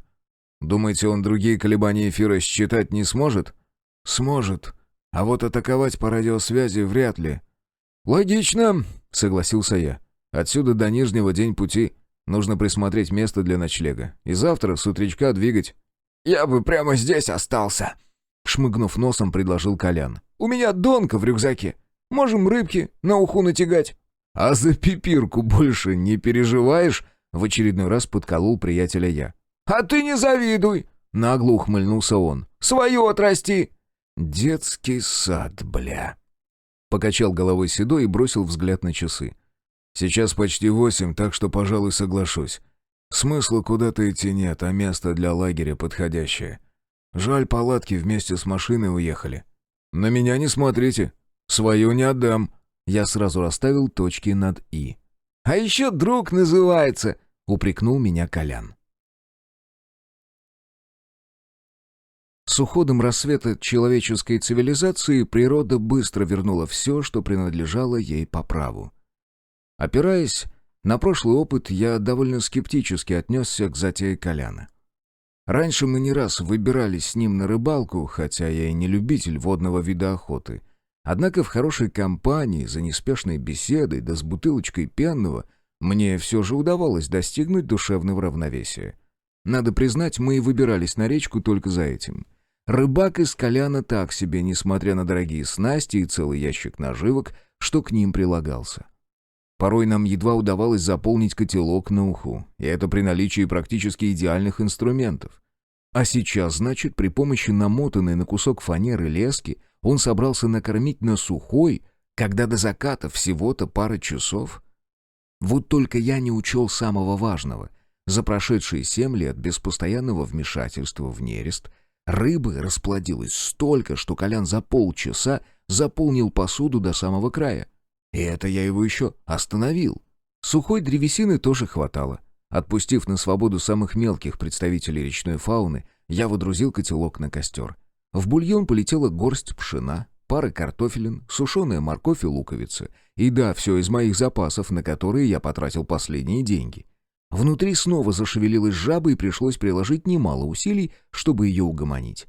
Котелок был походный, всего на 2 литра, и от изобилия продуктов уха получилась очень жирной. Как выразился Колян, нажористой. Уплетали мы ее за обе щеки, только чавка не стояла, ну и периодические плевки костями. Я распределил дежурство и первым заступил на пост. Вопреки моим возмущениям, Колян в наглую заполз в мою палатку, и уже через 5 минут из нее доносился его мощный храп.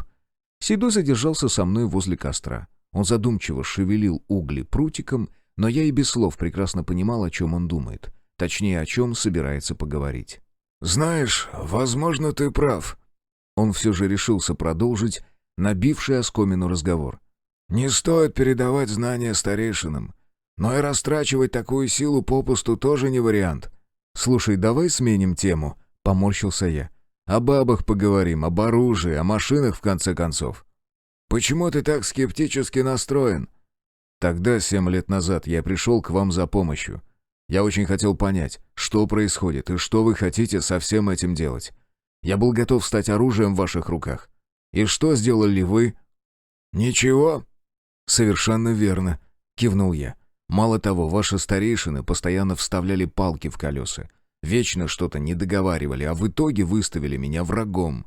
И после всего этого появляешься ты и вкручиваешь мне, как важно поделиться силой Творца с вашим чертовым советом». «Нет, я прошу тебя о другом. Начни воспринимать происходящее всерьез. Когда страж окончательно адаптируется под законы нашего мира, он придет за тобой». «Может, я именно этого и жду?» «Ты не готов». «Слушай, иди в жопу, а! Вы мне с первых дней посвящения эти ваши телеги про готов, не готов по ушам катаете. Сказать честно?» «Ну?» «Мне вообще глубоко насрать на то, что вы собираетесь со всем этим делать. Я хочу найти Алису. Хочу увидеть сына, а потом свалить куда-нибудь в тайгу, где меня больше не найдет ни одна сволочь». «Леха отзывался о тебе иначе. Он говорил, что ты патриот и готов биться до конца». «Был готов». «Ошибаешься. Такие, как ты, бывшими не становятся. Ты ведь воин, у тебя это на роду написано». «Высшие планы, борьба со вселенским злом. Хватит с меня этого дерьма. Пусть все катится к чертовой матери вместе со стражем и вашим долбанным советом старейшин. Я 7 лет жизни потерял, стараясь защищать ваши интересы. И что взамен? Без сраной лицензии даже честно заработанное забрать не могу». «Таков порядок». «Да нахуй он мне всрался, этот ваш порядок? Речь вообще не об этом. Я и без денег проживу. Вон реки полны рыбой, в лесу зверь непуганный, подходи и бери. Я к тому, что помощи от вас никакой». «Зря ты так», — тяжело вздохнул Седой. «Мы большую работу сделали. Ты даже не представляешь, как в первые годы людям жилось. Здесь такое месиво творилось, похлеще, чем с бесами. Магазинные полки опустошили еще при тебе, и не все догадались начать землю возделывать. Еще чуть-чуть, и дело дошло бы до каннибализма. А что ты видишь сейчас? Мир, торговля процветает. Со дня на день бензин в каждом поселке появится. Ты от Нижнего до Коврова по главной магистрали пешком прошел и ни одного разбойника не встретил. Думаешь, это все само сделалось? И это я молчу о том, что на границах творится. А что там? Пиздец там, могила. Притом полный. Большая часть мира прекратила свое существование, и освободившееся место заняла нечисть. Вот только там жрать некого, и все эти твари стремятся прорваться сюда. А там уроды в разы страшнее наших. Одни только вампиры чего стоят. Хорошо, хоть скандинавы со своими бестиями сами справляются, иначе совсем хана. А откуда вообще взялось все это дерьмо? Они всегда были, просто спали без энергии. И сейчас ты единственный, кто способен снова перекрыть ее поток. «Не выйдет», — покачал головой я. «Если изолировать Вселенную, она умрет». «Это лишь теория». «Это факт». «Хорошо, не буду спорить. Может, так оно и есть, но что делать со стражем? Бесы снова появляются, и теперь им не нужны человеческие тела. В мире достаточно энергии, чтобы они могли жить среди нас и без физической оболочки. Пойми, я не просто так прошу тебя присоединиться к совету. Ты должен возглавить нас». «Иди нахер», — перебил собеседника я. «Ладно. Обещай хотя бы подумать». «Тебе спать пора. У тебя смена перед рассветом». Седой ушел, оставив меня наедине с тяжелыми мыслями. А все потому, что он был во многом прав. В том числе касаемо меня. Я действительно растрачиваю невероятную мощь на борьбу с рядовой нечистью. Если все действительно обстоит так, как он рассказал, то мы все еще продолжаем падать в бездну. Но кто бы знал, как мне не хочется снова влезать во все это дерьмо. Я не кривил душой, когда рассказал Седому о своих планах. А что если вернуть знания? Что если отдать их стражу, и пусть он валит туда, откуда пришел? Я даже готов отдать ради этого жизнь. Вот только есть один маленький нюанс. И со дня на день ему должно исполниться 7 лет. А родовая память не шутка, и значит, сила Творца перейдет к нему по наследству. Иса это понимала, потому и спрятал Алису. Вопрос: где? И вообще, стоит ли мне их искать? Не получится ли так, что, обретя семью, я обреку их на гибель? Опять же, не факт, что победа над стражем не задействует еще более опасную программу защиты. Но ведь должна же быть какая-то лазейка во всей этой круговерти. Внезапно я почувствовал на себе пристальный взгляд.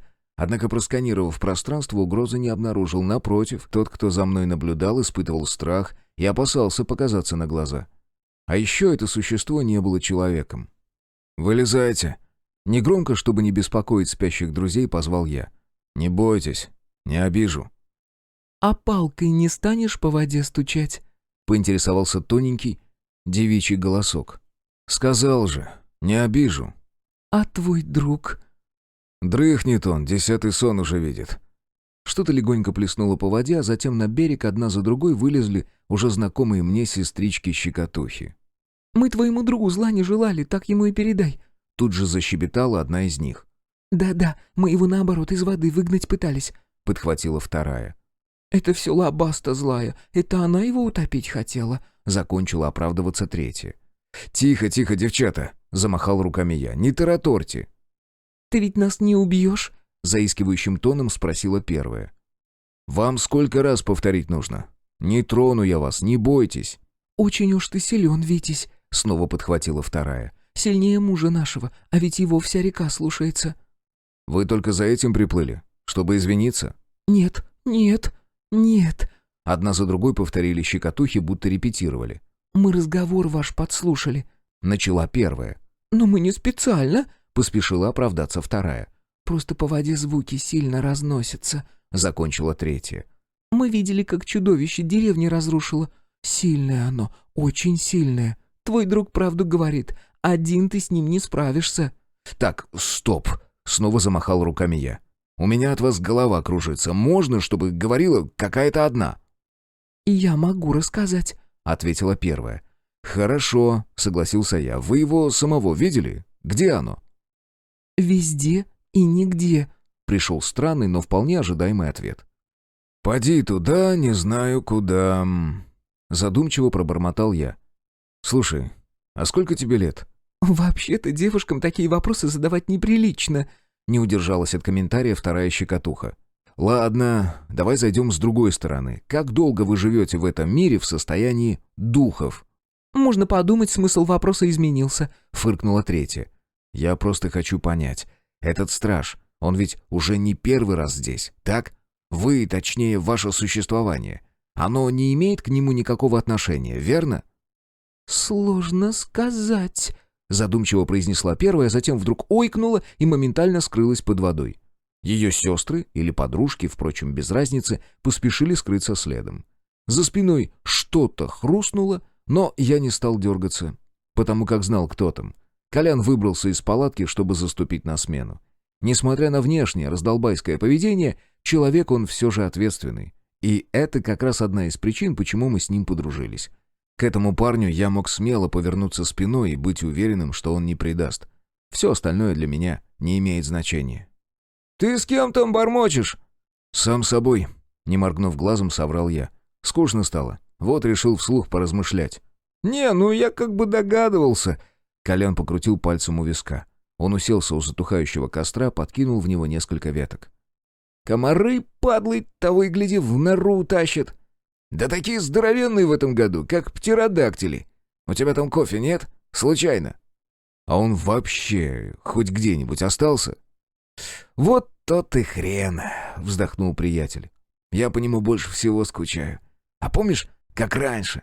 На каждом углу автоматы стояли. Мы еще плевались, мол, на кой хер столько понатыкали? Я бы сейчас убил за глоток растворимой бурды». «Грубый ты, Колян. И неженственный». «Чё это?» «Вот так, из-за какой-то ерунды и убивать сразу». «Тьфу ты! Ебёнок коромысла!» — отмахнулся он. «Иди спать ложись, все нервы уже вымотал». «Тебе, пожалуй, вымотаешь», — усмехнулся я и полез было в палатку. Однако изнутри пахнуло так, что я решил прилечь на свежем воздухе. Да, жизнь в суровых условиях накладывает свой отпечаток. Помыться сейчас не так-то просто, да и портянки постирать не каждый день удается. И вроде у реки элементарную гигиену соблюли все, вот только это не спасло. Тем более в небольшом замкнутом пространстве. Развалившись на спине, я подсунул под голову рюкзак и уставился на звезды. В памяти всплыло, как совсем недавно я метался среди них. Тогда мне казалось, будто прошло всего несколько мгновений, в то время как здесь миновало целых 7 лет. Но там, среди обитателей Вселенной, время не имело значения. Для них, в принципе, ничто не имело значения, только знание и постоянный обмен информацией. Кстати, зачем? Странно, но как только я вернулся в свое тело, память словно отрезала. Там я прекрасно понимал, чем занимались эти существа, если их вообще можно так назвать. Но стоило стать человеком, и все. Остались лишь жалкие отголоски этого удивительного путешествия. Словно я пытался вернуться в сон, который наглым образом ускользал из головы, как только я к нему прикасался. Но ведь я почерпнул там что-то важное. Точно помню, как специально повторял это несколько раз, чтобы наверняка запомнить. Какая-то ассоциация, которая должна была стать навязчивой идеей, в итоге привела меня к ответу. Кажется, я хотел запомнить именно звезды. Каждый раз при взгляде на их мерное мерцание внутри начинал шевелиться некий червячок. Вот только он снова и снова ускользал. Решение всех наших бед кроется на поверхности. Я это знаю. Я помню, как удивился, когда его получил. Но как теперь вспомнить, за что зацепиться, чтобы размотать весь клубок? Может, не так уж не прав Седой, и стоит попробовать влезть в болото под названием Совет Старейшин? Как говорится, не можешь победить — возглавь. А ведь именно это он и предложил. Вопрос лишь в том, как к этому отнесутся остальные. И насколько мне подсказывает опыт, хорошим такое дело не кончится. Как бы ни получилось так, что вместо одной войны я получу сразу несколько. Глава 10. Странный разговор. До Нижнего Новгорода, точнее до тех поселков, что организовали близ его руин, за день дойти не удалось. Седой оказался не таким уж крутым перцем, каким его сделали в должности, и сломался на первом десятке километров. Ну а дальше мы останавливались каждые 3, чтобы устроить ему передышку. Может, как наблюдатель он и состоялся, но в реальных условиях оказался слабаком. Неудивительно, что мы каждый раз проигрывали бесам, раз войной управляли такие, как он. Впрочем, в нашем мире военные всегда подчинялись гражданскому правительству. Ничего зазорного в этом нет, просто они не всегда понимают, каково это — рисковать жизнью в бою. Порой мы получали такие приказы, что волосы на затылке шевелились от возмущения. Вот и сейчас ничего особо не изменилось. Да, совет старейшин видел чуточку больше, обладал глубокими познаниями, но в военном ремесле ни хрена не смыслил. Очередная ночь, проведенная в лесу, и уже ближе к обеду мы стояли у стен поселка, которым правил Шкет. Ворота распахнуты, но находятся под бдительным контролем. Вооруженная охрана на стене, плюс вышка, где неустанно дежурит снайпер. Но самое главное — встречающая процессия. А это значит лишь одно. О нашем прибытии здесь знали заранее. Вот она, моя школа во всей красе. Этих парней врасплох не застанут ни бесы, ни какая другая напасть. «Никак передумал, командир!» Сергей расставил руки для приветственного объятия. «Колян, дружище, какими судьбами?» «Не самыми хорошими!» — буркнул тот. «У нас тачку стартанули!» «Это кто же такой дерзкий нашелся?» — улыбнулся Шкет. «Вот и мне интересно!» «А что хоть за драндулет был?» «Сами вы!» — по привычке огрызнулся Колян. «Крузак старый, 75-й!» «Так...» — Шкет задумчиво постучал пальцем по губе. «Это такой серый, с коричневой полосой по борту?» «Ну да!» Колян аж оживился, услышав знакомые приметы. Не видел?» Тут же отшутился Серега и заржал. «Вот ты мудак!» — выдохнул приятель. «Совести у тебя ни на грамм!» «Ладно, тихо ты, успокойся!» Шкет приобнял Коляна. «Найдем мы твою тачку. Я даже больше тебе скажу. Знаю, где она». «Опять пиздишь!» — поморщился Колян. «Эй, поаккуратней на поворотах!» «Из твоих, что ли? Кто машину свистнул?» Встрял в разговор я. «Да Ванька это, оболтус!» Впрочем, совершенно без злобы отозвался о друге Шкет. «Вечно его на приключения тянет. Я бы знал, что она ваша, вмиг бы ему по шее дал и назад отправил. Так он же утверждал, что она ничейная». «А чего он в тех краях забыл?» — спросил я. Шкет вмиг сделался серьезным. «А вот эта тема отдельного разговора. В последнее время здесь какая-то нездоровая канитель творится. Люди-то у нас то и дело пропадали. Но чтобы так, целыми поселками... В общем, ничего пока не понятно, но мы думаем, что без бесов здесь не обошлось. Совету старейшин информацию передали. Они обещали на днях представителя прислать». «Считай, уже прислали», — буркнул Седой. «Упс», — ехидно улыбнулся Шкет. «Сорян, бро, накладочка вышла. Это Ванек вашу тачку, что ли, подрезал? Погоди-ка, Колян, ты ведь торговый караван гонял. Это что же получается?»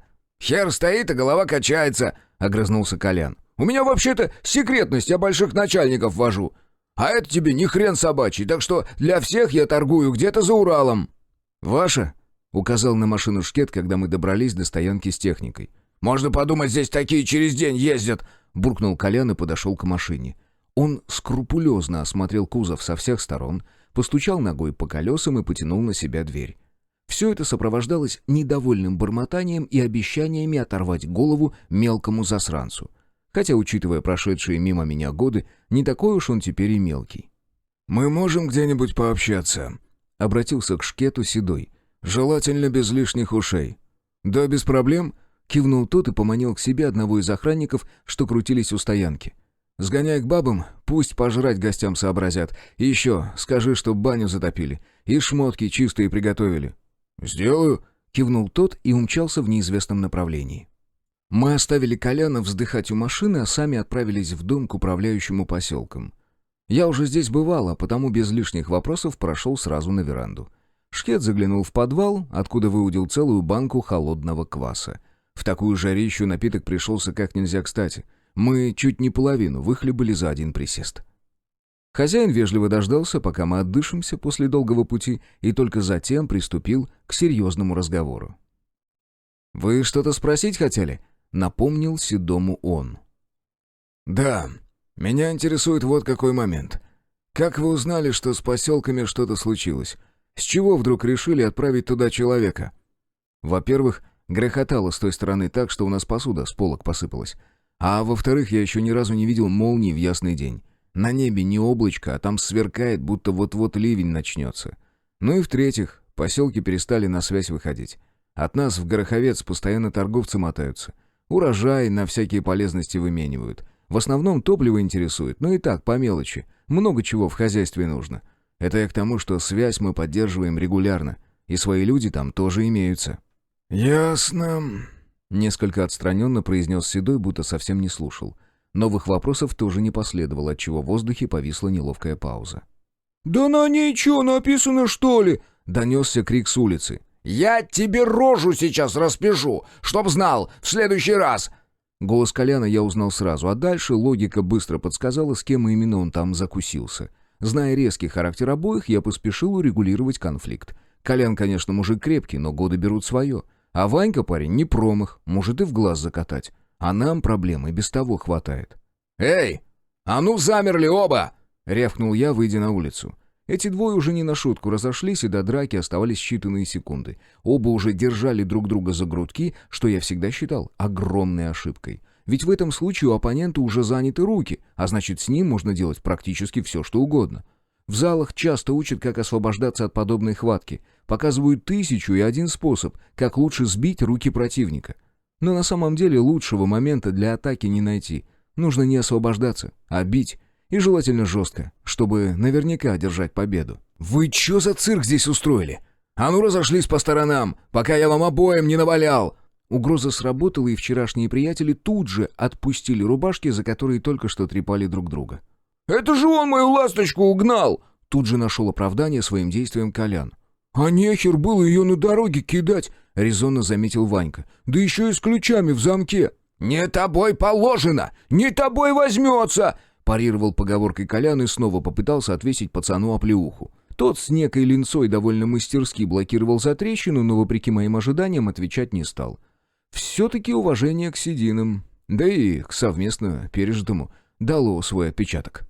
Не сказать, что мы как-то воспитывали интернатовских пацанов, которых приютили в тяжелую минуту, но какую-то мораль вложить успели. «Дядь Сереж, ну скажи ты ему!» — попросил помощи Ванек. «Я ведь уже извинился. Я же знал, что это ваша тачка. Смотрю, стоит посреди моста, а рядом никого. Я в салон заглянул, а там и ключи в зажигании. Я даже не поверил вначале, когда она завелась». «А вниз с моста посмотреть не судьба была!»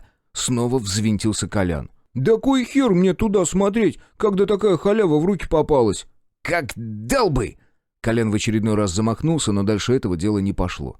«Ты до Гороховца на чем добирался?» — спросил я. «На велике», — пожал плечами Иван. «Успел что-нибудь необычное приметить?» «Да как сказать?» — он почесал макушку. «Там все необычно. Я еще не видел, чтоб целые поселки под землю уходили». «Это понятно. Может, что-то еще в глаза бросилось?» «Кроме тачки бесхозной?» «Я тебе, блядь, дам сейчас бесхозную!» — мгновенно отреагировал Колян. «Успокоились оба! Вань, я серьезно, подумай как следует. Как быстро после произошедшего ты припедалил?» «Да черт его знает. Может, дня 2 уже прошло», — задумался он. «И вроде ничего такого я там не видел, кроме дыр в земле. Одну даже примерить попытался. Взял камень и веревку к нему привязал. В ней метров 15 было. Так она вся ушла и до дна не достала». «Как ты это понял?» «Я не первый день на свете живу и на рыбалку часто гоняю, а потому прекрасно знаю, как удар грузика по дну выглядит. И еще кое-что». «Ну?» «Я не уверен, что это связано. Мне в последнее время всякая дичь мерещится». «Это какая, например?» «Да разная». «Могила?» — прервал откровение друга Шкет. «Седой зовет». «Очень вовремя», — буркнул я и пригрозил обоим пальцем. «Так, чтоб тихо мне здесь оба. Как поняли?» «Да все, замяли уже», — заверил меня Колян. «Шуметь больше не будем. Обещаю». Седой сидел в той же позе, задумчиво стукая пальцем по губе. Заметив меня, он кивком указал на кресло напротив, дождался, когда мы со Шкетом усядемся, и заговорил. «Сергей, ты подумал над моим предложением?» «Смотря что ты имеешь в виду. Ты должен присоединиться к совету старейшин, а еще лучше возглавить его». «Зачем тебе это?» «За спасение мира», — усмехнулся он. «Вот так, ни много ни мало». «Хуяси!» — криво ухмыльнулся Шкет. «А мне с вами можно?» «Нет», — покачал головой я. «Ты мне нужен здесь. Кто-то должен присматривать за людьми». «Маркин присмотрит». «Рустама я как раз заберу». «Отлично. Значит, я опять по боку». «Ты меня не слышишь. Я дал четкий приказ, защищай людей.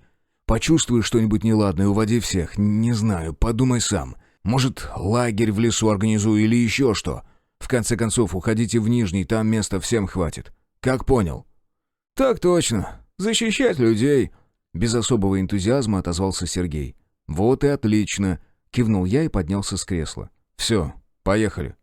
«А баня? А пожрать?» — подскочил следом Шкет. «Как-нибудь в следующий раз», — пообещал я и обнял старого друга. «Не злись, Шкет, у тебя самая важная миссия. Сделай, как я прошу». «Да куда я нахуй денусь?» — улыбнулся тот. «Все, валите уже. Ненавижу прощаться». Мы стояли на краю провала и пытались измерить его глубину. Но на сей раз вместо веревки мы взяли леску. Ее длина практически ничем не ограничена, при этом бобина легко умещается в кармане.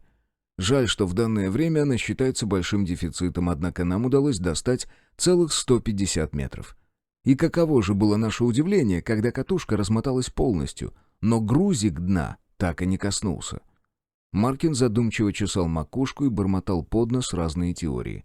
К слову, снять его с насиженного места оказалось той еще задачей. Но когда я обрисовал ему всю ситуацию, он подхватил тревожный рюкзак со словами «как знал пригодится» и запрыгнул на задний диван крузака. Мне недоставало его рассудительности и умения находить детали там, где их больше никто не видит. Вот и сейчас, глядя на провал на месте поселка, он выдвинул теорию, о которой никто из нас даже не подумал. «Прям как по линейке отрезали», — произнес он, вышагивая вдоль водоема. «Странно, не находите?» «Да уж», — усмехнулся я, — «ведь обычно поселки проваливаются в кривые ямы». «Ты не понял», — покачал головой он. «У меня такое чувство, что именно здесь проходил забор». «Ну да, вроде как-то так здесь и было», — кивнул я. «Ворота примерно в этом месте находились. Там чуть дальше по прямой церквушка стояла, или скорее часовня». «А стена с защитой была?» «Нет, Рус, ее так здесь для красоты слепили». Я всплеснул руками. «Конечно, с защитой. Кто в наше время просто так материалы переводить станет?» «Интересно, а закладные камни они через какое расстояние ставили?» «Без понятия», — пожал плечами я. «Да и зачем это тебе?» «Я думаю, что именно магическая защита сыграла с поселком злую шутку. Страж или ориентировался по ней, или воспользовался камнями как взрывчаткой. Ну, не совсем, короче, ты понял». «Примерно». Я покрутил пальцами в воздухе. «Слушай, логика в этом есть. Хочешь сказать, что теперь наша защита — зло? Откуда я знаю? Это всего лишь теория. Может, все совсем не так было, хотя срез очень уж ровный. Ладно, двигаем дальше, стоять здесь смысла не вижу, нового мы ничего уже не увидим». Мы вернулись к мосту, где нас в машине дожидался Колян. На сей раз он не рискнул оставлять транспорт, несмотря на лютое солнечное пекло. Все двери нараспашку, а он весь мокрый сидит. По лицу не то что капли, ручьи бегут. «Вас ждать соплями и зайдешь!» Прямо сходу встретил нас претензии он. «Чё так долго?» «Леску сматывали», — оправдался я. «Дна так и не достали». «Да ну нахуй!» — удивился он. «Это какая же там глубина? Как Марианская впадина, что ли?» «Без понятия. Говорю же, дна так и не достали». «Подозреваю, что гораздо глубже», — пробормотал Маркин, забравшись на заднее сиденье. «А Седой где?» «Да хрен его знает», — пожал плечами Колян. «Сказал ждать здесь и куда-то свинтил. Показалось ему что-то». «А что конкретно не сказал?» — насторожился я. «Вы мне тоже как-то не особо докладываетесь», — с ухмылкой ответил Колян. «Я же для вас так, только баранку крутить». «Ой, да хорош тебе ныть», — толкнул его в плечо Рустам. «В какую сторону он ушел?» «Туда!» — Колян махнул рукой в сторону леса. «Я мухой», — буркнул я и выбрался из машины. От леса тянуло холодом и сыростью, будто он к нам из другого мира провалился, а не стоял, как и все здесь, на лютой засушливой жаре.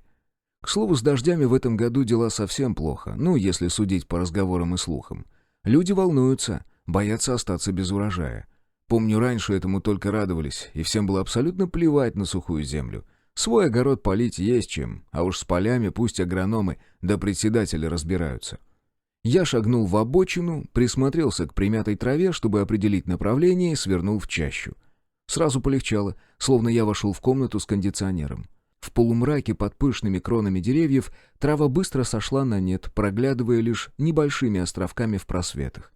Это усложнило поиск следов, но глаз у меня наметанный. Вон сломанная ветка, на которую неосторожно наступили, чуть дальше перевернутый пучок прелой листвы. Так, капля за каплей, я продвигался вперед, пока не услышал тихое бормотание.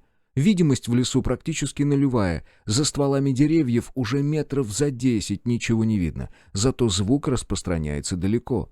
Вот на него я и ориентировался, пока не набрел на небольшую полянку.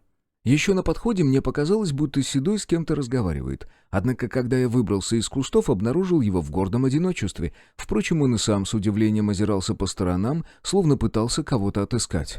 «Ты с кем здесь?» — спросил я. «Да пес его знает», — странно ответил он. «Вроде с мужичком общался, а потом ты ветками зашуршал, я обернулся, а его уже и нет». «Что за мужик?» «Без понятия», — пожал плечами Седой. «Я думаю, что это леший был. Очень уж одет, чудаковато. Куртка наизнанку, сапоги тоже левый с правым перепутаны». «И о чем болтали?» «Так, о всяком», — неопределенно ответил он. «Ясно». Раздраженно буркнул я и развернулся в обратный путь. «Постой!» — придержал меня за руку Седой. «Я просто не уверен, что информация точная. Ее еще нужно проверить». «Я понял», — отстраненно кивнул я, все еще продолжая злиться. «У вас, как всегда, вначале не проверено, затем игра вслепую, а в итоге, ой, мы думали, все получится иначе». «Дело в тебе», — выдохнул Седой. «Пока тоже ничего нового», — усмехнулся я. «Но думаю, что вы ошибаетесь. Я не центр вселенной». «А что, если да?» «Смешно». «Ты просто подумай. Только ты способен управлять первичной материей. Твой род начался внезапно, и с его появлением наш мир впервые столкнулся со стражем. Пока ты спал, наша жизнь снова стала стабильной. Да, вылезала нечисть, рухнула граница и освободила стража, но он бездействовал, пока не появился ты». «К чему ты ведешь?» — спросил я, внешне оставаясь невозмутимым. «Ни к чему», — развел руками он. «Просто пытаясь мыслить логически. Как только ты влился в ряды посвященных, на мир обрушились горы дерьма». «То есть вы, наконец, нашли крайнего?» «Да никто не собирается делать тебя крайним. Мы просто хотим понять, разобраться, как это связано. Если все обстоит именно так, тебе нужно научиться управлять своей силой». «А что ты имел в виду, когда говорил про мой род? Как он мог начаться внезапно?» Исай как-то обмолвился об этом, но тогда я не придал его словам особого значения. Ведь так не бывает, у каждого есть родители. «А что, если он не совсем человек?» «А кто? Бог?» Я едва не расхохотался.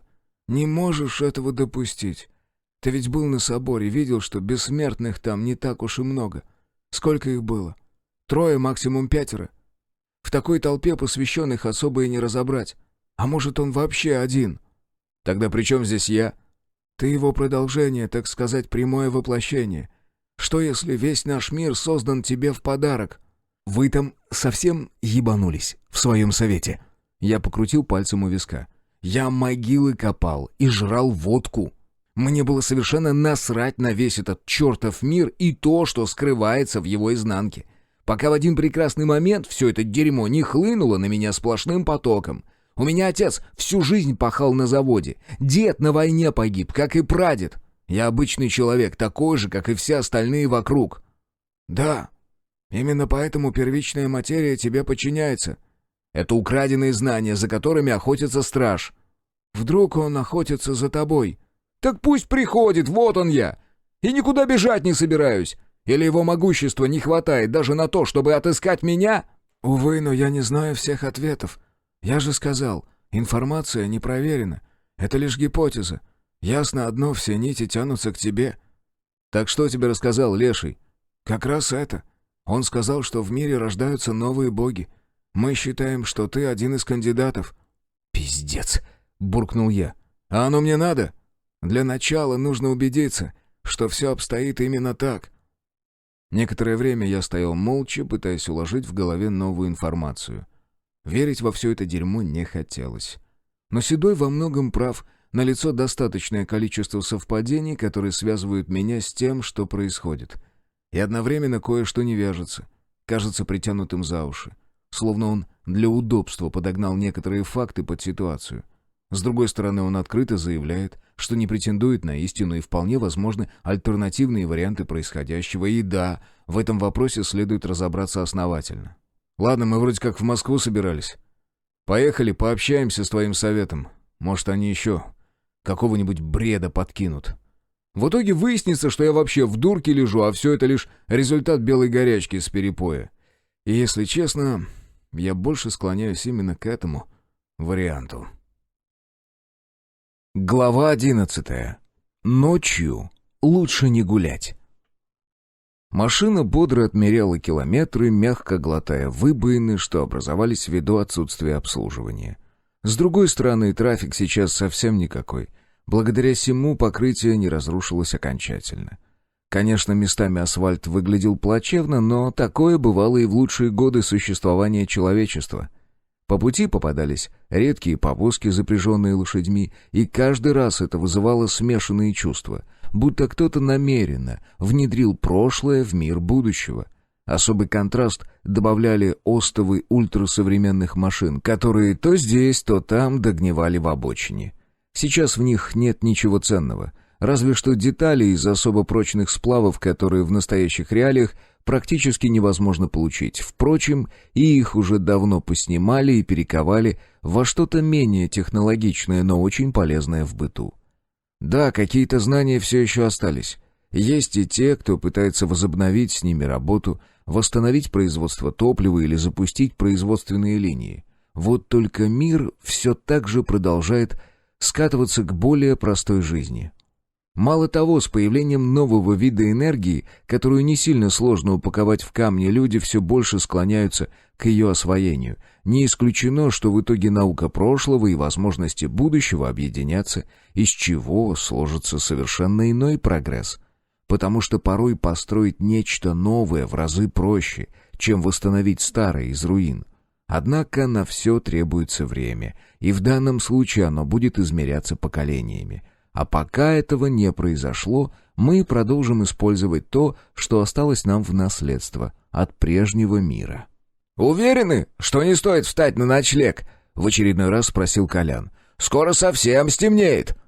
«Фары включишь», — нехотя буркнул я, продолжая отрешенно пялиться в окно.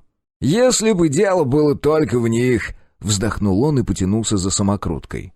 «Да хорош уже коптить», — вмешался Маркин. «Одну за одной смолишь, аж глаза режет». «Вот когда на своей машине поедешь, тогда и будешь командовать», — ответил Колян и, чиркнув бензиновой зажигалкой, поднес пламя к лицу. «Осторожно, ёпт!» — крикнул я, заметив человеческий силуэт прямо посреди проезжей части. «Ух ты ж, ёб твою мать!» — выругался Колян и, ударив по тормозам, резко выкрутил руль. Машина завиляла, но надо отдать должное опыту водителя. В кювет мы не улетели, хотя несколько раз были на грани. «Чё там? Зацепил, нет?» — принялся озираться он. «Нажрутся всякой сивухи, ходят потом, под колеса бросаются. Да где он, в рот его топтать?» Мы все крутили головами в попытке выяснить, выжил ли ночной путник. И ведь никому в голову не пришло, что не было удара по кузову. Видимо, шок. Да еще Колян, который обладает уникальным талантом сеять панику на пустом месте. Внезапно вокруг машины начала сгущаться тьма. Резко потемнело, словно грозовые тучи затмили небо, и все бы ничего, вроде ночь уже вступает в свои права. Однако вместе с тем странным образом мерк свет фар, будто у нас садится батарейка. При этом двигатель продолжал мерно работать, вращая генератор. А затем снаружи кто-то завыл. Нет, это не был звериный вой, скорее плач, но и он не мог принадлежать человеку. Было в нем нечто такое, от чего нас натурально передернуло, а вдоль позвоночника пробежали мурашки, заставляя шевельнуться каждый волосок. И если нам, посвященным, стало не по себе, то у Коляна мгновенно отъехала крыша. Он молча вытянул пистолет, загнал патрон в ствол и приставил оружие к виску. Я едва успел среагировать и сбить ствол в сторону. Грохнул выстрел, пуля с глухим стуком пробила крышу и ушла в неизвестном направлении. А Колян, не меняясь в лице, вновь развернул пистолет себе в голову. Пришлось принимать более жесткие меры. Перехватив оружие, я вновь отвел его в сторону и сунул приятелю локтем в челюсть. Благо пространство в крузаке с большим запасом позволяло произвести все эти манипуляции без ущерба для других пассажиров. «Куда?» — придержал меня за плечо Седой, когда я потянулся к ручке двери. «Машина под защитой, здесь нас не тронут». «Отвали!» — огрызнулся я и, скинув его руку, быстро выскочил наружу. В лицо сразу ударил ветер, словно мы действительно попали в грозовую тучу. Хотя, когда я покидал салон, ничего подобного не почувствовал. Даже дверь открылась спокойно, без рывка или сопротивления. Стоило еще немного отойти от машины, как ветер усилился. Одежду подхватило порывом, отчего ткань затрепетала, издавая характерные звуки. Пришлось отступить. Сразу сделалось легче. Я и до этого понимал, что природным явлением здесь даже близко не пахнет, но сейчас убедился окончательно. Какая-то потусторонняя тварь с огромной скоростью кружилась вокруг нас, периодически завывая, словно ураган в печном дымоходе. И от этого воя наваливалась невыносимая тоска, от которой хотелось лезть в петлю. Я понятия не имел, как бороться с этой тварью. Мало того, я даже близко не представлял, что это может быть. Какой-то дух, призрак или все-таки существо. Первое, что пришло на ум — меч. Им я и воспользовался. Клинок с шелестом покинул уютные ножны и устремился во мглу. Руку рвануло вслед за порывом ветра, но, увы, больше ничего не изменилось, разве что вой усилился, продолжая еще жестче давить на мозги. Усилив ментальную защиту, я почувствовал облегчение. Однако тварь, что напала на нас, тоже не собиралась сдаваться, и, почувствовав сопротивление с моей стороны, попыталась усилить натиск. Борьба перешла на другой уровень, тем более, что на физическом я все равно не смог причинить ей вреда. Миг, и я переключился. Мир превратился в хитросплетение волновых узоров, среди которых обнаружилась и тварь, напавшая на нас. Бесплотный дух, связанный с магической энергией. Я видел, где он берет свое начало и за какую нить следует потянуть, чтобы распустить этот причудливый узор. Но стоило мне потянуться к чудовищу, как оно отпрянуло, сжалась в комок, подобный шаровой молнии, и умчалась в неизвестном направлении, оставив отчетливый запах озона. Мгла моментально развеялась, давление на мозг прекратилось, но я не спешил покидать режим конструктора. Очень хотелось кое-что проверить. Меня интересовала энергия, что заполнила нашу Вселенную после того, как рухнули границы. Она была здесь всегда, хоть и в малых количествах. Именно поэтому она столь гармонично вписалась в поток излучений и не казалась чужеродной. Однако ее объем увеличился, а значит, она должна была вытеснить что-то другое или стать плотнее. Я пока не понимал, для чего хочу это выяснить, но оно казалось важным, а потому продолжил всматриваться в мерные волновые колебания. Вначале они были частыми, но по мере того, как удалялась тварь, становились все спокойнее, пока не выровнялись окончательно. Затем мне удалось уловить еще один всплеск активности, и он находился далеко. В отличие от тех, что оставила улепетывающая тварь, эти больше напоминали рябь на ровной водной глади. И таких всплесков было великое множество. Весь мир просто кишел порождениями нечистой силы. А затем я наконец увидел то, что так долго старался отрицать. Связь всех этих монстров с человеком.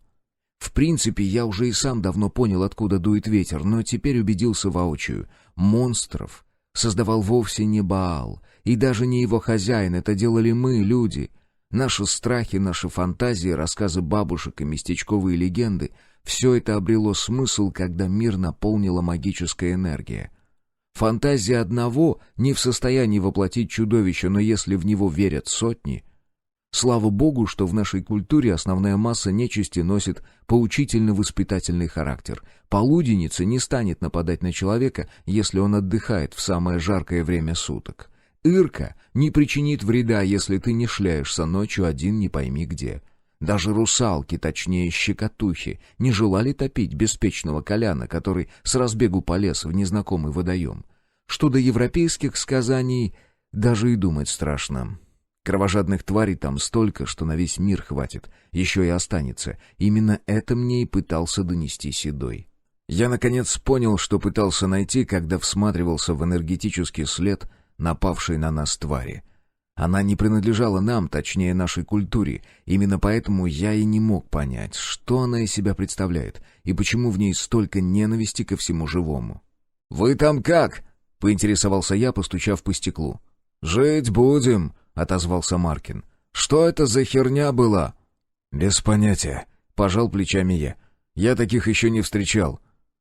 «Это был жнец», — хриплым голосом произнес Седой. «В смысле? Жнец?» — удивленно уставился на него Рустам. «Они же вроде души умерших собирают». «Не все и не всегда», — ответил он. «Среди них бывают и злые, вот как этот». «Это был не наш», — уверенно заявил я, в смысле рожден не нашей культурой. «Такое тоже случается. Иногда твари к нам прорываются, защита в последнее время сбоит все чаще, а людей не хватает, чтобы заткнуть все участки». «Колян там как?» — справился я о самочувствии друга. «Да как мудак!» — вернулся ответ. «Ты мне чуть челюсть не сломал. Теперь голова гудит и тошнит. Сотряс, наверное». «Зато живой», — усмехнулся я. «На вот, к колбу приложи». Седой протянул приятелю небольшой гранитный камушек. «Должно помочь». «А я вам говорил, нехер по ночам шастать». Все же не удержался от упрека Колян. «Ой, ладно, не ной». Я толкнул его в плечо. «Мы с тобой в передрягах и похлеще бывали. Помнишь, когда нас Баал у заправки прижал? Если бы не Катюха... Кстати, как она там?» «Постарела», — ответил Маркин. «Уже не носится, как сумасбродная. В этом году даже не катилась. Наверное, закопаем скоро». Большие города я никогда не любил. Слишком много суеты, а расстояние сжирает львиную часть времени. В итоге получается, что ты весь день где-то мотался, устал как собака, а по факту ничего так и не сделал. Да и нет в мегаполисах какой-то душевности, присущей небольшим поселениям. Нет, я не считаю их плохими, у всего есть плюсы и недостатки, просто я предпочитаю провинцию. С падением цивилизации многое изменилось, особенно такие вот города.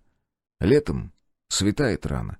Мы как раз приближались к Москве, когда горизонт начал светлеть, выхватывая из ночной темноты огромную тушу мертвой столицы. От мегаполиса веяло тоской, запустением и одновременно какой-то загадкой. Если всю дорогу мы постоянно болтали, вспоминая былые времена, то сейчас салон крузака погрузился в полную тишину. Зрелище было поистине захватывающим. Одно только широченное полотно МКАД чего стоило.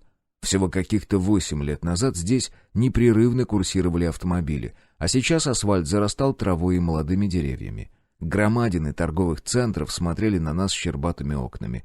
Один из них уже успела облюбовать семья кабанов, которая выскочила из открытой двери, напуганная треском дизельного мотора, что эхом катался по пустынным улицам. «У станции тормози», — указал на вход в метро Седой. «А оно что, работает?» — с ухмылкой спросил Маркин. «Ты удивишься», — самодовольно заявил Колян. «Но спойлерить не буду. Хочу увидеть ваши рожи». Колян припарковался у входа и, прежде чем оставить машину, прошел по кругу и подергал каждую дверь. Я закинул на плечи рюкзак, поправил оружие, проверил, чтобы ничто не мешало, и быстро выхватил мечи. Маркин в этом плане от меня не отставал и тщательно несколько раз примерился к топорам. Седой терпеливо ждал, пока мы закончим. Спуск на станцию ничем выдающимся не отличался, но все равно вызывал некий трепет в душе. Замершие, навсегда потухшие терминалы по продаже карточек, пустынные, погруженные в полную тьму тоннели переходов. Эскалатор, гулко разносящий наши шаги и отсутствие контролера в конце спуска. Все это задавало какое-то особое настроение. Казалось, вот-вот заиграет ненавязчивая музыка, и приятный женский голос зачитает очередное стандартное объявление о забытых вещах и сотрудниках полиции. Возможно, на это влиял внешний вид станции, который ничуть не изменился с тех самых пор, каким я его запомнил. Никто не ломал скамейки и не разбивал стекла кассовых кабинок. Люди просто покинули это место перед закрытием метро, а на утро уже не осталось тех, кому потребовалось сюда снова спускаться. Колян чертыхался, подсвечивая себе фонариком под ноги, и постоянно нас костерил. В отличие от него, нам дополнительный свет не требовался, зрение сразу переключилось в ночной режим, как только мы вошли внутрь. А потому мы продолжали идти так, словно здесь вовсю работает освещение. Коляну с этим делом было гораздо сложнее. На путях у платформы обнаружилась машина, колеса которой переделали под рельсовые пути. Но, как оказалось, это было не единственным апгрейдом. Колян открыл дверь и, потянув за небольшой рычаг под панелью, поднял капот.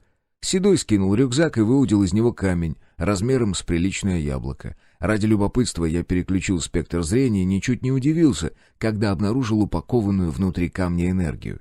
Под капотом вместо двигателя расположилась приемная ниша, куда Седой аккуратно установил магический аккумулятор. Вот оно, как раз то, о чем я размышлял совсем недавно, совмещение старых технологий с новыми. «Прошу!» — Колян услужливо распахнул заднюю дверь. Дождавшись, когда мы загрузимся в салон, он вставил брелок в приемную нишу и легонько на него надавил. Панель тут же включилась, замигала разноцветными огоньками. «Добро пожаловать в мир будущего!» — ухмыльнулся приятель и тронул чудо-дрезину с места. «Прикольно», — обозначил свои эмоции Маркин. «Получается, таким образом можно любую машину на ход поставить?» «Не совсем», — отозвался Седой. «Только электричку. Но там тоже не все так просто. Мы их чуть не 100 спалили, пока правильное напряжение подобрали. Все-таки энергия в камне — это не точно рассчитанный аккумулятор. Но самое сложное — упаковать электричество так, чтобы оно не вышло из камня сразу все за одно мгновение. Короче, в массовое производство такие аппараты поступят еще не скоро». «Как всегда», — буркнул я, — «Москва живет, остальные выживают». «У нас здесь тоже жизнь не мед», — покачал головой Седой. «Но да, согласен, кое-что имеем». На этой чудо-электричке мы добрались до коричневого кольца, где ее и оставили. Седой забрал камень из-под капота, но далеко убирать не стал. Снова пустынные переходы, очередной спуск и пересадка на похожую машину. На сей раз, когда мы мчались по тоннелю, мимо нас прошмыгнул такой же автомобиль. Ехали недолго, затем снова сделали пересадку, пока не добрались до станции Сокольники.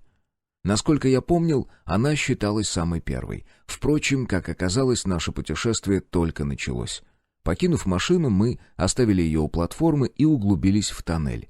Метров через 200 свернули в неприметную коммуникационную ветку, где обнаружилась гермодверь с биометрическим замком.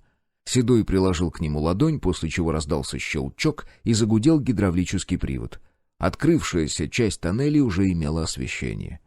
Однако внешний вид остался прежним, разве что железнодорожная колея была здесь значительно уже. А так все те же толстые кабели, тянущиеся вдоль стен, какие-то трубы и ровный ряд лампочек под потолком. «А откуда здесь энергия?» — спросил Маркин. «Наследие прошлого», — охотно ответил Седой. «Здесь целая сеть бомбоубежищ и всевозможных военных заначек на случай апокалипсиса. Все это запитали от мирного атома. Долго, дешево и сердито, мы просто подхватили эстафету». «Все равно, как-то стрёмно здесь», — поежился Рустам. «Подожди, мы еще не пришли», — снова загадочно ухмыльнулся Колян. Я уже понимал, куда мы в итоге придем, точнее догадывался. Нечто подобное я уже видел, когда блуждал по тоннелям древних в поисках печати, и, скорее всего, скоро к ним мы выберемся и здесь. Энергетика уже заметно изменилась, и Маркин наверняка тоже это почувствовал. Очередная дверь вывела нас к более древним тоннелям, но пока еще красно-кирпичным. Однако даже здесь было на что посмотреть. То, как предки управлялись со строительными материалами, поражало даже самое искушенное воображение. Понятно, что большинство людей не замечает шедевров, что находятся прямо под носом. Впрочем, я тоже не строитель, но даже мне хотелось задать вопрос «как?». Как они умудрились выложить своды из кирпича, притом настолько ровные, что даже современные тоннели из тюбингов в сравнении с этим выглядят убогими? А когда мы подошли к первому разветвлению, меня охватил натуральный восторг. Кирпич переплетался столь причудливым узором, что казалось, будто каждый элемент изготовлен индивидуально, именно под этот проект. Судя по молчанию моих товарищей, они испытывали схожие эмоции. Очередной спуск вывел нас в каменную залу, очень схожую с той, что я обнаружил, когда вышел к печати предков. Поток энергии отчетливо тянул из крайнего правого рукава, но мы свернули влево. Через 100 метров нам встретилась делегация посвященных, которые вежливо нас поприветствовали. Маркин слегка завис, глядя им вслед, но приставать с вопросами не решился. Нет, для меня их присутствие тоже выглядело весьма странным, учитывая глубину, на которой мы находились, но я старался сохранять невозмутимое лицо. Сколько раз мы свернули и спустились, я уже и не знал. Честно говоря, даже сомневался, что смогу самостоятельно выбраться на поверхность. А мы все продолжали петлять по бесконечному лабиринту тоннелей, теперь уже белокаменных, пока не подошли к очередному спуску. «Помните, раньше гуляла легенда о том, что под Москвой спрятан еще один город?» — спросил Колян. «Не порти людям впечатление», — попросил его Седой. «Пусть лучше сами увидят». Маркин промолчал и зачем-то покосился на меня. На его роже отчетливо читался вопрос «какого хрена?», хотя я, скорее всего, имел схожее выражение. А мы все спускались, отсчитывая бесконечное количество каменных ступеней, пока, наконец, не увидели его. Описать словами эмоции невозможно, а те, что испытали мы, вынырнув из-под свода в просторную галерею по всей длине, украшенную исполинскими колоннами, и вовсе не поддавались описанию.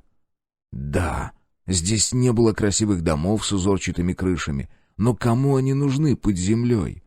Город представлял собой сплетение похожих коридоров, на стенах которых были вырезаны фасады зданий.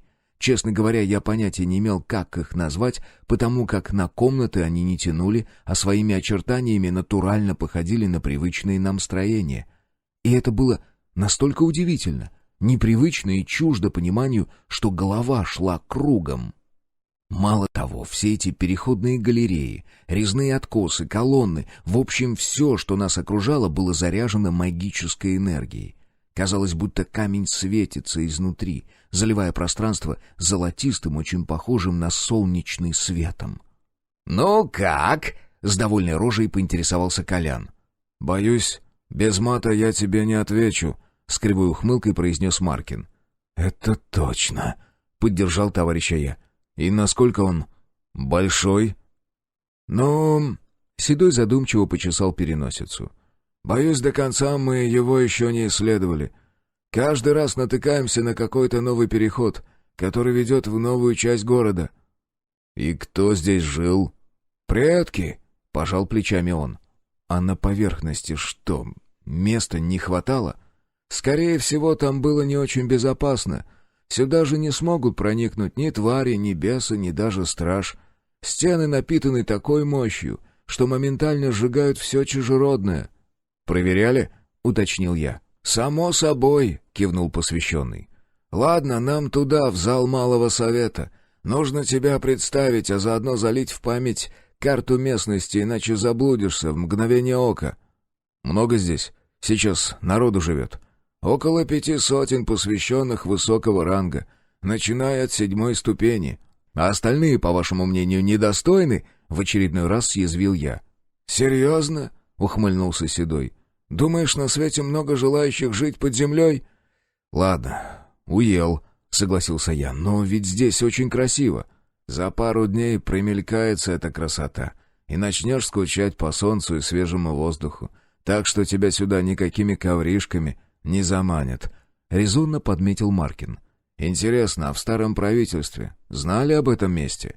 «Ты сам-то как думаешь?» — вставил свое слово Колян. «За незаконные спуски под землю чуть не расстрел грозил, уголовку точно без вопросов шили». «Ты-то откуда знаешь?» «Я, может, и не мент, но кое-чем владею», — воздел палец Колян. «Я уже давно не мент», — парировал Маркин. «Но ты прав. Все, что с подземкой связано, было под строгим запретом на законодательном уровне». «И нихуя не изменилось», — пробормотал я. «Это место все так же существует только для избранных». «По-вашему, лучше, чтобы здесь шлялись все, кому не лень?» — поинтересовался Седой. «Или сильно недостает надписей на стенах в стиле «Здесь был Вася»?» «Тоже согласен», — кивнул Маркин. «Быдла среди людей хватает. Засрали бы все дней за 5, если не раньше». «Тебя сюда», — Седой указал рукой на резной 3-этажный фасад. «К сожалению, нам туда вход заказан. Защита прикончит любого, кто ниже 10-й ступени». «Вас потом где искать?» — на всякий случай спросил я. «После инициации ты сам все узнаешь», — неопределенно ответил он. «Если, конечно, ты еще согласен нас возглавить». «Ой, да куда он нахер денется?» — усмехнулся Колян. «Сколько его помню, всегда любил покомандовать». «Не пуха!» — Маркин хлопнул меня по плечу. «К черту!» — ответил я и глубоко вдохнул, прежде чем переступить дверной проем, залитый странным голубоватым свечением. Глава 12. Инициация. «Опять нажрался! Как же ты меня заебал, проклятый алкаш! Всю жизнь ты мне испоганил!» Женщина уже вплотную подбиралась к истерике. Ее голос бил набатом в ушах, и казалось, от этих визгов вот-вот взорвется голова. Все, что находилось ниже, горело адским огнем, периодически подкатывая невыносимой тошнотой. При этом тело било озноб, а общее самочувствие подходило к критической отметке. И да, я прекрасно помнил каждое ощущение. Бла! Я вывернул желудок прямо на ковер с уродливым орнаментом красного цвета. «Блядь, да чтоб ты сдох, сука!» Женщину окончательно прорвало, и матерная тирада завершилась рыданием. Я с трудом разлепил глаза и с удивлением обнаружил, что на полу у шкафа прямо напротив меня сидит Алиса. Ее лицо было закрыто ладонями, но я был уверен, что это она. Ведь я знал и прекрасно помнил каждую родинку на ее руках. Да и голос. Несмотря на истеричные нотки и дикое похмелье, я его узнал, просто не хотел себе в этом признаваться.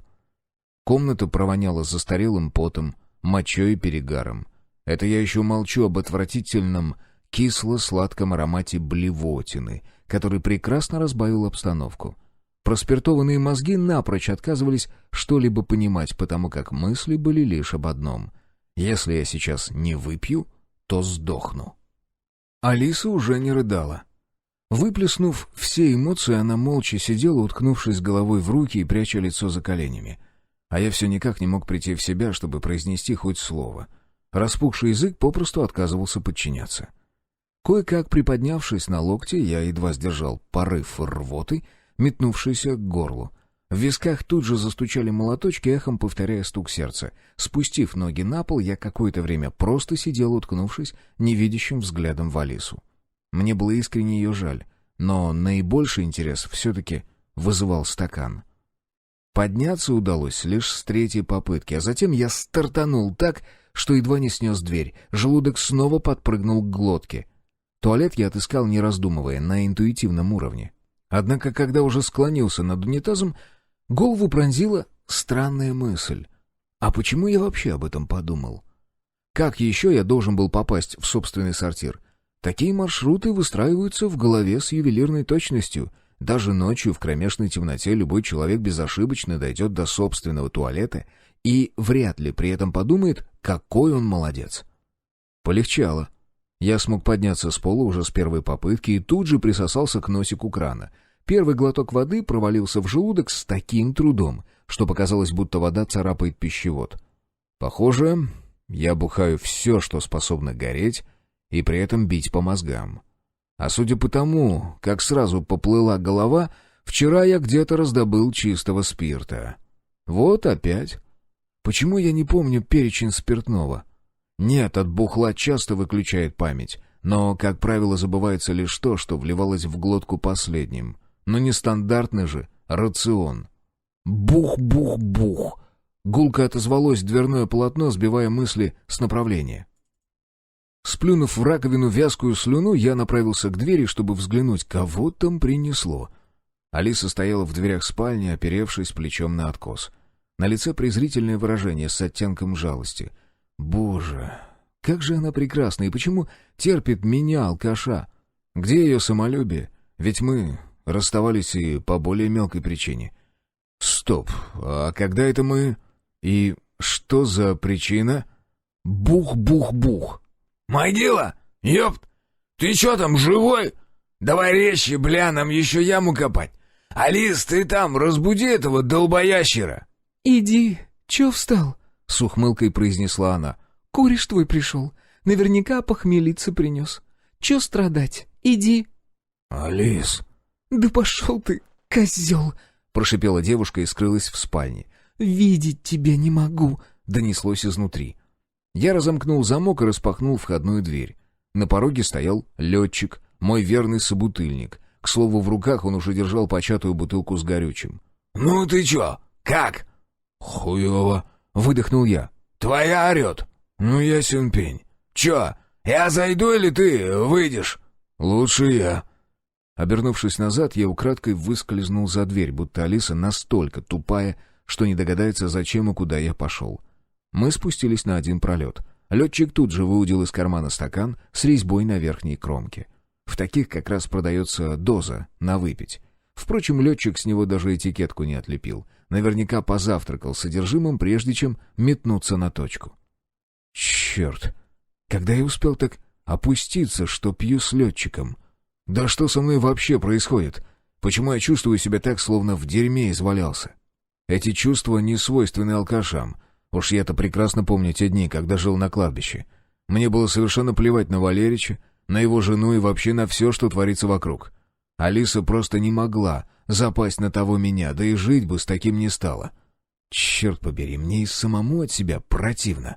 «Ну чё, братан, давай по маленькой, чтоб полегчало», — произнес кореш и накатил разведенного спирта. «Держи, сейчас полегчает». «Ну нахер», — поморщился я. «В смысле, ты чё, эпт?» «Не хочу». Отказался я, продолжая теребить в руках ключ от квартиры. «Да ты заебал!» «Иди нахуй! Я сказал, не буду!» Сорвался на приятеля я, и в этот момент заработал мощный электрический разряд от ключа. Я же бросал пить. И курить тоже. Затем отец Владимир. Бесы. Пронеслось в мозгах. а закричал я, схватившись за голову под испуганным взглядом летчика. Его лицо и очертания подъезда вдруг размазало, словно кто-то провел по ним мокрой тряпкой. Я снова немного подрубил землю, а затем почистил совковой лопатой. Так, раз за разом углубляя яму, я закончил работу и выбрался на поверхность. Солнце нещадно жарило макушку, не спасала даже бандана, которую я периодически поливал водой из бутылки. Кожа загорела настолько, что больше не воспринимала ультрафиолет. Зато выглядел я так, будто только что вернулся с морских берегов. К слову, именно туда мы с Алисой и собирались отправиться на следующей неделе. Все, хватит. Беру отпуск, и пусть Валерич делает, что хочет. Народ в это лето как с ума посходил. Мрут, словно мухи в осенние холода. А все это чертова жара. Старики давлением мучаются, только успевают таблетки глотать. Кощунство, конечно, но мне с этого сплошные плюсы. И деньги в кармане шуршат. И Валерич своим присутствием нервы не треплет. Ему ведь только дай, всю плешь проест. Собрав лопаты, я оттащил их в сарай, затем вернулся за лестницей, еще раз осмотрел плоды своих трудов и прикинул, как завтра понесем покойного. Вроде все правильно рассчитал. Соседняя оградка немного мешается, но это терпимо, лучше все равно не выйдет. Замок скользнул в проушину, сыто щелкнул, замыкая душку, и я с грязными руками, но с чистой совестью отправился в сторожку. Здесь ничего не изменилось. Все тот же продавленный диван, который давал мне приют долгие 4 года, вешалка у двери и старинный полированный шкаф, еще советского производства. В него как раз и отправилась грязная спецовка, а сам я прошел в туалет, где принялся смывать с себя грязь. Словно специально в самый неподходящий момент запеликал телефон, который остался в кармане куртки. «Да что вас черти дрючили!» — выругался я и поскакал к шкафу. «Алло, бля!» «Здоров!» — поприветствовал меня Витька на другом конце. «Ты где ходишь?» «В смысле где?» «Яму копал». «Какую яму?» — неподдельно удивился он. «Бля, Вить, какие ямы на кладбище копают?» «Серый, ты там чё, в натуре ебанулся?» — последовал неожиданный вопрос. «Может, мне за тобой заехать?» «Да чё случилось-то?» «Ясно», — буркнул он. «Ты в сторожке? Ну, а где еще?» «Жди. Я сейчас». В трубке раздались короткие гудки. Я отнял телефон от уха и тупо уставился на него, пытаясь хоть что-нибудь понять. Вот Витьку все было ясно, а мне ни капельки. Что там у него случилось? И почему он так остро отреагировал на то, что я копал могилу? Вроде как это моя работа и уже не первый год. Все вокруг знают, а уж он-то тем более. Сколько раз звонил, подшучивал, мол, на завтра планы отменяй. у тебя клиент нарисовался. Ему в скорой виднее. Да, для близких покойных наши шуточки вряд ли придутся по вкусу. Мы не злые, просто относимся к смерти иначе. Слишком уж частый гость она в нашей жизни. Хотя в другое время люди и сами не прочь отпустить колкость другую относительно наших профессий, и не только. Все равно не пойму, чего он так взбеленился? Может, случилось чего, а я не в курсе? Едва я успел отмыться и переодеться в чистое, как под окном раздался настойчивый сигнал клаксона. Подхватив кепку белого цвета, я выскочил на улицу, не забыв запереть за собой дверь. Витька сидел за рулем и нервно барабанил по нему пальцами. Увидев меня, он как-то странно отвел глаза. Ничего не понимаю. «Здорово еще раз!» — протянул ему руку я. «Ага». Он ответил на рукопожатие и, врубив заднюю передачу, быстро развернулся. «Ты че опять начинаешь-то? Тебя же просили!» «Да ты заебался своими недоговорками!» — не выдержал и вспылил я. «Че не так-то? Думаешь, кроме тебя яму больше никто так не выкопает?» С неким сожалением посмотрел на меня старый друг. «Мы все понимаем. Тебе тяжело, но... Мы ведь друзья. Я батю твоего столько же, сколько и ты знаю. Мы ведь обедать друг к другу ходили.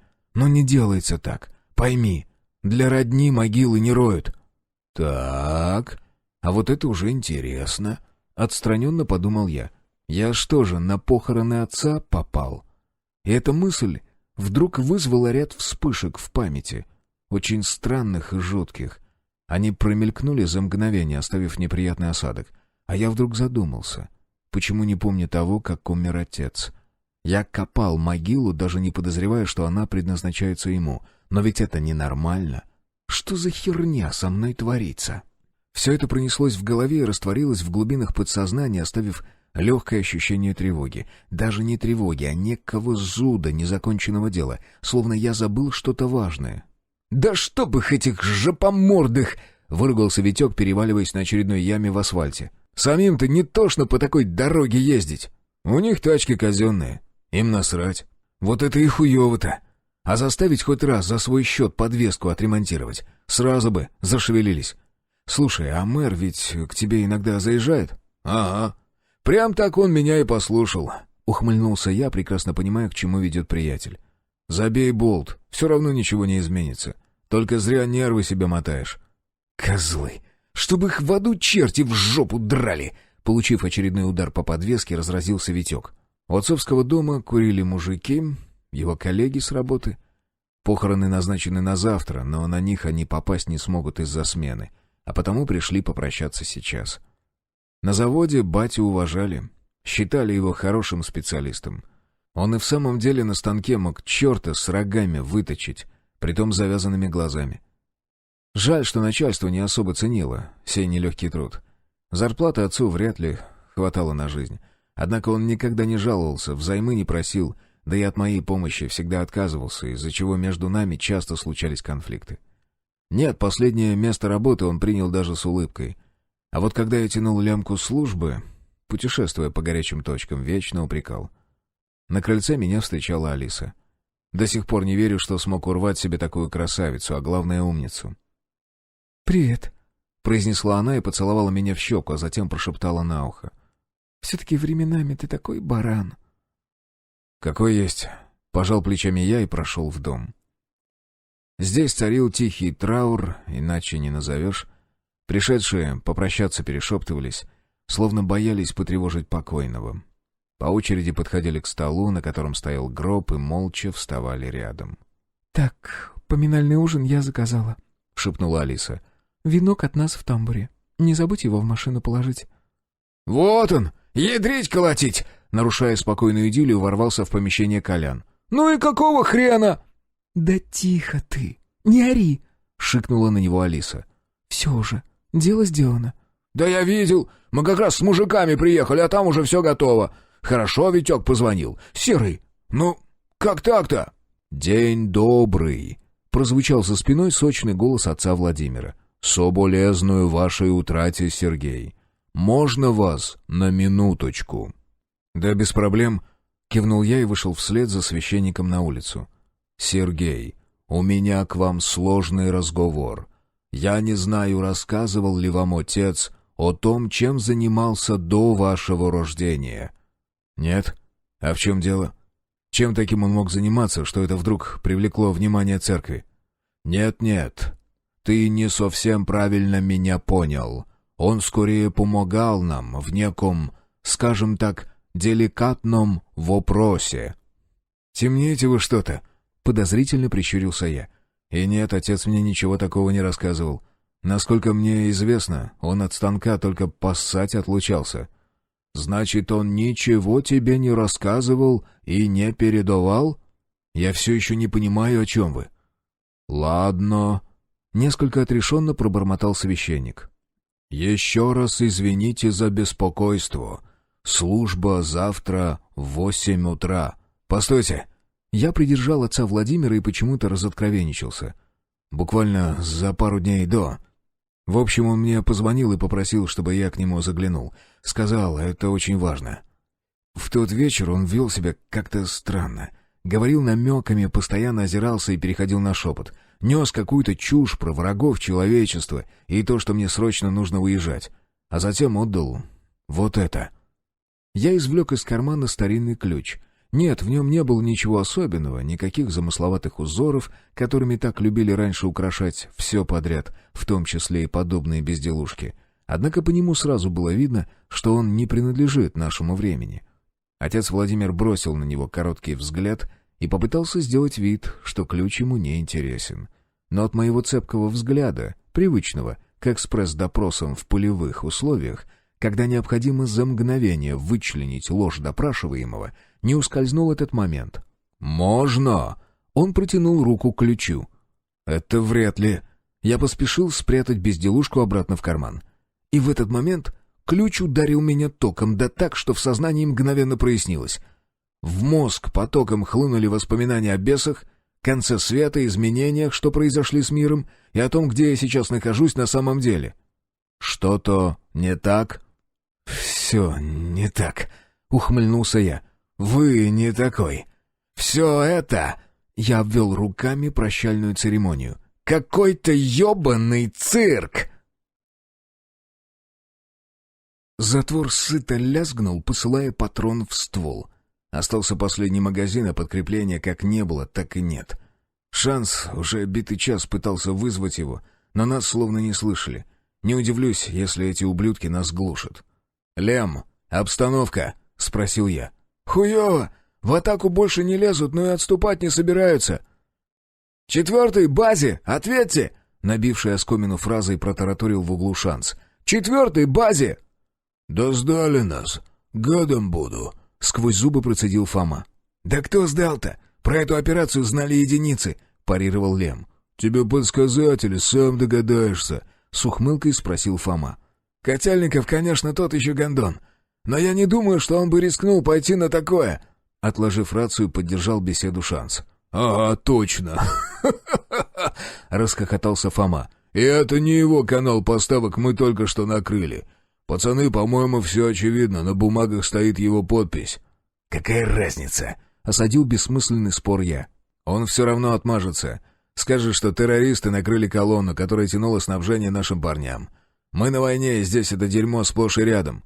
«Базара нет!» — хмыкнул Фома. «Но я отвечаю, пацаны, что это он нас слил. И когда мы выберемся, я этому ублюдку глаз на жопу натяну, а затем трахну, чтобы он мог это видеть крупным планом». «Какой же ты, сука, извращенец!» — расхохотался Шанс. «Но я хочу на это посмотреть!» «Братишка, у тебя будут билеты в первый ряд, обещаю». «Эй, Исаул!» — внезапно прогремел голос снаружи. И вот что странно, у переговорщика совершенно отсутствовал акцент. «Мы знаем, что ты там!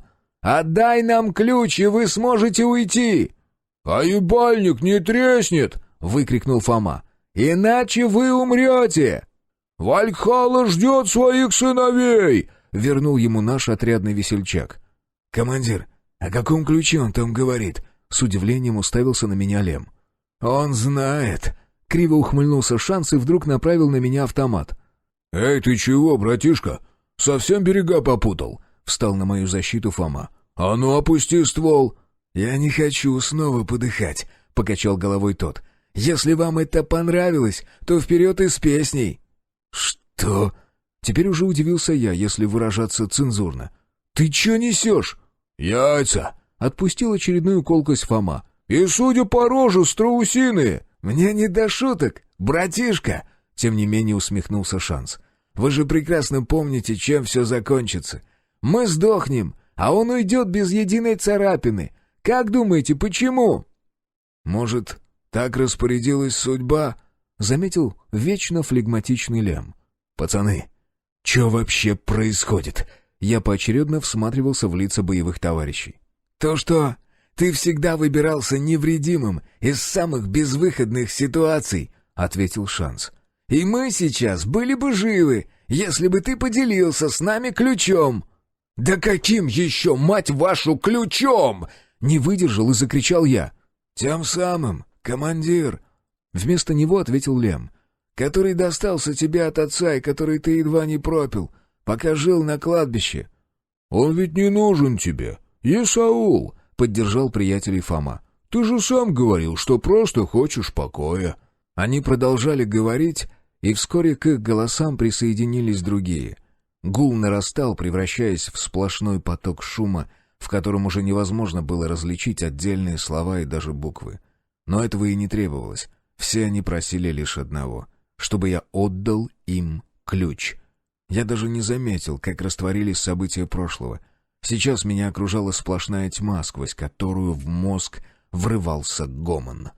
Давление становилось сильнее, и ментальная защита уже начала трещать по швам, когда на мое плечо опустилась чья-то тяжелая ладонь. Я обернулся и увидел отца. Он смотрел на меня с улыбкой и одобрением. А ведь сколько себя помню, он всегда осуждал любое мое решение, начиная от секции бокса и заканчивая службой в армии. Тогда я не понимал, почему. Но сейчас у меня где-то там тоже растет сын, и я готов приложить все усилия, чтобы защитить его от всего этого дерьма. Позади отца выросла тень, в которой я без удивления узнал деда. Он точно так же положил руку мне на плечо и с добродушной улыбкой заглянул в глаза. Вскоре во тьме одно за другим стали появляться лица всех моих предков, и с каждым членом рода я ощущал прилив сил и знаний.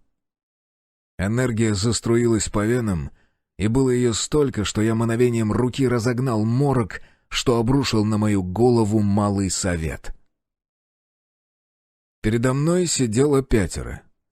И хоть они всем своим видом изображали невозмутимость, я чувствовал удивление и страх, что от них исходил. Я предполагал, что Седой тащит меня в ловушку. Именно поэтому просил Маркина пойти со мной. Из всех людей, кому я мог безоговорочно доверять, он был единственным сильным посвященным. Надеюсь, он сможет справиться с хранителем 8 ступени. Да, тот силен, не спорю, но все же не воин, в отличие от Рустама. «Здравствуйте, господа хорошие!» Усмехнулся я, и малый совет вздрогнул. Я решил это из-за того, что я сумел справиться с их тупыми наваждениями. Но дело оказалось в другом. Мой взгляд зацепился за отражение в очках одного из старейшин, и то, что я в них увидел, заставило опешить даже меня. Мои глаза. Они горели нестерпимо ярким светом, будто внутри меня полыхал котел атомного реактора. Впрочем, энергия, которая меня переполняла, давала ровно такие же ощущения. Глава 13. Руками водящие. «Неужели вы действительно думали, что я так просто отдам вам ключ?» — спросил я тихим, спокойным голосом. «Ты не понимаешь, какая сила тебе досталась», — ответил один из старейшин. «Отнюдь. Как раз прекрасно понимаю. А потому вы...» Я усмехнулся и обвел малый совет пальцем. «Никогда ее не получите». «И что ты намерен делать?» «Ничего. Я поступлю так же, как мой отец и как мой дед. Оставлю знания при себе». «Если бы все было так просто», — покачал головой старейшина, а остальные молча закивали. «Ты не до конца понимаешь, что происходит на самом деле. Сила уже давно вышла из-под контроля. Эти знания древнее самой Вселенной. Ты правда решил, что сможешь сдержать их?» Пока мне это прекрасно удавалось». «Уверен?» — спросил другой старейшина. Я пожал плечами. «Ну, вы ведь до сих пор живы?» «Дело не в нас, а в том, что происходит вокруг», — вернул себе слово первый. «Ты меняешь реальность и даже не замечаешь этого. Давай я кое-что тебе расскажу». «Время для очередной сказки?» — усмехнулся я. «Ну ладно, давай, жги». «Ты веришь в существование Создателя? Высший разум, что сотворил Вселенную?» «При чем здесь моя вера?» «Хорошо. Давай зайдем с другой стороны. Представь себе столь могущественное существо, которое способно в мгновение ока получить все, на что только способна его фантазия. Он единовременно знает все о прошлом, настоящем и будущем. Для него нет тайны случайностей. Как считаешь, насколько быстро ему станет скучно?» «Понятия не имею. Я вообще не уверен, что подобную сущность следует мерить человеческими чувствами и эмоциями». «А зря. Ведь все мы являемся его частью. Только так он смог избежать одиночества и скуки, разбить себя на бесконечное множество осколков и развеять по созданной им Вселенной. Тебе знакома теория множественности миров?» «Да», — кивнул я, все еще силясь понять, к чему ведет старейшина. «Как думаешь, каким образом они возникли? Почему в одном мире ты жив и продолжаешь копать могилы, а в другом остался в рядах вооруженных сил, а в третьем вообще не родился?» «У меня нет ответа. Я не нахожу его в своих знаниях». «Потому что твоя профессия заключается в другом. Ты воин, я хранитель». «Ладно. Так в чем подвох?» «В том, что эти вселенные созданы разумом других людей. Не просто так говорят. Каждый сам кузнец своей жизни. Все мы проходим свой путь в собственных вселенных. И те, кто это осознал, способны управлять судьбой. Однако есть защитный механизм, который не позволяет нам стать богами и менять привычный порядок вещей. Вселенные общаются между собой, постоянно передают информацию обо всех изменениях, чтобы нивелировать влияние одного человека на отдельный мир. Некий сдерживающий фактор, позволяющий Богу оставаться в неведении и развлекаться сразу в бесконечном множестве миров. Ты получил ключ от сейфа и выпустил в свой мир то, что должно быть заперто». «Хотите сказать, что весь этот бардак случился по моей вине?» «Не совсем так, но ситуация создана тобой. Ты воин, и тебе необходим враг. Вот ты и воплотил то, что творилось у тебя на душе». «Тогда почему мой отец сумел этого избежать? Ведь ключ передается по всему нашему роду». «А ты видел мир своего отца?» «В смысле?» «Я же только что объяснил. Это твоя реальность. Она родилась одновременно с тобой. В моей ты все еще служишь родине, а мир все так же заполнен людьми, и никто из них никогда не слышал о демонах». «Вы шутите?» «Могу тебе его показать». «Ладно. Допустим...» Я сглотнул ставшую вязкой слюну и опустился на пол. «Но как мы с вами... То есть откуда вы знаете, что творится здесь?» «Это и есть суть посвящения. Мы не просто так обладаем знаниями и силой, ибо являемся первичным защитным механизмом.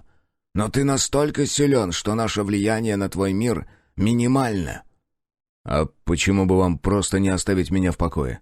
Какое вам дело до того, что творится в одной крохотной вселенной?» «Ты слышишь, но не слушаешь. Все миры взаимосвязаны. Твой хаос влияет на соседей, они, в свою очередь, начинают заражать других. Мы пытались тебя изолировать, но ты разрушил границу, и теперь вся ветвь вновь загнивает. Ты ведь все это видел, не так ли?» И я вспомнил о своем путешествии по звездным системам. Сознание, наконец, выдернуло воспоминания, которые я так долго пытался поднять из глубин памяти. Старейшина был прав. Меня окружали другие миры, в которых я существовал иначе. Они принадлежали моим близким, друзьям и знакомым, и каждый из них наделил меня совершенно другой судьбой. Но здесь хозяйничал я, и знания Создателя наделили меня безграничными возможностями. Я одной левой мог разрушить свой мир и слепить его заново. Впрочем, именно так я и поступил, позволив живущим здесь людям воплотить в реальность их собственные фантазии и страхи. Но самое страшное, я не понимал, как мне теперь все исправить. Чувство было таким, будто меня без предупреждения окунули в ледяную воду. Я смотрел на своих судей и не знал, что сказать. И они, похоже, прекрасно понимали, что я сейчас чувствую. «Ты должен вернуть знания туда, где им место», — произнес все тот же старейшина. «Да, подобная сила соблазнительна, но, как видишь, она еще и опасна. Ты не сможешь справиться с ней. Никто не сможет. Нужно быть существом иного порядка, чтобы ее обуздать». «И как это сделать?» «Ни у кого из нас нет подобного опыта», — развел руками он. «Тогда за каким хером вы так стремитесь завладеть ключом?» «Мы просто хотим помочь. Но ведь ты упертый, как баран. С другой стороны, я тебя понимаю и тоже не стал бы доверять другим людям в столь щепетильном вопросе. Слишком много соблазна для простого смертного. Однако ты должен решить проблему. И не только здесь». «В смысле?» — опешил я от такой постановки вопроса. «Твой мир рухнул по ряду причин, и одна из них в том, что ты был последним из рода.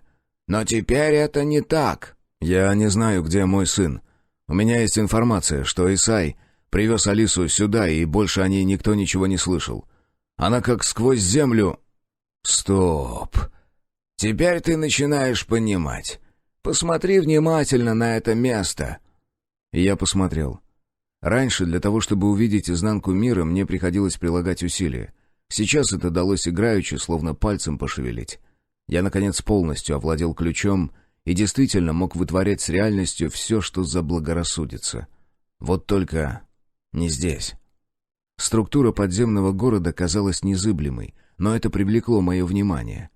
Каждое помещение излучало свой спектр энергий, отличный от нашего, а порой даже совершенно незнакомый. Да и не были они помещениями в привычном плане, скорее кротовыми норами в другие миры. Сейчас я отчетливо видел эти связи. Просто человеческий мозг решил выстроить более понятную картину и воплотил именно этот образ в материальный мир. Но не я был его создателем, а коллективный разум посвященных. И сделано это было так давно, что сам Бог вряд ли вспомнит о тех временах. Потому я не мог повлиять на этот костыль, вбитый между вселенными, зато воспользоваться запросто. И не я один. Где-то здесь Исай спрятал Алису и моего сына. Вот только я их не чувствовал и даже близко не понимал, где искать. Честно говоря, я даже не знал, что делать после того, как найду их. Как помочь сыну избавиться от ключа, если я пока и сам не в состоянии это сделать? И вот в этом месте возникла дилемма. А смогу ли я вообще что-либо сделать, если избавлюсь от знаний? Что останется от меня, когда ключ вернется на свое законное место? Что станет с моей вселенной? Она так и останется в руинах. А что будет, когда я умру? Из пещеры или здания, не уверен, как правильно это называть, я вышел будто пыльным мешком по голове ударенный. Мысли путались, сознание боролось само с собой, пытаясь отрицать правду о том, что все происходящее в мире случилось по моей вине. Я безуспешно пытался отыскать нестыковки в доводах старейшин. В итоге загнал себя в такие дебри, что начал подозревать их в том, что они даже не люди. А в самом деле уверенности в этом никакой, ведь их ауры были скрыты. Вдруг они — очередное воплощение стража? Как узнать истину? Одно я знал наверняка. Моя сила поднялась на такой уровень, что теперь я стоял на одной ступени с самим Создателем.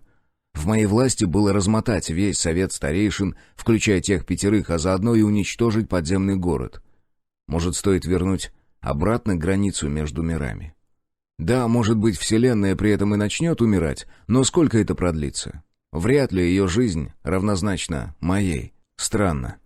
В голове содержится столько знаний об устройстве мироздания, об управлении энергиями. Но нет даже талики информации о том, что со всем этим делать. Слишком много пробелов в элементарных вопросах жизни и смерти, да и вообще. Если все мы частички божественного, тогда почему будущее остается неясным? Ах да, ведь таков замысел, чтобы избавиться от скуки. Чушь. Полная и натуральная чушь. Бог всесилен, и Он присматривает за нами, а не вот это все. Или я ошибаюсь? Как, мать ее, понять эту сраную истину? Я стоял у входа и гонял по кругу одно и то же, меняя лишь формулировки, но ответов так и не находил. Несколько раз пытался послать все это дерьмо к чертовой матери, но мозг попросту отказывался мыслить в другом направлении. Слишком жесткие вопросы оказались затронуты. «Как все прошло?» — с флегматичным видом спросил Маркин. «Странно», — ответил я, не вдаваясь в подробности. «Алиса где-то здесь». «Это они тебе сказали?» «Это я тебе говорю». «Колян где?» «С Седым. Вон в ту сторону ушел». «А ты?» «А я остался. Только не спрашивай, почему. Мне здесь как-то не по себе. Интересно, как давно существует этот город?» «Какая разница?» — отмахнулся я. «Значит, говоришь, туда пошли?» «Ага», — кивнул Рустам, продолжая отстраненно рассматривать резьбу на камне. «Вот и не верь после этого в теорию заговора». Я молча усмехнулся и отправился на поиски приятеля. Маркин двинулся следом, сохраняя невозмутимое выражение лица.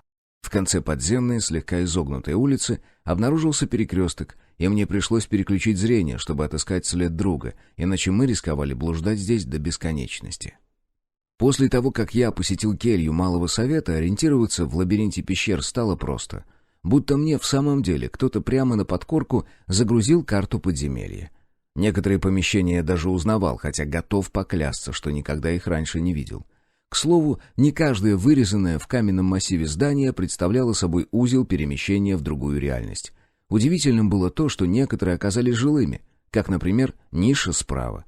Ее окна забраны стеклопакетами, судя по всему, хозяин натаскал их с поверхности, на крохотном балкончике сушилось развешанное на веревках белье, а у входной двери лежал коврик. Далее несколько пустых домов, а за ними небольшой проулок, из которого доносились аппетитные ароматы. Именно сюда и тянулась тонкая нить следа, оставленного аурой Коляна. «Вот я вообще не удивлен, что он здесь», — прокомментировал Маркин. «Этому троглодиту лишь бы пожрать». «Честно говоря, я бы тоже не отказался». «Это да, просто он мог бы и нас для начала дождаться». Проулок привел в небольшое кафе, где помимо приятеля с Седым обнаружилось еще несколько человек. Их поведение выглядело будничным. Они со скучающим видом работали ложками, неспешно обсуждая общие темы.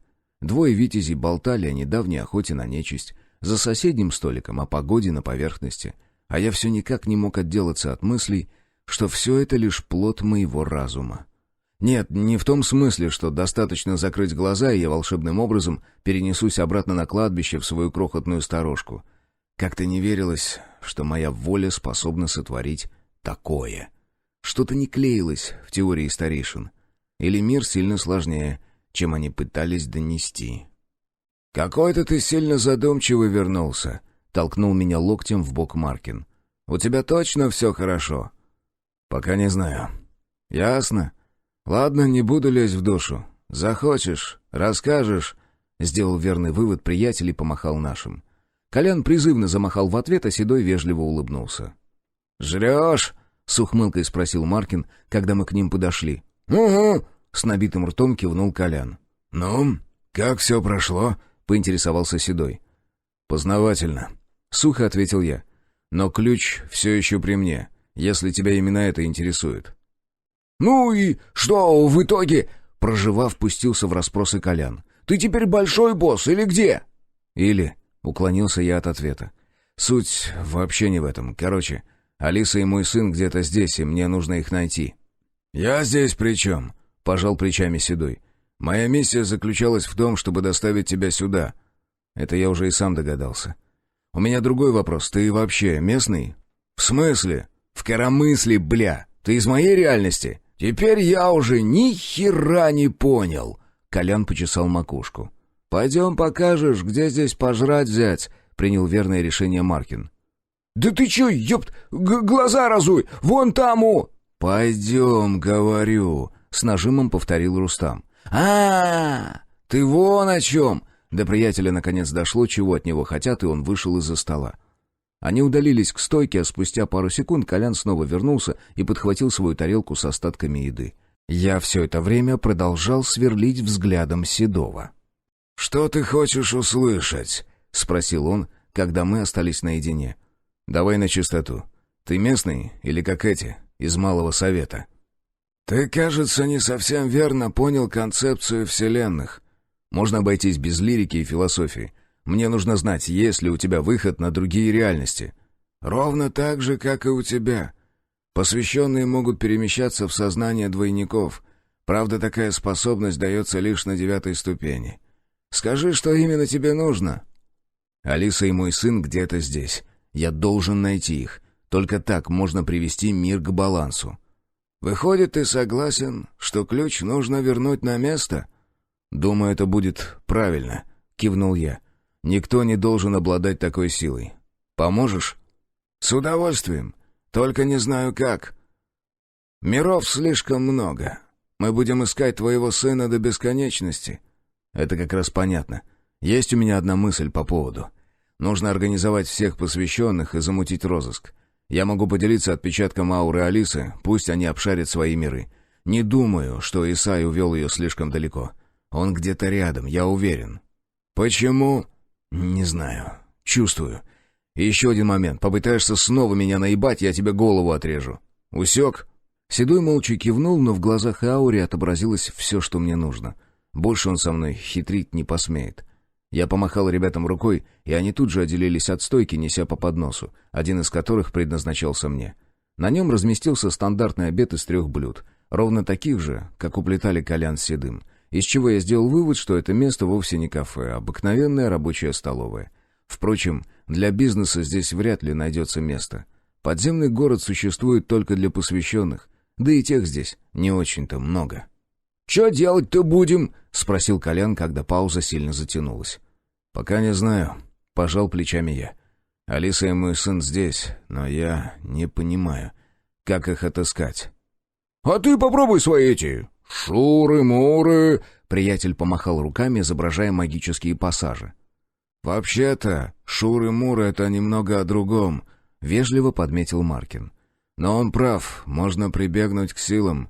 Помнишь, как ты в Нижнем Костика отыскал, когда его рязанские похитили? Здесь такой номер не пройдет», — усмехнулся я.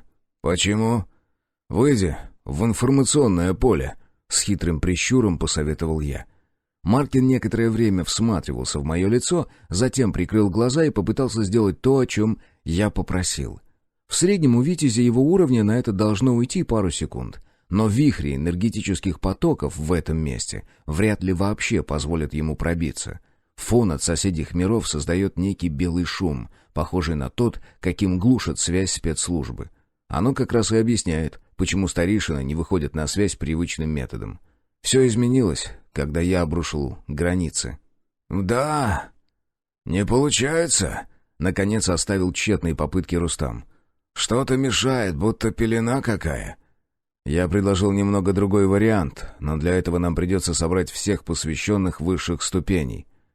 «Просто так, ради поиска твоей подружки, они не придут», — резонно заметил Седой. «Об этом я тоже подумал», — согласился я. «А потому предлагаю создать весомый повод». «Какой?» «Выманить стража». Вбил я последний гвоздь и с удовольствием пронаблюдал за тем, как искажаются рожи моих собеседников. «И как ты себе это представляешь?» — спросил Маркин. «Он блуждает где-то в информационном поле, на уровне изнанки первичной материи. Сейчас у меня достаточно сил, чтобы как следует ее всколыхнуть». «Ты хоть близко представляешь, какими будут последствия?» Тут же возмутился Седой. «Это не шутки! Трясти все мироздание!» «Ебучий случай!» — выдохнул Колян. «Если бы мне кто-нибудь сказал, что я на серьезных щах буду обсуждать такие темы, я бы этому козлу прямо в рожу плюнул». «А есть смысл трясти всю материю?» — задумчивым видом спросил Маркин, игнорируя замечание Коляна. «Жги!» Я посмотрел на друга и откинулся на спинку стула. «Смотри, те провалы, которые устроил страж, они же возникли не на пустом месте, так? Ты ведь рядом спеленал Баала, натянул первичную материю. Кажется, я догадываюсь, к чему ты клонишь». Я постучал пальцем по губе. «Это может сработать». Ладно, допустим, на борьбу со стражем посвященные соберутся, принял наш план Седой.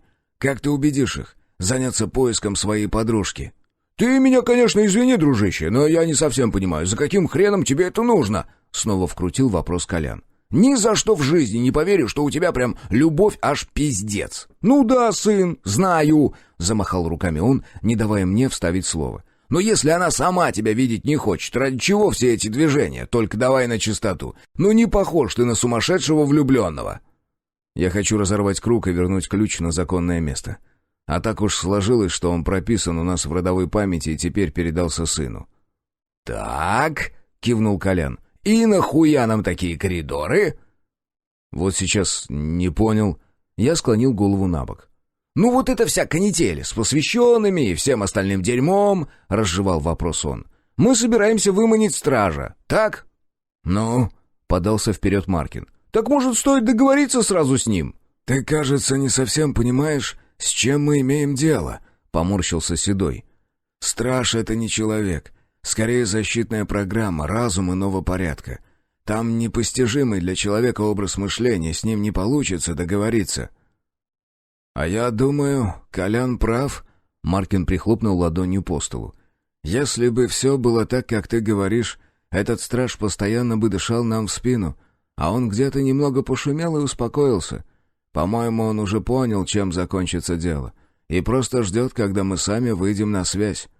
«Это если вообще он шумел», — не согласился Седой. «Леший сказал, что видел Баала на местах провалов». «А еще он сказал, что рождаются новые боги», — подметил я. «Сомнительное занятие — доверять словам нечисти». «И все же я бы подстраховался и собрал посвященных», — остался при своем Седой. «В любом случае они лишними не будут. Если у тебя не получится договориться со стражем, он просто растворит твое сознание и ключ вместе с ним. А так мы хотя бы сможем тебя выдернуть». «Значит, принимаем это за рабочий план», — согласился я. «Как нам объявить общий сбор?» «Это не так просто», — поморщился Седой. «Нужно вынести нашу идею на большой совет, а там они уже решат». «Это все очень долго», — покачал головой я. «К тому же, зная ваших старейшин, они, скорее всего, откажутся». «Значит, придерживаемся первичного плана», — с ухмылкой произнес Маркин. «Ты выманиваешь стража, а мы в панике бегаем по городу и орем, что все пропало. Сможешь притащить его прямо сюда?» «Вы что, совсем сдурели?» — Седой аж подскочил, когда это услышал. «Да ты успокойся, я тебе говорю!» Фраза из телешоу осадил начальника Колян. «Мы уже 1000 раз такое делали!» «Только ты это... Давай вначале пожрем. Нехорошо такие темы на голодный желудок», — попросил Маркин и перевел взгляд на Седова. «А ты до Большого Совета сбегай. Пожалуйся на хулиганов. У тебя это лучше нашего выйдет, пока ты на эмоциях». Глава 14. Страж. В моем случае выходить в общее информационное поле не требовалось, а потому действовать я начал, не поднимаясь на поверхность. Какая разница, где влиять на первичную материю, если она окружает нас повсюду? Из нее соткано все — вода, земля и даже воздух.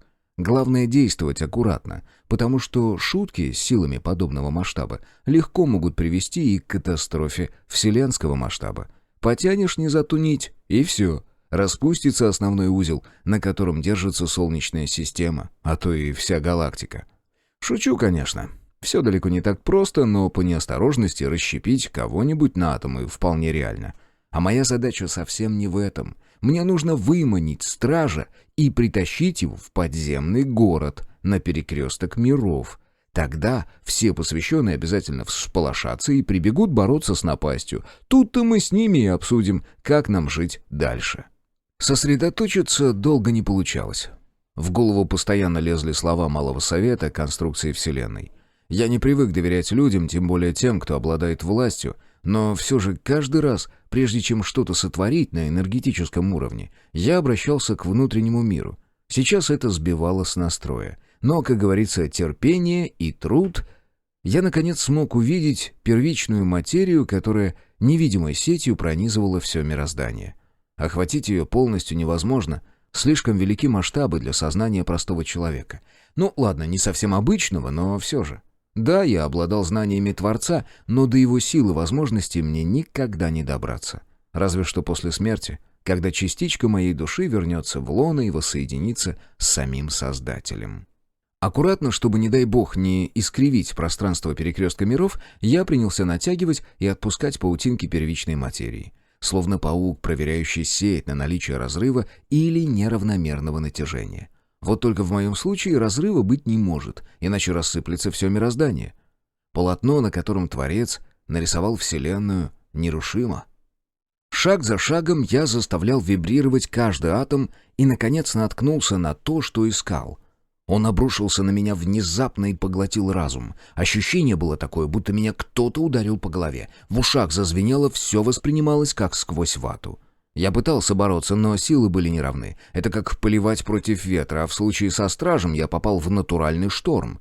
Мое сознание рвало на мелкие кусочки, которые растворялись в мощных потоках энергии чужеродного монстра. Мне просто нечего было ему противопоставить. Страж не обладал чувствами и не был подвержен эмоциям. Я ощущал его так, будто наши сознания слились в единое целое, а потому прекрасно понимал все, что он со мной делает.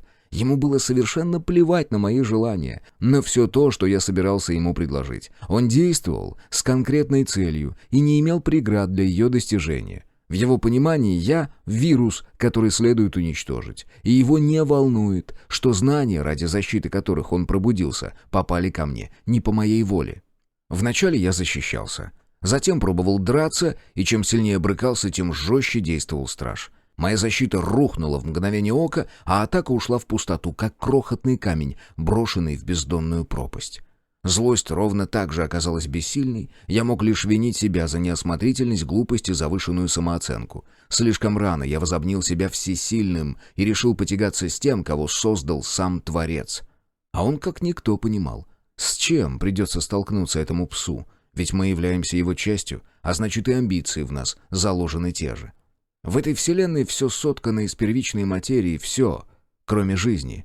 Наше, да, впрочем, и любое, сознание ничем не привязано к материальному миру. Его можно отделить от физической оболочки усилием воли либо с помощью смерти. Так и страж являлся отдельным сознанием. Вот только в отличие от нас, его не ограничивало тело с кучей запретов в генетическом коде. Эта мысль посетила меня внезапно и показалась настолько бредовой, что я не сразу сообразил, чем она способна помочь. Но мозг зацепился за нее и продолжал гонять по кругу, будто заевшую пластинку. Словно кто-то могущественный дал мне подсказку и, как всегда в подобных случаях, забыл приложить к ней инструкцию. Я уже держался на остатках воли, продолжая растворяться, как сахар в горячей воде, когда зацепился за одну странную идею. Знания Творца все еще сидели во мне, завернутые в мою личность, будто конфета. Впрочем, страж уже давно ее сорвал и теперь аккуратно рассасывал карамель в попытке добраться до вожделенной мякоти. А я пошел по другому пути, потому как понимал, на его поле мне не добиться победы. Подхватив ком первичной материи, я принялся за работу. Словно кусок пластилина, я мял ее, комкал и растягивал в нужных местах, пока не получил некое подобие человеческого тела. Но впереди меня ожидало самое сложное — каким-то неведомым образом упаковать в получившуюся куклу сознание стража. И пока он продолжал ломать мою волю, я особым образом закручивал энергетические потоки, создавая ловушку. Виток за витком, будто проволоку в трансформаторе, я наматывал энергию на пустой кокон, пытаясь поймать нужную частоту. И как только сознание стража откликалось, я переходил к другому типу энергии. Примерно на 3-м круге я ощутил, что его воля ослабевает, и взялся за дело с удвоенной силой. Мне было несложно, ведь я чувствовал все то же, что испытывал страж, а сейчас он пребывал в полном недоумении. Даже когда я взялся за финальный пучок энергии, он не сопротивлялся, потому что не мог. Ведь я не боролся с ним. Я дарил ему жизнь, и в его программе попросту не было арсенала, способного противостоять подобной хитрости. Наконец, я доплел 8 и зациклил поток на сознании стража, а затем вынырнул в реальный мир. Я понял, что все получилось, когда увидел его, стоящего посреди столовой, в полном недоумении от происходящего. И вышло даже гораздо лучше, чем я себе представлял. В момент воссоединения стража с его физической оболочкой, та часть моего сознания, которую он успел поглотить, высвободилась и вернулась к законному владельцу. Иначе и быть не могло, ведь энергетика моего пока еще живого тела имела собственные настройки, не позволяющие душе покинуть его раньше времени. «Добро пожаловать в мой мир!» — ухмыльнулся я.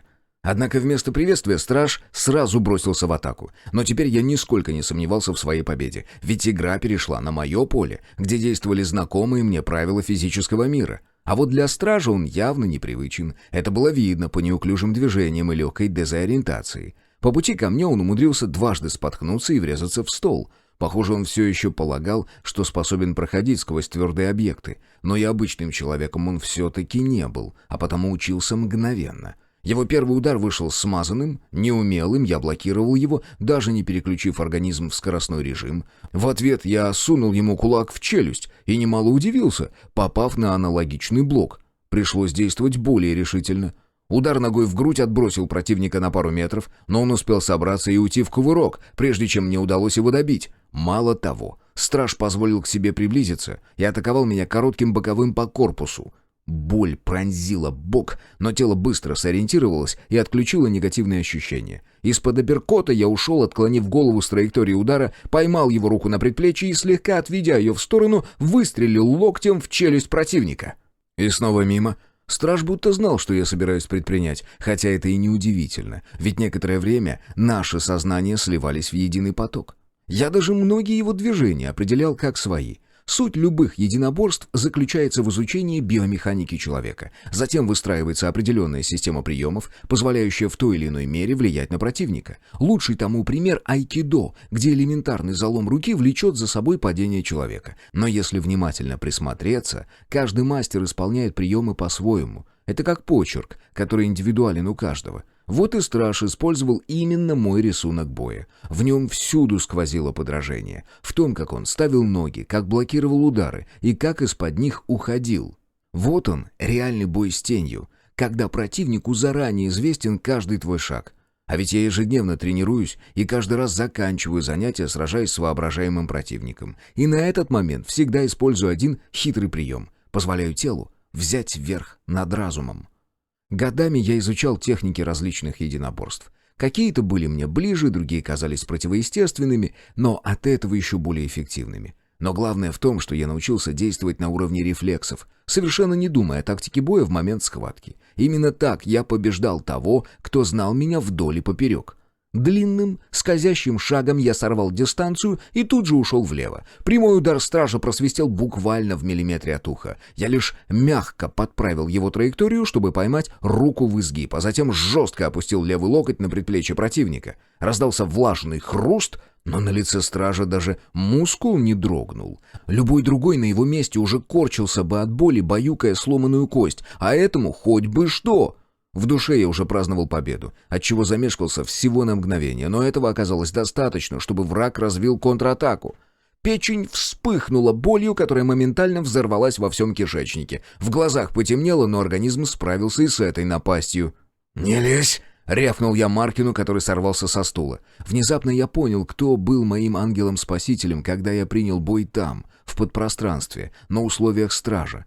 Только Рустам мог подкинуть столь безумную идею. Все-таки не зря я потащил его с собой. Его способность находить выход там, где такового отродясь не было, всегда меня поражала. Но сейчас не его бой. Здесь, в физическом мире, мне равных нет. И вскоре я это докажу. Страж уже не полноценный боец. Даже если секунду назад он вполне мог сравниться со мной в скорости и мастерстве, то сейчас у него минус конечность. И это даже не преимущество, это подарок. Я снова отключил мозг, отрешенно размышляя обо всем этом. Но тело продолжало двигаться в заданном ритме. Скорость выпадов дошла до той стадии, когда их невозможно увидеть, зато можно почувствовать. Противник мастерски отражал все мои выпады и даже пытался развить атаку ногами. Боковой в голову резко сменил траекторию, теперь уже летел сверху вниз, метясь подъемом в ключицу. Уклоняться от ног – самое бессмысленное занятие. Здесь нужно рвать дистанцию, чтобы погасить инерцию удара. Вот только страж и об этом знал. Мой подшаг он просчитал заранее и выстрелил ногой мне в грудь на отходе. Но и я сделал бы то же самое, а потому ожидал подобного расклада. И снова инициатива перешла в мои руки, а удар локтем в колено окончательно выбил противника из колеи. Как бы организм ни старался отключить боль, с перебитым суставом особо не попрыгаешь, даже если он полностью утратил чувствительность. Это и произошло, когда страж перенес вес тела на раненую конечность, чтобы развить очередную атаку. Колено просто не выдержало подобного надругательства и подломилось, отправляя противника прямо под мой пинок. Носок ботинка с хрустом вонзился в переносицу стража, а затем я добавил ему подошвой сверху. Однако убивать его я не хотел, иначе придется пройти весь путь снова. Нельзя позволить сознанию покинуть этот сосуд. Только так у нас будет шанс пообщаться. Враг отключился, замер на каменном полу, и только сейчас я заметил, что нас окружила толпа посвященных. Седой все же исполнил свое предназначение и привел их к месту схватки. «Ну уж с этими я как-нибудь договорюсь», — подумал я и едва не отключился от коллективной атаки. «Да что в вас!» — закричал я. «Вам-то за каким хуем это надо?» Но меня даже выслушать не удосужились. Давление на разум возрастало. С каждым мгновением к атаке подключался кто-то еще. И нет, сил было достаточно, чтобы справиться со всеми. Но ведь они свои. Не убивать же их из-за недопонимания. Плюс их атаки проходили на различных энергиях, уголках сознания, а до кучи еще и плоскостях подпространства. Быть всюду одновременно не получалось, не позволяла мерность физического мира, а потому я периодически выхватывал по щам. На сей раз я не стал тормозить Рустама, который сорвался на помощь. Колян, к слову, тоже метнулся за товарищем, однако отключился раньше, чем успел сделать первый шаг. Так и полетел носом в пол. В отличие от него, Маркин успел выключить двоих, прежде чем посвященные обратили на него более пристальное внимание. Впрочем, это не его заслуга. Я успел отразить несколько выпадов. Зато эти мелочи сыграли мне на руку, потому как старейшины на них отвлеклись, и в синхронность их действий ворвался хаос. Они, конечно, быстро подстроились, но этого мгновения мне хватило для развития собственной атаки. Разрядить вокруг них воздух оказалось достаточно, чтобы они посыпались на пол, словно подбитые кегли. Не все и не сразу, так как процесс пришлось выстраивать незаметно, постепенно откачивая из атмосферы подземелья кислород. Естественно, себя я обезопасил, соорудив защитный купол. А что до парней, так повторная потеря сознания им и так не грозила. Пока оставшиеся на ногах посвященные устраняли неприятность, я уже занимался подготовкой нового хода. Отразил атаку, направив оглушающую звуковую волну в другое измерение, а сам принялся помогать коллегам в стабилизации давления. Они как раз его поднимали. Так почему бы и мне не подключиться к работе? Ведь так получится гораздо быстрее, ну и чуточку больше, чем требуется для нормального функционирования организма.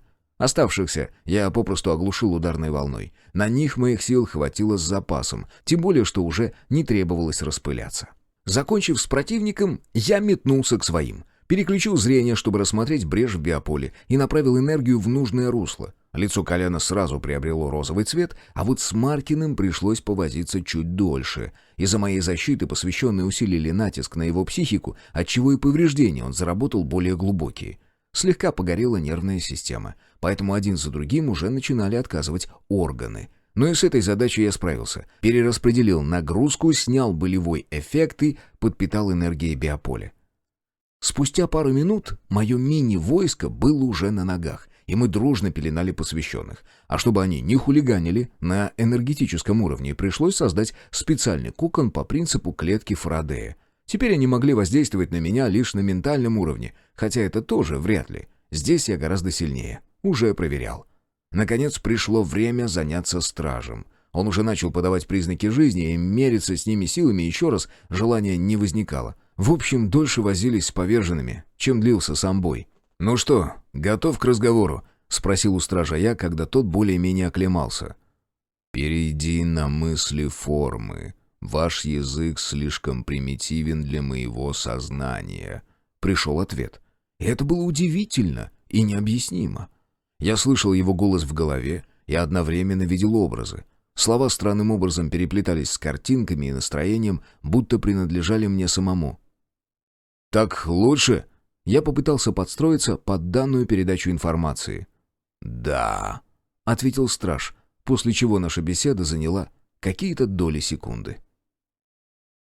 «Мне не нужен ключ и все, что с ним связано. Я хочу вернуть знания туда, где их взяли. Скажи, это возможно?»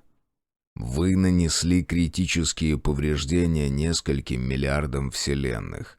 Ваша ветвь нуждается в глобальной корректировке. Это слишком затратно». «В каком смысле? Неужели нет способа договориться?» «Ветвь заражена. Ее необходимо отсечь, чтобы остановить распространение. Откат невозможен». «Да что ты все заладил? Помоги мне найти Алису и сына. Я верну знания, обещаю». «Слишком много эмоций. Ты не видишь сути замысла». «Какого замысла? О чем ты вообще говоришь? Тебе нужен ключ или нет? Разве не за ним ты пришел?» «Останови откат. Остальное решаемо». На этом наша беседа закончилась. Тело стража выгнулось, а затем вдруг разлетелось в клочья, забрызгав меня и друзей кровавыми ошметками. «Нихуя себе!» — воскликнул Колян. «Ты что с ним сделал?» «Это не я», — спокойно ответил я. «Успел хоть что-нибудь выяснить?» — поинтересовался Маркин. «Да», — кивнул я. «Кажется, я знаю, где их искать». «Кажется». «Бля, Рус, не цепляйся к словам». «Да, не все так однозначно. Я больше половины не понял из того, что он сказал». «По-моему, он вообще ничего не сказал, просто взорвался и все», — прокомментировал Колян, вытирая кровь стража с лица. «С этими что делать будем?» — указал он на копошащихся старейшин. «Использовать, как и собирались», — хмыкнул я и направился к поверженным. Вся эта братва подчинялась малому совету, а потому освобождать всех не имело смысла. Аккуратно, чтобы не разрушить собственное заклятие, я вошел в область, которую обтекала энергия, и, подхватив на ноги нужных мне посвященных, выволок их наружу. Остальные проводили меня испепеляющим взглядом, будто я им кровный враг. «Поговорим?» Я присел перед малым советом на корточки. «Мы уже говорили», — отозвался тот, с кем мы так хорошо обсудили устройство Вселенной. «А после этого ты притащил сюда стража». «А вам до него что? Он вас даже не тронул. Ему нужен я, точнее ключ. Так чего ради вы все переполошились?» «Странный ты», — вступил в беседу другой. «Разве не страж создал Баала и спустил на нас орду демонов?» «Извини, забыл уточнить этот момент», — с сарказмом ответил я. «Но не в этом суть». «А в чем?» — снова спросил первый. «Я знаю, как все остановить, но мне нужна ваша помощь. Не как обычно, когда вы что-то мутите в тайне, доводя до нас только приказы». «А разве твое командование работало не так?» «Да какая теперь разница, кто как работал? Сейчас нужно объединиться и действовать сообща. Только так мы сможем остановить откат». «Чего?» — старейшина удивленно уставился на меня. «Точно, вам же это ни о чем не говорит». Я поморщился, вспоминая образы, которые всплывали в голове при общении со стражем. Да, человеческий язык слишком скуден, чтобы объяснить то, что происходит. Но я попытался. «Вы мне рассказывали, что Творец находится в каждом из нас». «Так и есть», — уверенно кивнул он. «Я не спорю. Дело в том, что кто-то или что-то запустило откат плана Творца. Наша ветвь вселенных отмирает, а вместе с ней безвозвратно гибнут миллиарды людей. И все их души постепенно возвращаются в исходное состояние. Пока еще есть возможность остановить процесс. Как прежде уже не будет, но со временем баланс восстановится. Главное — остановить откат, иначе древо миров погибнет, и Творцу придется выращивать его заново. Если он, конечно, пожелает». «Ясно», — угрюмо кивнул старейшина. «И как нам все исправить?» Так совпало, что ветвь разрушается там, где находится Алиса с моим сыном. Страж показал мне их мир, но я понятия не имею, где он расположен и как туда попасть. Поэтому мне нужна ваша помощь. Это место — перекресток миров, а значит, отсюда можно попасть куда угодно». «Не совсем так», — покачал головой собеседник. «Невозможно охватить все древо на одной крохотной планете. Здесь только ближайшие ветви». «Пусть так. Но вы можете проложить маршрут?» «Да, думаю, это будет несложно. Передай образ мира, в нем наверняка есть координаты. И, пожалуйста, освободи людей». «А вы гарантируете нашу безопасность?» — вставил свое слово Колян. «Да, обещаю, что вас больше не тронут. Мы ведь договорились?» «Надеюсь», — усмехнулся я и взмахом руки развеял пузырь, в котором держал посвященных. «Пацаны, развяжите их». «То свяжите, то развяжите», — забормотал Колян, но нож все-таки вытянул и отправился исполнять приказ. Глава 15. Иные миры. «Значит, смотрите», — принялся за инструктаж Седой. «Вам надо попасть вот в эту часть города. Нужный переход ты почувствуешь. Николай, ты точно не хочешь остаться? Мы не уверены, что путешествия между вселенными благоприятно скажутся на здоровье обычного человека». «Жить вообще вредно, от этого умирают», — с философским видом ответил Колян. «Дальше куда?» Я вернул Седова в нужное русло. «Там вас встретят и проводят. Маршрут получился не самый безопасный, зато всего 3 перехода. Есть другой вариант, но он займет чуть больше времени». «А мы не ищем легких путей!» — снова вкрутил свои 5 копеек Колян. «Рус, что скажешь?» — поинтересовался мнением напарника я. «Без понятия», — пожал плечами он. «Тут не угадаешь. Может статься, что самый безопасный маршрут как раз станет фатальным. Двигаем по короткому пути, там по ходу будем разбираться». «Принял», — согласился я. «Мы, как всегда, мыслим примерно одинаково. Что по транспорту?» «По месту разберетесь. С твоей силой могут возникнуть сложности. Эти миры не принадлежат тебе, так что больше полагайся на стандартный набор посвященного. Символика работает, как и здесь. О личных навыках, думаю, и говорить не стоит». «Ладно, с этим все ясно. Значит, нужна провизия минимум на 5 суток. Камни в других мирах работают?» «Не знаю. Скорее всего, да». «Угу. Значит, уверенности нет. Тогда сформируй каждому по стандартной аптечке, жгуты, впитывающие тампоны, антисептик, противовоспалительное. Обязательно в каждую по 3 коктейля, в шприцах». «В смысле?» «Кровоостанавливающая, энергетика и обезбол. Что в случае чего на уколе несколько часов продержаться». «А, понял, о чем речь. У нас есть, от военных клад достался». «С оружием что?» — вмешался Маркин. «Я бы посоветовал взять здесь», — ответил Седой. «Это и Лосю понятно», — отреагировал я. «Он имеет в виду, что у вас в наличии. Желательно что-то максимально универсальное в плане боеприпаса, чтоб в других мирах с голой жопой не остаться». «Ну, калашников везде есть». «А вот я почему-то совсем не удивлен», — ухмыльнулся Колян. «Я не договорил», — продолжил Седой. «В первых 2 мирах точно, а вот в 3 не уверен. Там вроде как Калашников даже не родился. Но есть очень схожий автомат от Стечкина. По крайней мере, патрон 1 в 1, как у калаша». 5 или 7, — уточнил я. И тот есть». «Значит, укорот возьмем», — прикинул я. «По пистолетам что?» «Да в целом тоже разницы особой нет. Если в плане боеприпаса. Макаровский 9/18, самый унифицированный. Затем 7,62 на 25, под ТТ. Тебя, как я понимаю, 9 больше интересует?» «Ага», — кивнул я. «Ладно, в целом все понятно. Можем выдвигаться». «У меня еще одна просьба есть», — смущенно произнес Маркин, глядя на Седова. «Если со мной вдруг что-нибудь случится, не поленись, навести Вику и скажи, что я ее любил. Ну и пусть меня не ждет, а продолжает жить». «Сделаю», — кивнул тот. «Хорошо, что я свободен, как птица», — с ухмылкой добавил Колян. «Хотя можешь и по моим бабам пробежаться». «Что всех твоих любовниц навестить и года не хватит», — прихлопнул его по плечу Седой. «Но если настаиваешь, могу сделать для них почтовую рассылку». «Так, герои-любовники, пиздеж убили», — осадил несвоевременное веселье я.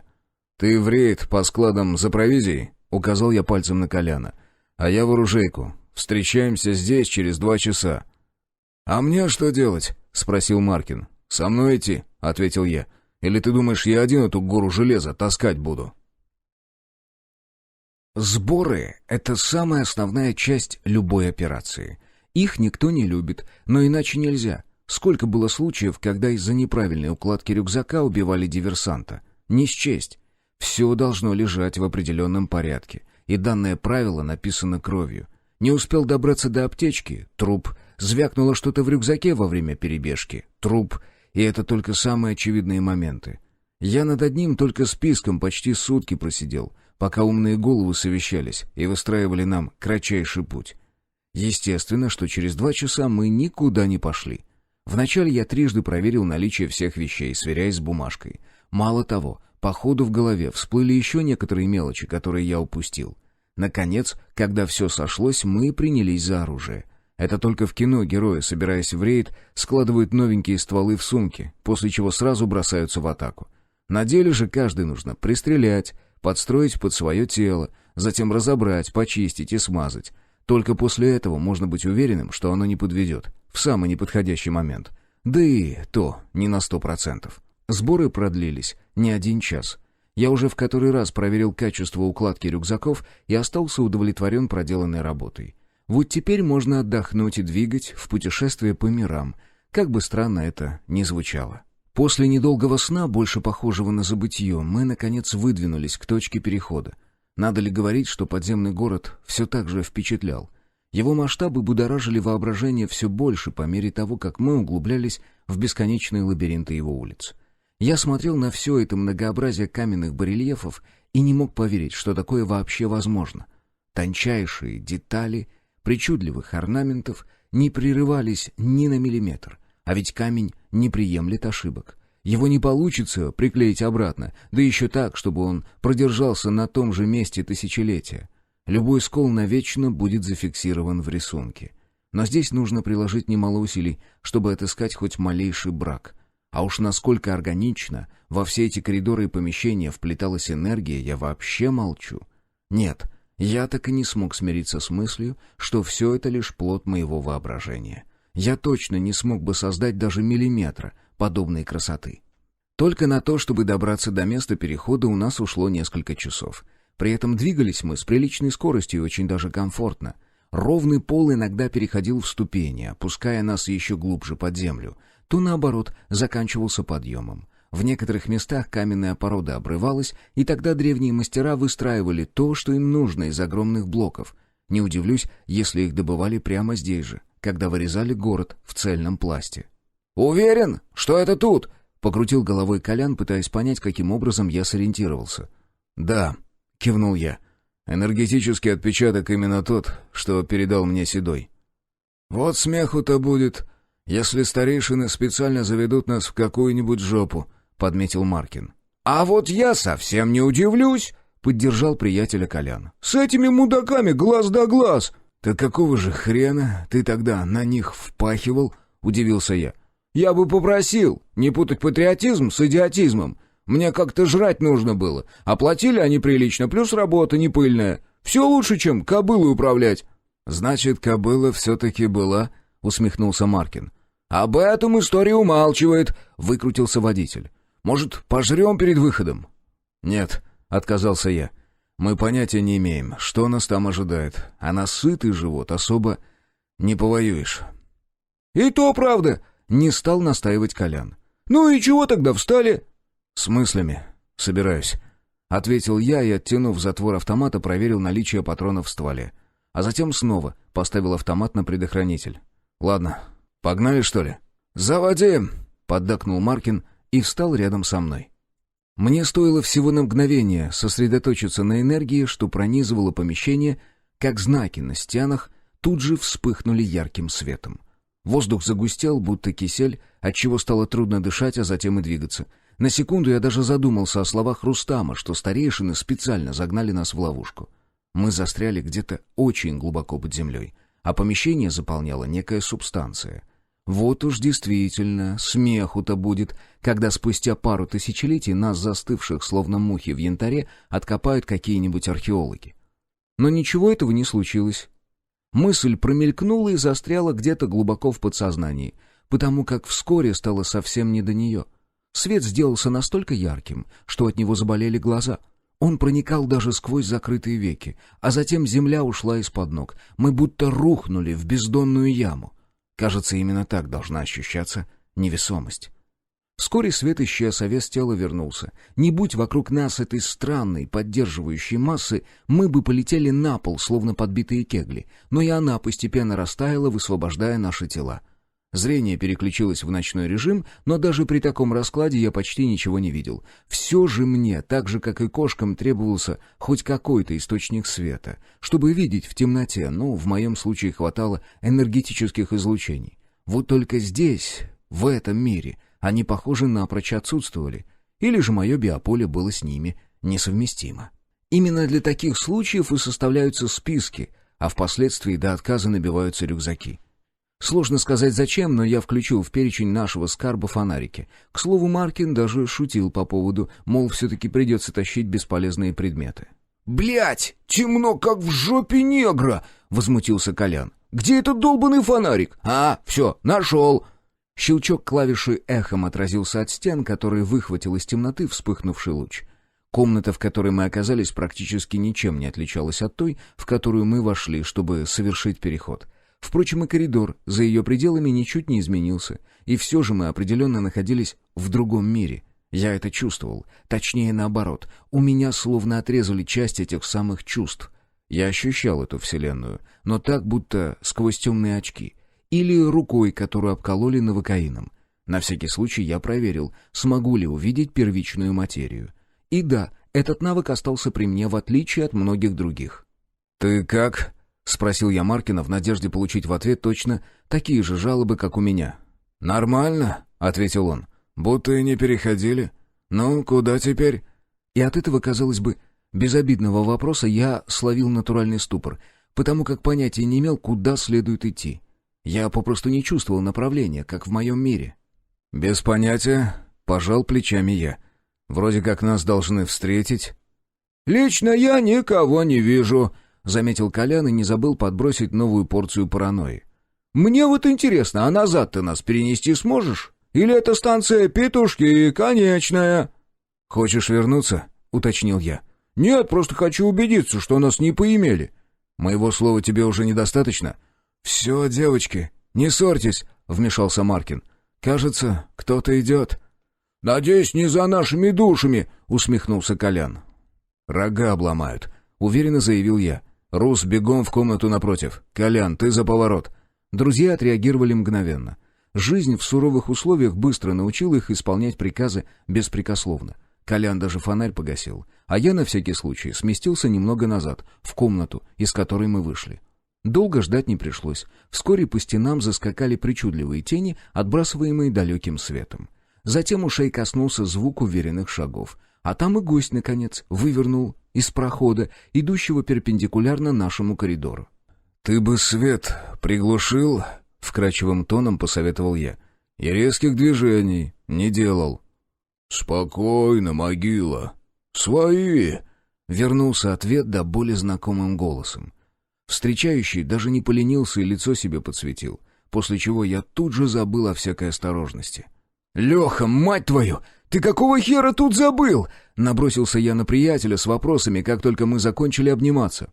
«Спецзадание!» — криво ухмыльнулся он. «Пытаюсь эвакуировать остатки выживших». «Все так плохо?» «Ты даже не представляешь», — ответил он. «Пойдемте. Лучше один раз увидеть». «А разве точка перехода не здесь же?» — удивленно спросил я. «Нет. Ваша находится на поверхности. В этом мире подземный город разрушен. Не весь, конечно, но большая его часть». «Это многое объясняет», — пробормотал я. «То-то я чувствую, что меня здесь словно задушили». «Да, цепи разрушены. Энергия почти угасла», — мрачно ответил Леха, а затем покосился на окна второго этажа в помещении, где засел Маркин. «Рус, выходи, я тебя давно выкупил. Колян, а ты вообще прятаться не умеешь». «Да не больно-то и хотелось!» — донеслось от перекрестка, а следом раздался грохот, сопровождаемый отборным матом. «Ты как, дальше с нами? Или у тебя другой приказ?» — спросил Леху я. «Простите, братья, но у меня еще здесь дел по горло». «Ничего, я все понимаю». Улыбнулся я и хлопнул приятеля по плечу. «Ладно, выводи нас отсюда». Насколько мрачным нам показался подземный город, но даже он не шел в сравнение с тем, что творилось на поверхности. Солнце практически не пробивалось сквозь плотную завесу пыли и пепла, поднятого в атмосферу. Вместо привычного городского пейзажа обгоревшие черные остовы зданий, оплывших от высоких температур в причудливые формы. И нет даже малейшего намека на радиацию, которую ожидаешь встретить в подобных обстоятельствах. Однако, стоило лишь более внимательно присмотреться, сразу становилось понятным, что взрывом здесь и не пахло. Нет никаких следов разрушения от ударной волны. И что за адский огонь мог устроить такое? «Леха, а что здесь произошло?» Я все же не смог сдержать любопытство. «Точно не знаю. Я прибыл уже после всех событий». «Но ведь местные наверняка что-то рассказывали», — вмешался в беседу Маркин. «Рассказывали», — кивнул Витязь. Вначале все шло так же, как у нас, а затем местный избранный переметнулся на сторону врага. Из-за чего полыхнул мир, никто не знает. Он просто сгорел, и все. Выжили только те, кто в этот момент находился под землей. Говорят, рев от огня стоял такой, что уши закладывало. «Жесть!» — прокомментировал услышанное Колян. «А чего они здесь жрут-то теперь?» В основном военные припасы, которые хранились в бункерах. Но чаще всего друг друга. Но бояться здесь особо некого. Мир практически мертв. Мы используем его в качестве перевалочной базы, чтобы помогать выжившим в соседних вселенных. В общем, сейчас сами все увидите, когда до лагеря доберемся». Лагерь выглядел внушительно. Впрочем, московский Кремль всегда впечатлял. И даже сейчас, когда его стены сделались стеклянными от воздействия высокой температуры. Они хоть и порядком оплыли, однако по-прежнему могли с достоинством исполнять свои функции.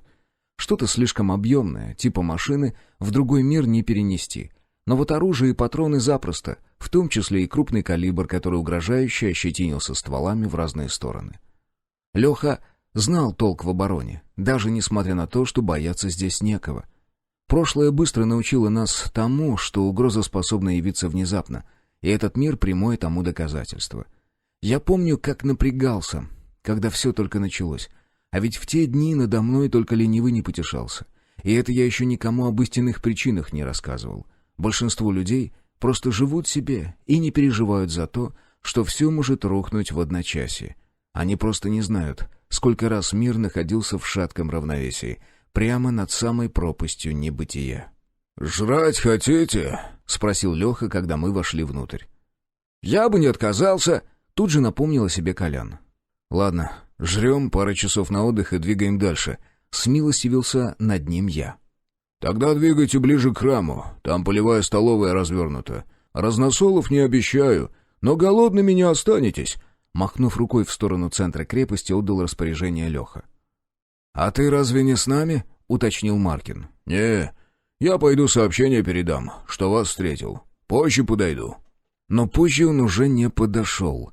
Пока мы набивали животы супом и кашей, к нам подбежал один из бойцов и оповестил о том, что командир срочно отбыл на задание. Но все распоряжения на наш счет отданы, так что без проводника мы не останемся. А мы после плотного обеда отправились на боковую. Как говорится, солдат спит, служба идет. Жаль, пробуждение вышло крайне неприятным. Еще во время службы в специальном подразделении у меня выработался один полезный рефлекс. Я всегда просыпался, если где-то рядом бродила опасность. Вот и сейчас ощущение близкой беды подбросило меня с раскладушки.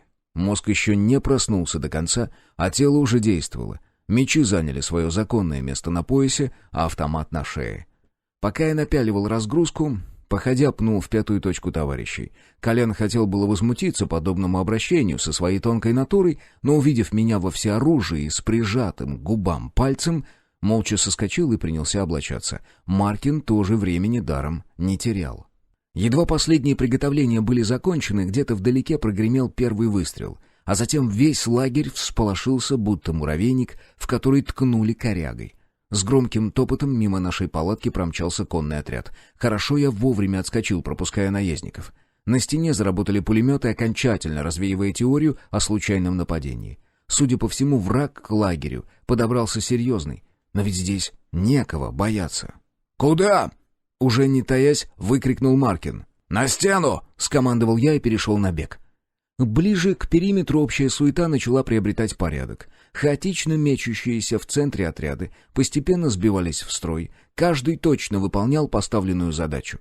Одни тащили ящики с боеприпасом, другие занимали боевые позиции в заведомо слабых местах в обороне, и парни прекрасно справлялись, потому как врага мы все еще не видели. Пулеметы продолжали бить короткими очередями, попеременно сменяя друг друга на перезарядку. А это говорило лишь об одном — за стеной достаточно противника, чтобы так тратить ценный боеприпас. Один за другим мы взмыли на стену и, наконец, увидели того, с кем мы воевали. Кривая ухмылка невольно наползла на мое лицо, ведь противник был мне знаком. Черные твари, сотканные из теней. Но откуда они здесь? А главное, почему? Ведь мы договорились со стражем. Будь на его месте человек или демон, я бы еще понял, но этот разум находился за пределами человеческих чувств и эмоций. Он попросту не умел врать и хитрить. Ему это было не нужно. Он и со мной-то союз заключил по одной простой причине. Просчитал вероятность благоприятного исхода. Если вмешательство и должно было произойти, то только на стадии моего окончательного провала. Тогда что все это значит? Баал? А ему-то какого хрена здесь надо? Пока я размышлял, первые твари успели достигнуть стены. Мы до последней секунды стояли уверенно, полагая, что стены древнего Кремля защитят нас от них. Но, увы, этот мир был практически истощен, и энергии, чтобы сдержать полчища отродий, не хватило. Камни, с помощью которых бойцы организовали дополнительный защитный периметр, рассыпались в пыль один за другим. В эти прорехи тут же устремлялись целые волны черных бестий. Теперь пулеметы уже не били в толпу, а пытались закрыть места прорыва. Но получалось не очень хорошо, тварей было слишком много, и первые уже как раз начали карабкаться по стене. «Рус, прикрывай дальнюю башню!» — скомандовал я и, выхватив мечи, бросился в атаку на первую тень, что уже показало уродливую голову между оплывшими зубцами. «А мне что делать?» — выкрикнул Колян. «Я, как вы, не умею!» «Скройся в башне!» — не оборачиваясь, бросил я и снова наискосок рубанул клинком по паучьей морде. «Залп! Залп! Залп!» — пролетел по всей стене переданный по цепочке возглас. «Твою мать!» — выругался я и поспешил укрыться под навесом. Колян как раз вовремя успел нырнуть в башню, когда черные стрелы взмыли в небо, закрывая собой и без того едва заметный солнечный диск. Словно град забарабанил по навесу, заполняя барабанной дробью и так шумную атмосферу. Снизу аккомпанементом им прозвучали крики раненых. Не все успели найти укрытие. Зато твари воспользовались паузой сполна. Они ворвались на стену и начали поджимать меня и Рустама с разных сторон. Пока мы отмахивались от первого десятка, к ним успела подойти подмога, удваивая количество противника. Мечи безостановочно выписывали причудливые узоры атаки, не давая бестиям прорваться к башне. Снизу, с внутреннего двора, уже доносилась стрельба, а значит, периметр все-таки прорвали, а враг все прибывал. Меня окончательно оттеснили к башне, но подобраться к двери я им все еще не позволял. А еще меня начал переполнять гнев, который постепенно брал вверх над боевым азартом. Некоторое время я его все еще сдерживал, оставляя в качестве козыря в рукаве, но, пожалуй, пришло время спустить зверя, и я отстранился, уступая ему место. Медвежий рев огласил округу, сообщая о появлении нового бойца, и моя туша ринулась вперед, разрывая всех и каждого, кто попадался под когтистую лапу. Параллельно со мной, обращая врага в прах, двигались еще две толстозадые туши, сотканные из тени, которой в этом мире более чем достаточно. Мы перли, как снегоуборочная машина, на полном ходу, оставляя после себя облака черной пыли. Слева раздался волчий вой, точно так же изменяя ситуацию схватки в нашу пользу. На мгновение я отвлекся от боя, чтобы осмотреться, и усмехнулся про себя. Как минимум 6 зверей работало на различных участках стены, обращая противника в пепел. Пулеметные точки продолжали уверенно долбить короткими очередями, а значит, еще не все потеряно. Битва вполне может остаться за нами. Внезапно медвежье чутье обнаружило более перспективную цель, а именно кукловодов. Твари, конечно, способны доставить неприятности, но действовать столь организованно они могут лишь в одном случае, под управлением бесов. Уж не знаю, откуда они здесь взялись и кто их сюда послал, зато с уверенностью могу сказать, кто их сейчас завалит. Не думая о последствиях, я перемахнул через стену и, оставляя на оплавленном кирпиче рваные борозды от когтей, заскользил вниз. Мои тени действовали синхронно с хозяином, и вскоре мы вместе прорывались через орду бестий, оставляя после себя просеку неслабой ширины. Похоже, мои братья-витязи тоже почувствовали бесов, потому как буквально в нескольких метрах от меня, словно нож сквозь масло, прорезала себе путь стая волков. Глава 16. Посторонним вход запрещен. Зверь почувствовал Баала раньше, чем его заметило человеческое сознание. Пробиваясь сквозь толпу черных бестий, медведь резко свернул влево и проскочил практически у самого носа волчьей стаи, которая тут же сменила направление, устремившись следом. Вскоре волки разошлись в стороны, расчищая путь косолапому. Впрочем, ему это и не требовалось. Тени для него не создавали особых проблем, так, лишь слегка замедляли.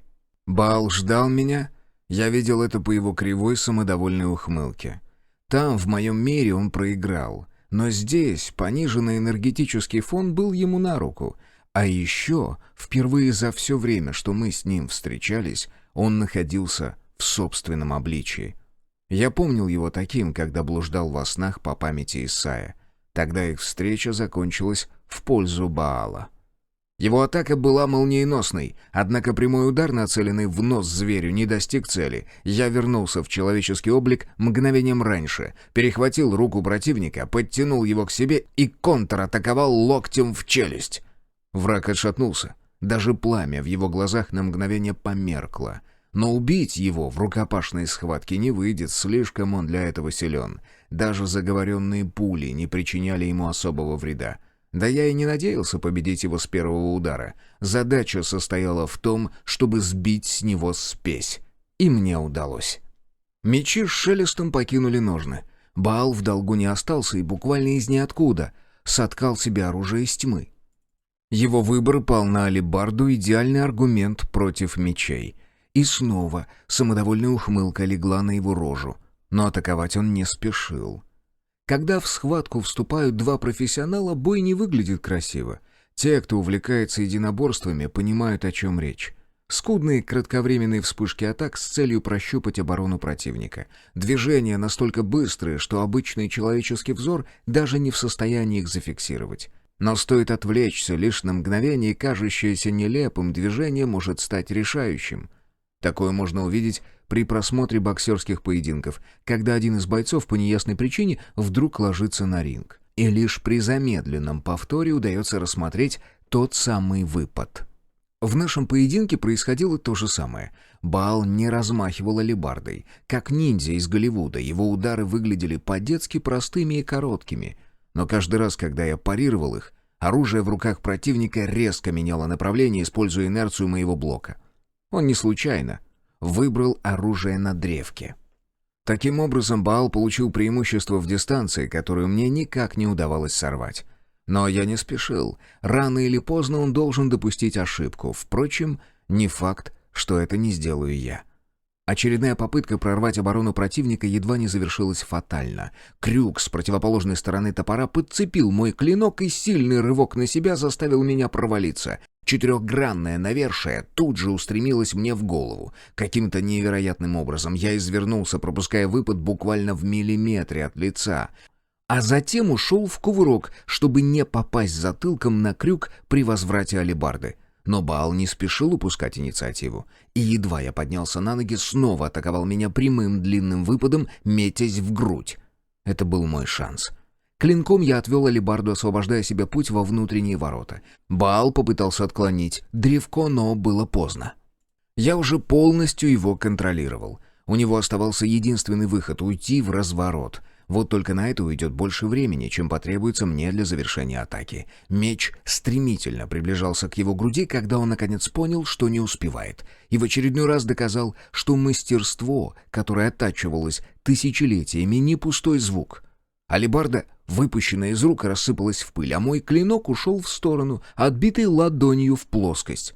Зато я добился своего, сорвал дистанцию до необходимого минимума и кистевым вывертом сменил траекторию меча, которым контролировал древко.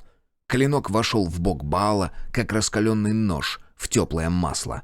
Да, рана, нанесенная даже заговоренным мечом, для него была бы просто царапиной. Но в том и проблема, что каждый наш выпад сопровождался дополнительным энергетическим выплеском. То, что я вложил в меч, оказалось достаточно, чтобы разрушить связь антиматерии, из которой было соткано его тело. Баал замер, огонь в его глазах погас, обнажив человеческий взор. «Спасибо, Витязь!» Все с той же кривой ухмылкой произнес древнейший враг человечества, и его тело начало рассыпаться. Каждый раз, когда от него отваливался кусок, сквозь прореху пробивался яркий свет от проникающей внутрь энергии. Он был уже мертв, но я продолжал накачивать его, чтобы уничтожить раз и навсегда. Вспышка, что озарила поле боя, была нестерпима для глаз. Она обжигала даже сквозь закрытые веки. Волной она разлетелась во все стороны, обращая в прах черных бестий. Вскоре над поверженными раздался победоносный волчий вой. А я, обессиленный, рухнул на колени, удерживаясь от окончательного падения только за счет мечей, которые успел вонзить в землю. Леха так и не объявился. Уж не знаю, чем его заняли, но провожали нас витязи, которые помогали в схватке с Баалом. Те самые, что обращались в волков. Они оказались самыми обычными мужиками, без намека на пафос или завышенное самомнение. Постоянно подтрунивали друг на друга, мы громко хохотали. В общем, сдружились мы довольно быстро. Немало этому поспособствовало совместное участие в бою. Такие вещи, как правило, сближают даже тех, кто ни за что бы не стал общаться в мирное время. Я лично наблюдал подобное множество раз. Переход находился в старинной водонапорной башне. Точнее, это водоканал в современном мире присвоил ей эту профессию. Изначально она строилась как раз для того, чтобы обеспечивать достаточной энергией портал, открывающий дверь в соседнюю вселенную.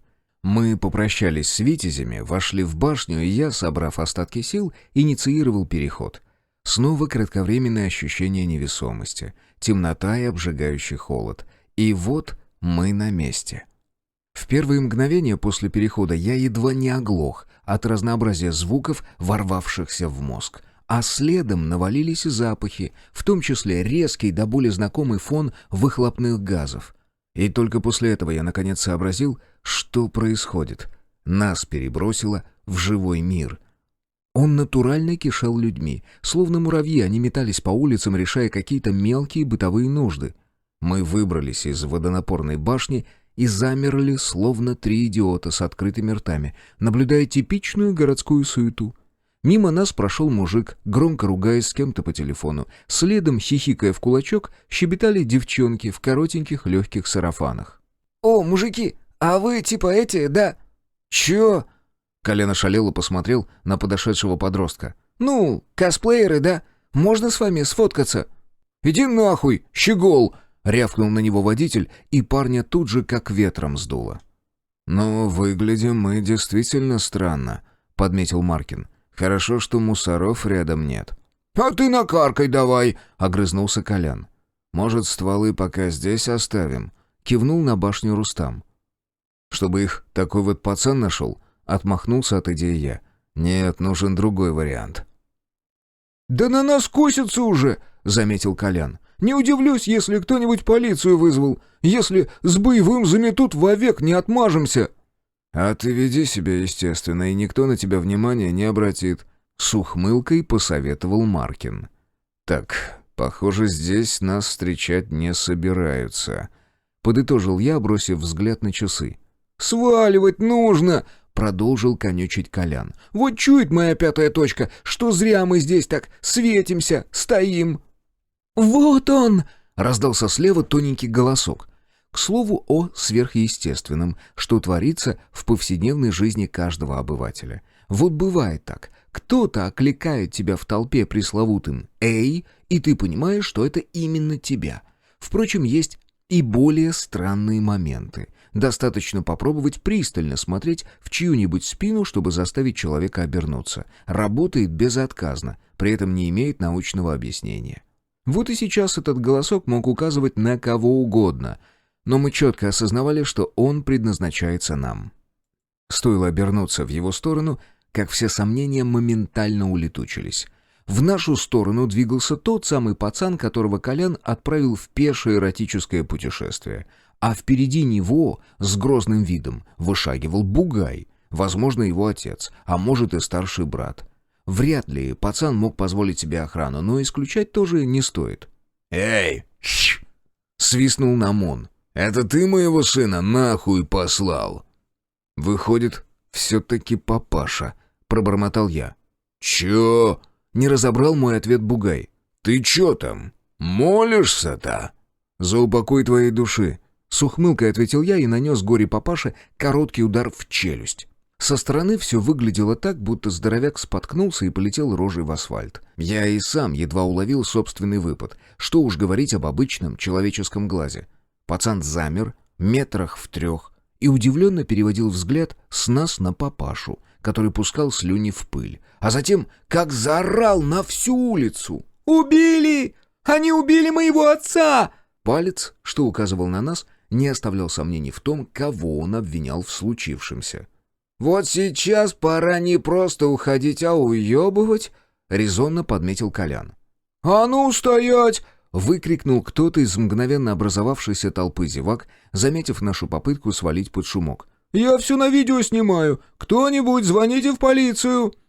«Блядь, лучше бы здесь такой же пиздец был, как и в прошлом мире», — высказал общее мнение Маркин. «Где, мать его, встречающий? Нам что, самим из этого дерьма выкручиваться?» А вдалеке уже слышался вой сирен. Вот ведь тоже не менее удивительное явление. По обыкновению убить раз 10 успеют, пока полиция приедет. А тут словно специально за углом поджидали. Ну, сколько с начала конфликта прошло? Минуты 2 максимум. Скорее всего, кто-то ее раньше вызвал, заметив в центре города подозрительных типов при оружии. Кстати, а где мы? Все еще в Москве? «Че делать-то, командир?» — толкнул меня в бок Колян. «Не дергаться», — ответил я. «Думаю, все само рассосется». «С чего вдруг такие выводы?» — поинтересовался Маркин. «Иначе пацаны нас бы предупредили. По крайней мере, за стволы». «Вон, мусора уже едут», — заметил приближающийся кортеж Колян. А то, что приближалось, на самом деле не предвещало ничего хорошего. 2 полицейских УАЗа и тонированный в хлам микроавтобус с проблесковым маячком на кабине, не иначе как ОМОН пожаловал. Внедорожники быстро перекрыли улицу, а полицейские, что выскочили из машин, при помощи отборного мата, пинков и затрещин разогнали толпу зевак. При этом нас все еще никто не трогал, что вызывало массу вопросов. Затем, залетев на тротуар, прямо у наших ног остановился микроавтобус. Боковая дверь плавно отошла в сторону, а из салона с кривой ухмылкой на нас посмотрел Маркин. «Твою ж мать!» — тут же выругался Колян. «Только второго на мою шею еще не хватало. Гля, Рус, а здесь ты тоже мусор?» «Ай, ты чего?» — вскрикнул он, получив подзатыльник от приятеля. «Не мусор, а полицейский», — наставительно произнес Маркин.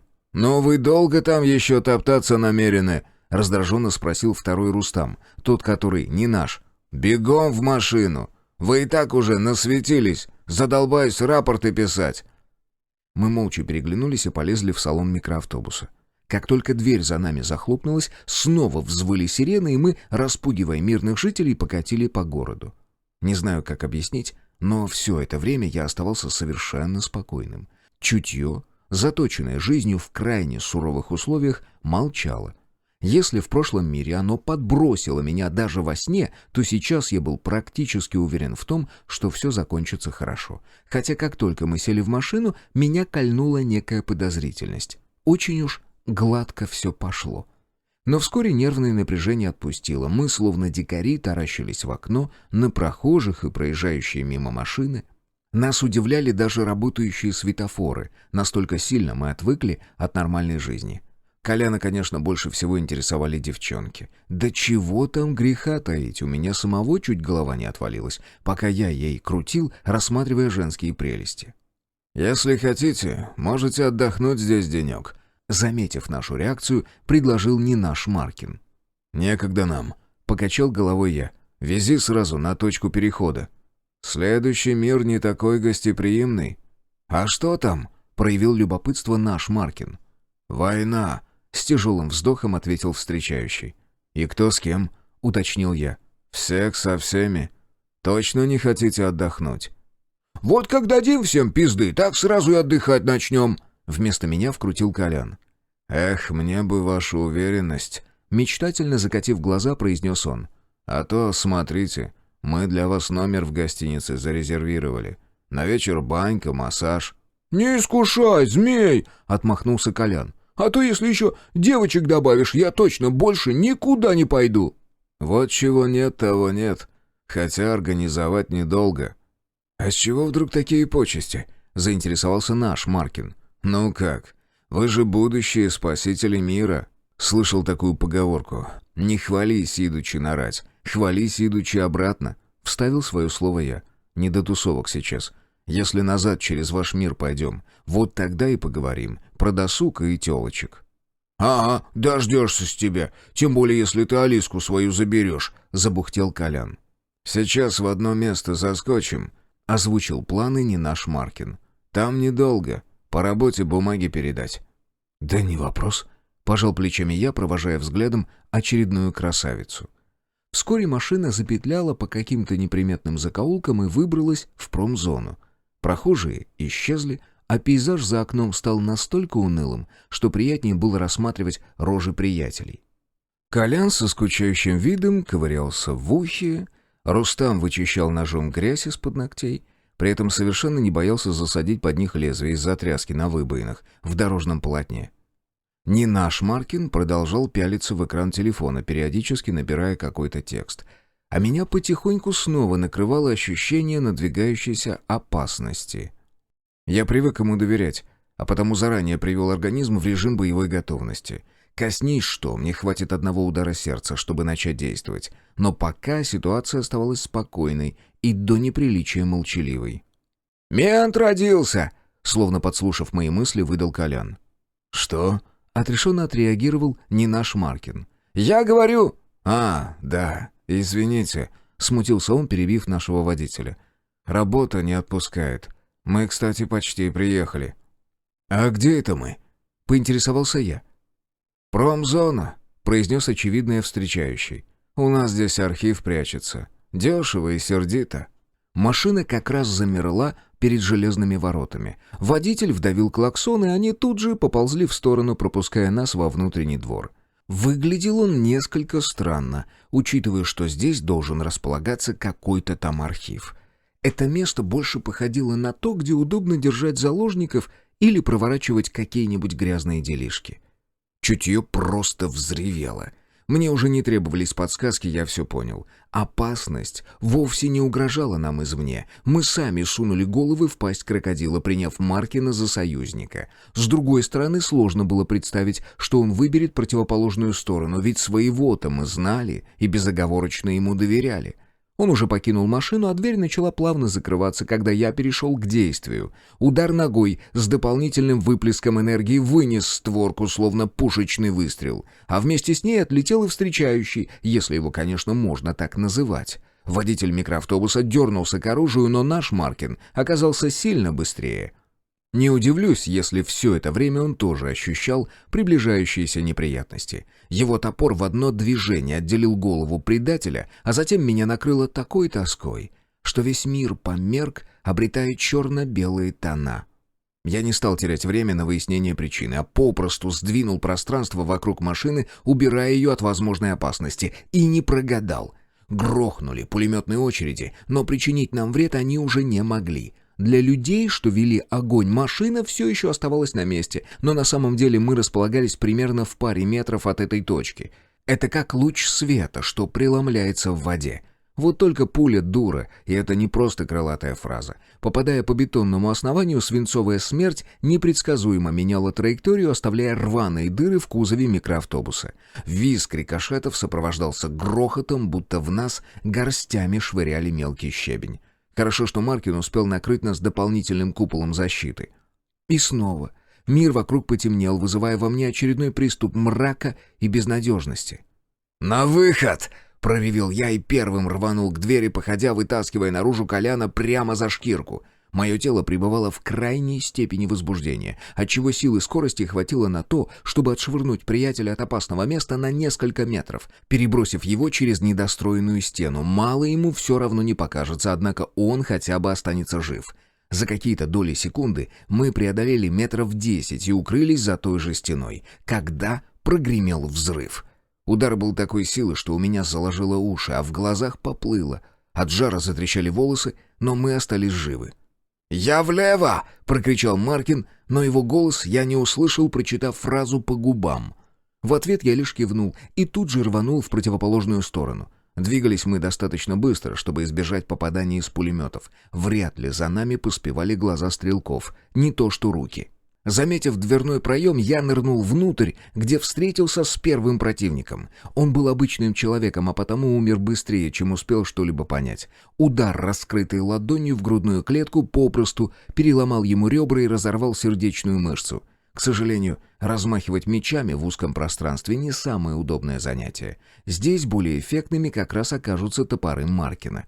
На лестнице, что вела на второй этаж, где и расположились пулеметные точки, меня уже ждали.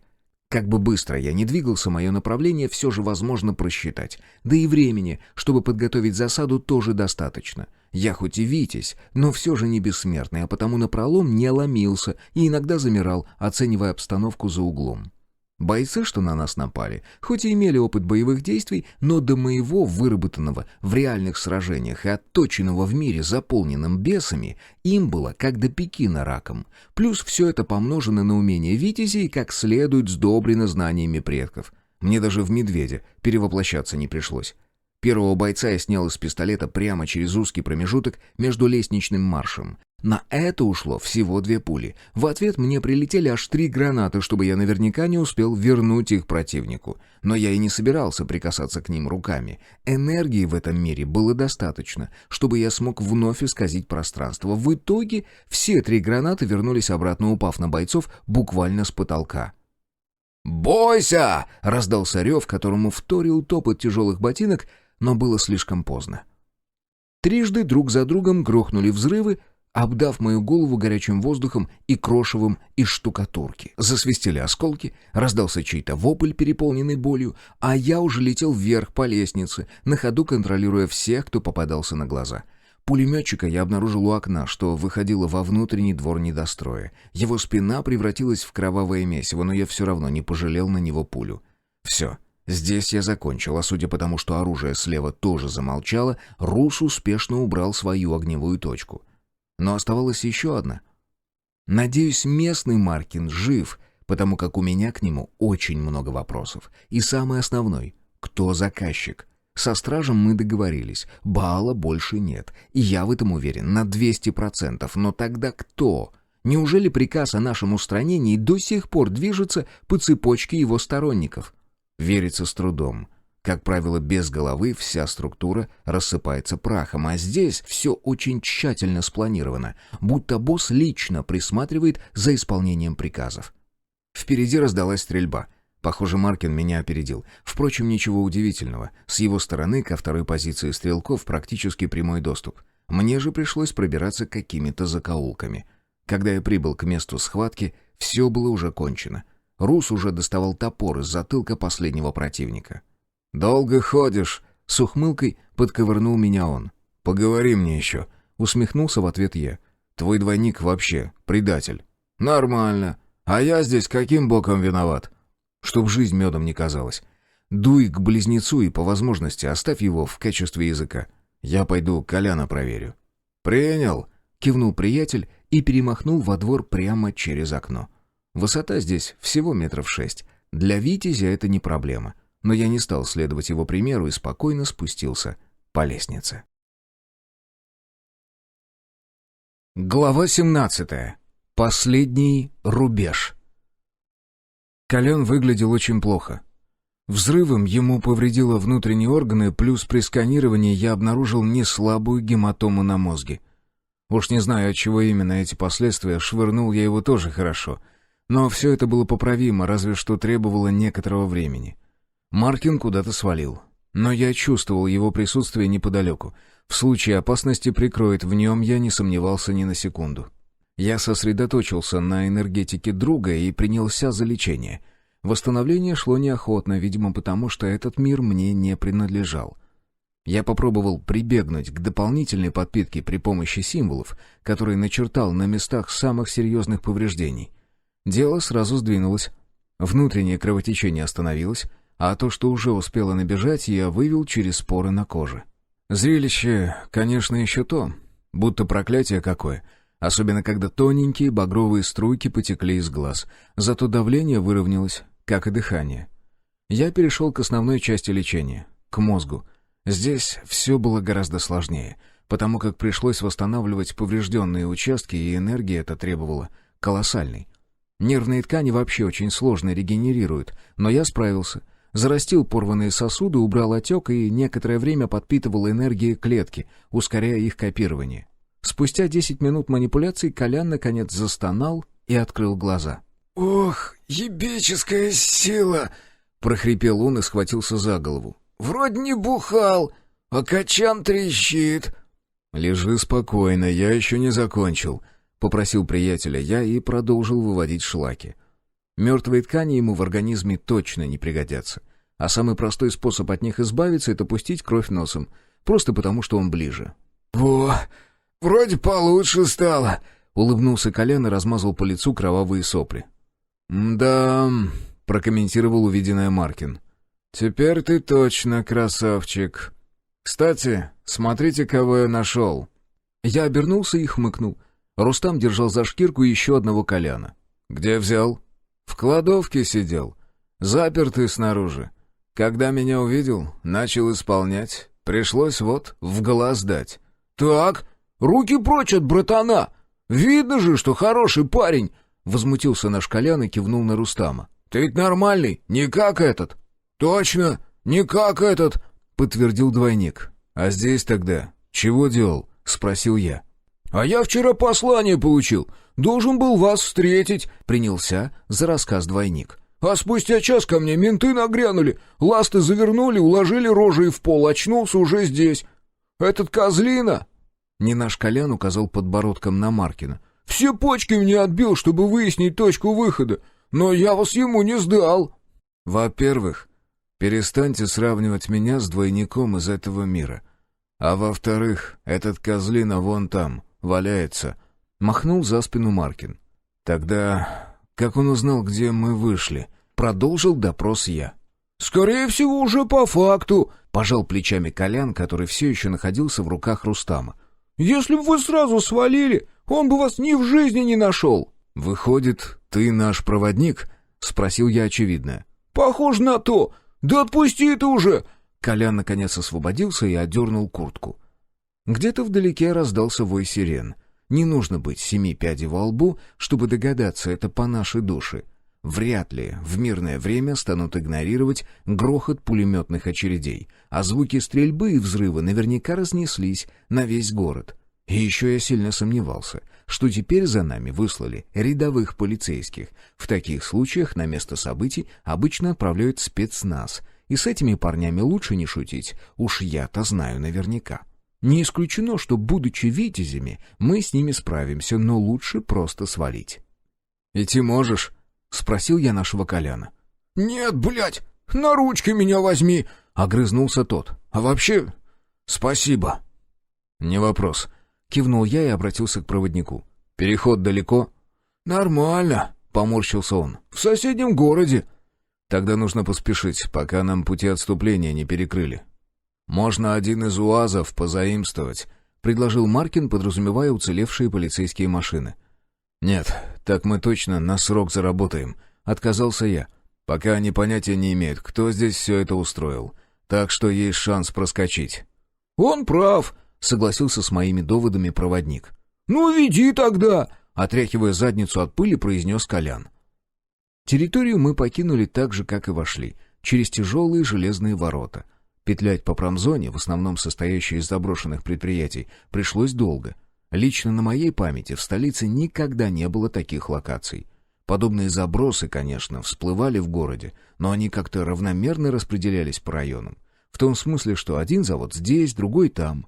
Здесь же для этого отвели огромную площадь где-то на окраине. С одной стороны, это и неплохо. Но каково сюда добираться? Впрочем, для нас подобный подход оказался большим плюсом. Мы выбрались за городскую черту, как только миновали последний покосившийся бетонный забор. Вышли в чахлом леске, за которым простиралось огромное пустое поле. На его фоне виднелись редкие складские строения из ярких сэндвич-панелей и широкое полотно магистрали, ведущее к городу. Ну и куда же, без рекламных билбордов. Вот только все это вряд ли было способно укрыть нас от посторонних глаз, а в небе над промзоной уже кружил вертолет в поисках нарушителей правопорядка, то есть нас. Тонкие стволы березовой рощи — все, что защищало нас от бдительного взора властей.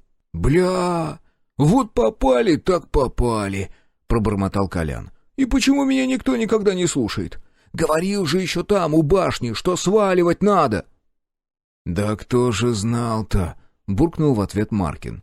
«Да я как жопой чувствовал, что нас накроют. Мы же со стволами наперевес там торчали. Придурок этот мелкий еще со своим папашей-идиотом. Все, наши портреты там срисовали, так что мы наверняка скоро окажемся во всероссийском розыске». «Заткнись и не мешай думать», — огрызнулся двойник, заставляя хмыкнуть меня и Рустама. «Ты че, братан? Ты вообще-то за меня должен быть!» Колян сделал вид, что обиделся. «Мужики, прикройте, если что, я попробую со своими связаться», — отмахнулся от приятеля двойник.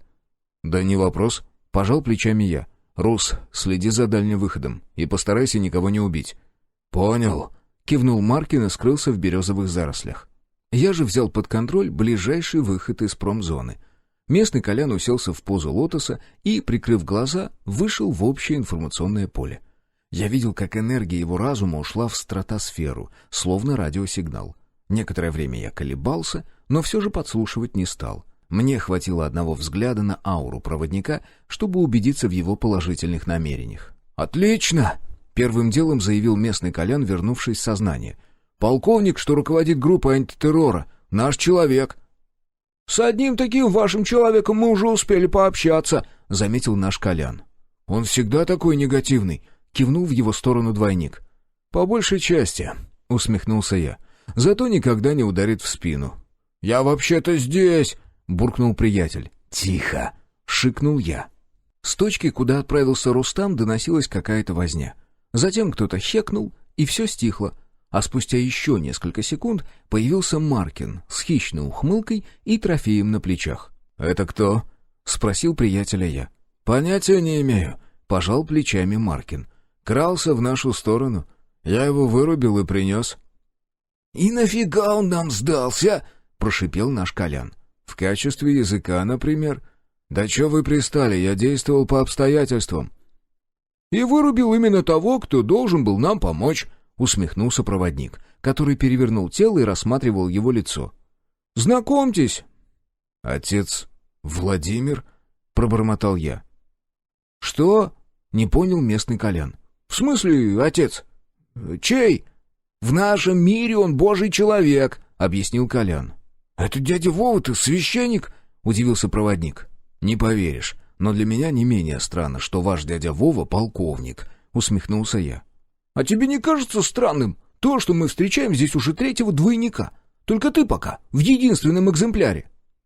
«Это нормально», — объяснил проводник. «Чаще всего посвященные являются таковыми во всех мирах, а нас не так уж и много». «Я не посвященный», — пожал плечами Колян. «И очень зря», — усмехнулся двойник. «Ладно, нужно его в чувство привести». «Я займусь». Я отстранил проводника и взялся за дело. Действительно, видеть священника в военной форме было очень непривычно. Даже когда у нас случился апокалипсис, он продолжал носить рясу. А ведь в условиях войны это, наверное, самые неудобные из одежды, что можно придумать. И все же дядя Вова сильно отличался от нашего отца Владимира. В первую очередь, лицом. Даже без сознания у полковника оно казалось более строгим. Плюс несколько шрамов, отсутствие бороды и короткая стрижка. В остальном, прям вылитый наш батюшка. Но стоило взглянуть на его энергетику, как передо мной оказалась совершенно другая личность. От нашего здесь разве что категория посвящения осталась прежней. Он все так же был хранителем. Потому Маркин без труда с ним справился. Обычному человеку он, конечно же, не по силам. Сам помню, как офигел, когда впервые пропустил от батюшки выпад. А ведь даже на тот момент моя подготовка позволяла ушатать практически любого человека. Вот и сейчас энергетика посвященного сделала свое, и дядя Вова восстановился прежде, чем я оказал ему помощь. Я едва склонился над подполковником, как он попытался меня атаковать. Впрочем, я уже видел его намерение и прекрасно знал, что он находится в сознании, а потому легко парировал удар и осторожненько ткнул пальцем в один из энергетических узлов, заставляя противника скорчиться от боли. «Я ведь добавлю», — пригрозил я, заметив очередное намерение к атаке. Полковник ухмыльнулся и сплюнул в сторону. Затем с хитрым прищуром осмотрел нас и, наконец, понял, кто мы и что здесь делаем. Это я тоже увидел, потому как продолжал наблюдать за его энергетикой. «Ясно», — произнес он. «Так это значит, вы туристы. Из-за вас столько шума». «Нет, из-за вас», — флегматично заметил я. «Это вы не смогли нормальную встречу организовать». «А у вас своих-то мозгов нет?» — с сарказмом ответил дядя Вова и перевел взгляд на Маркина. «Рацию верни, воин хуев». «Жесткий тип!» — буркнул Колян. «Леший, прием!» «На связи!» — почти сразу прилетел ответ. «Вызови Карпа, пусть дует к восточному третьему выходу. Базу татарина оцепить, чтоб ни одна падла там до меня не появлялась. И да, вертушку домой отправь. Начинайте прочесывать территорию по квадратам». «Принял!» — отозвался Леша и добавил. «Все?» «Да, конец связи». Полковник убрал рацию и снова посмотрел на Рустама. «Как на нашего татарина похож. Ладно, давай к выходу, где меня встретил. Карпа не гаси, он свой. А ты...» Он безошибочно указал пальцем на местного Коляна. «Со мной пойдешь. Терпилой будешь. Подпись на бумажке поставишь, показания потом сам напишу». Вскоре мы уже летели по трассе на служебной «Тойоте». Карп молча вел автомобиль, а мы также молча смотрели на пробегающие мимо поля и деревья. Даже сейчас, при отсутствии городских улиц, заполненных людьми, этот мир казался совершенно другим. Он даже иначе пах. Здесь жизнь била ключом, хотя и отпечаток смерти на нем уже имелся. Впрочем, и наш сейчас выглядел не таким уж и мертвым. Теперь он скорее походил на младенца, полного жизненных сил и энергии, но такого беззащитного, что он мог погибнуть от любого неосторожного прикосновения. Нам удалось восстать из пепла, словно птица Феникс, но на пути нам попался мир, который не смог избежать полного уничтожения. И, как я понял из услышанного, на нашем пути таких великое множество. Кто-то очень упорно хочет вернуть Вселенную к исходному состоянию. Но зачем? Чтобы возродить Создателя? Глупость какая. Это же не даст права кому-то занять его место. Ведь одна частичка мозаики не способна отобразить всю картину. Или что? Создателю не понравилась его же идея, и он вдруг решил все переделать? Тоже сомневаюсь. Существо с такой силой наверняка заранее понимало, что из всего этого выйдет. «Почти приехали», — напомнил о себе Карп. «Я думал, переход в городе». Вспомнил я о словах местного Коляна. «Не совсем. Там неподалеку в поле старый храм стоит. Местная достопримечательность, кстати». «А что в нем такого особенного?» — полюбопытствовал Маркин. «Внешне самая обычная церковь, но всех беспокоит ее местоположение. Вокруг километров на 30 ни одного поселка нет, а храм стоит. Его местные блогеры вдоль и поперек изучили. Каких только версий не выдвигалось». «И как же вы переход скрываете?» «А никак», — усмехнулся Карп. «Его все равно только посвященные высших ступеней активировать могут. Там же не само строение нужно, а место. Храм построили как маяк. Что-то вроде заметки над кладом». «Ясно», — сухо ответил я, и салон снова погрузился в тишину. И да, я был напряжен. После того, как нас уже здесь встретили, я постоянно ожидал какого-нибудь подвоха. И вроде местный Колян показался мне искренним, тот же Карп ведет себя вполне адекватно, но... Как в том анекдоте. Ложки-то нашлись, а осадочек остался. В чем-то полковник прав. Своя голова на плечах должна быть, и не только для того, чтобы в нее есть. Но я бы посмотрел на него... Прибудь он в нормальный, привычный во всех отношениях мир из нашего, где все наперекосяк. «Там, кажется, трется кто-то», — вроде спокойным голосом произнес Колян, но я почувствовал в нем тоже напряжение. «Да это наши с вами хотят перейти. Вы не переживайте, они вам мешать не станут, у них свои дела есть». «Больно надо», — ухмыльнулся Колян и поправил оружие так, чтобы в любой момент открыть огонь. От внимания Карпа это не ускользнуло, но комментировать он не стал. Скорее всего, тоже понимал, что лимит доверия к этому миру исчерпан. Однако все прошло хорошо. Никто не стал на нас нападать. Все вежливо поздоровались, словно соседи по подъезду, вошедшие в один лифт. Затем я инициировал переход, и мы точно так же, без лишних телодвижений, покинули точку выхода. Она снова расположилась на улице, но на сей раз в поселковом храме. В этом мире вокруг него все-таки выстроили деревню. А может быть... Мы вышли из совершенно другой церквушки, в совершенно ином месте. Вникать не хотелось, я уже чувствовал, что до цели осталось всего ничего. И все же эта вселенная привлекла внимание. В первую очередь некой первобытностью. Будто прогресс никогда не касался этого места. Изначально я не придал этому особого значения. Мало ли на нашей земле таких деревень, которые даже в 21 веке выглядят словно памятники старины. Но некоторые детали все же заставили заострить внимание на происходящем. Например, люди. Да, население здесь присутствовало, и даже в достаточном объеме, чтобы сказать «этот мир жив». Но их одежда... Похожие расшитые вручную рубахи я видел разве что в музеях. При этом на ногах нормальная обувь, с подошвами и шнурками, а не привычные лапти, что рисуют на картинках и в учебниках. Только приглядевшись внимательно, понял, что ботинки полностью сделаны из кожи, даже каблук. А когда вместо машины старейшина поселка подкатил к нам на коне, в мозгу окончательно сложился образ данного мира. Пока все выглядело достаточно мирно, наши попутчики уже свинтили по своим делам, а мы все осматривались, с любопытством подмечая новые детали. Чутье тоже молчало, да и повода нервничать нам не давали. Однако, памятуя о проблемах, встречающих нас в каждом из предыдущих миров, я, не переставая, ожидал какого-нибудь подвоха. «Приветствую, витязи!» — сочным голосом поздоровался старейшина. «Не желаете ли отдохнуть перед дорогой дальней?» «Во!» — шепнул мне на ухо Колян. «И этот туда же! Ну их нахер с этими посиделками!» «Нам бы сразу к переходу!» Слегка смягчив просьбу приятеля, ответил я. «Время поджимает, сами понимаете». «Ну, хозяин-барин!» — усмехнулся в бороду встречающий. «Тогда попрошу Митрича, чтоб кобылу запрягал». «А далеко ехать?» — полюбопытствовал Маркин. «В Новгород, стало быть, если мне точные данные по вам передали». «А мы сейчас где?» «В Костроме», — охотно ответил старейшина. Колян зашевелил губами, видимо, прикидывая расстояние. Но и без его комментариев было понятно, что путь займет не один день. «Так, а предложение об отдыхе еще в силе?» — с улыбкой уточнил я. «Само собой. Вам с банькой? Или как?» «Да, давай с банькой». Немного поколебавшись, решился я. Вопреки ожиданиям, все прошло гладко. Даже ночью нас никто не беспокоил, хотя мы все равно распределили смены дежурства, дабы избежать неприятностей. А отдых пошел только на пользу. Как ни крути, а за последние сутки мы умудрились побывать в 2 схватках. Одна атака Баала, чего стоило. К слову, нападение Маркина можно считать серьезным послаблением, если сравнивать его с легионами бесов. А здесь вот вообще тишь да благодать.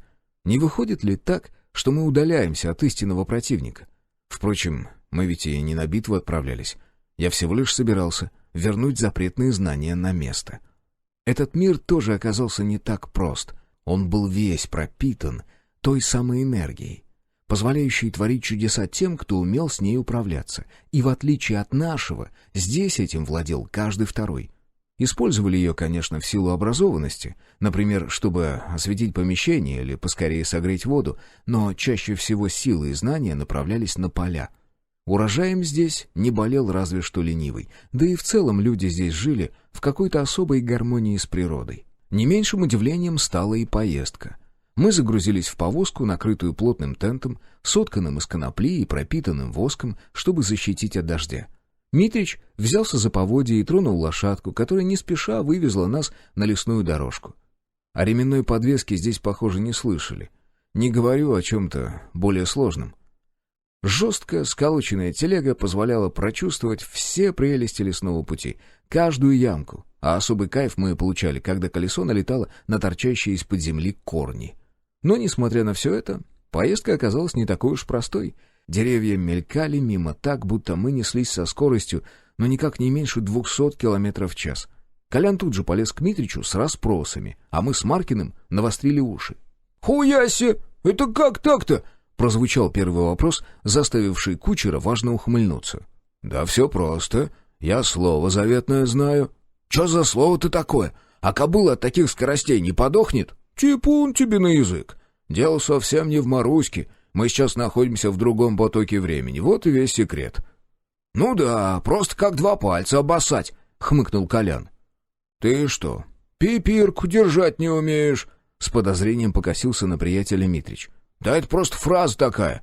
«Глупая она какая-то, пустая. Каждое слово силу имеет. Если их правильно друг за другом поставить, любое дело спориться будет. А ты пустомеля». «А вот это было обидно». Колян отвернулся от Митрича, ища поддержки в нашем лице. «А вы чё зубы сушите? Нет бы заступиться за друга!» «Так тебя вроде и не бьет никто», — пожал плечами Рустам. Он развалился в телеге, беззаботно покусывая травинку. Вид у него был такой, словно он каждый день вот так катался в дремучих упряжках, которые носятся по лесу, как хороший гоночный автомобиль. Полная безмятежность на лице. Казалось, его даже неровности не смущают, хотя его тело не слабо подбрасывало на кочках. «И сколько нам так до Новгорода трястись?» — не унимался Колян. «Если все нормально, то к обеду будем на месте». «Мне б такое слово, чтоб раз, и уже к обеду 600 верст. За спиной!» «Вот и я говорю. Балабол!» Тем не менее, спустя час Митрич с Коляном нашли общий язык и без умолку трещали всю дорогу. Мало того, старик научил нашего водителя нужному слову, отчего радости приятеля не было предела. Так, под шутки и разговоры, мы прибыли в Новгород, как и обещал Митрич, аккурат к полудню. Город выглядел очень солидно. Высоченные стены в 2 кольца, стражи на воротах, в отполированных до зеркального блеска доспехах. Народ сновал по привратной площади, которую оборудовали в качестве рынка. Естественно, с внешней стороны стен, чтобы не устраивать толкучку в городе. Пропустили нас без единого вопроса. Стражу даже не смутили. Ни наш внешний вид, ни оружие, о котором здесь, скорее всего, и не слышали. А может, наоборот, гости из другой вселенной достаточно часто посещали этот мир, и местные были привычны к подобным вещам. Но останавливаться и спрашивать их об этом я не стал. Хотелось уже поскорее добраться до следующего перехода и, наконец, покончить со всем тем бардаком, что свалился на наши головы.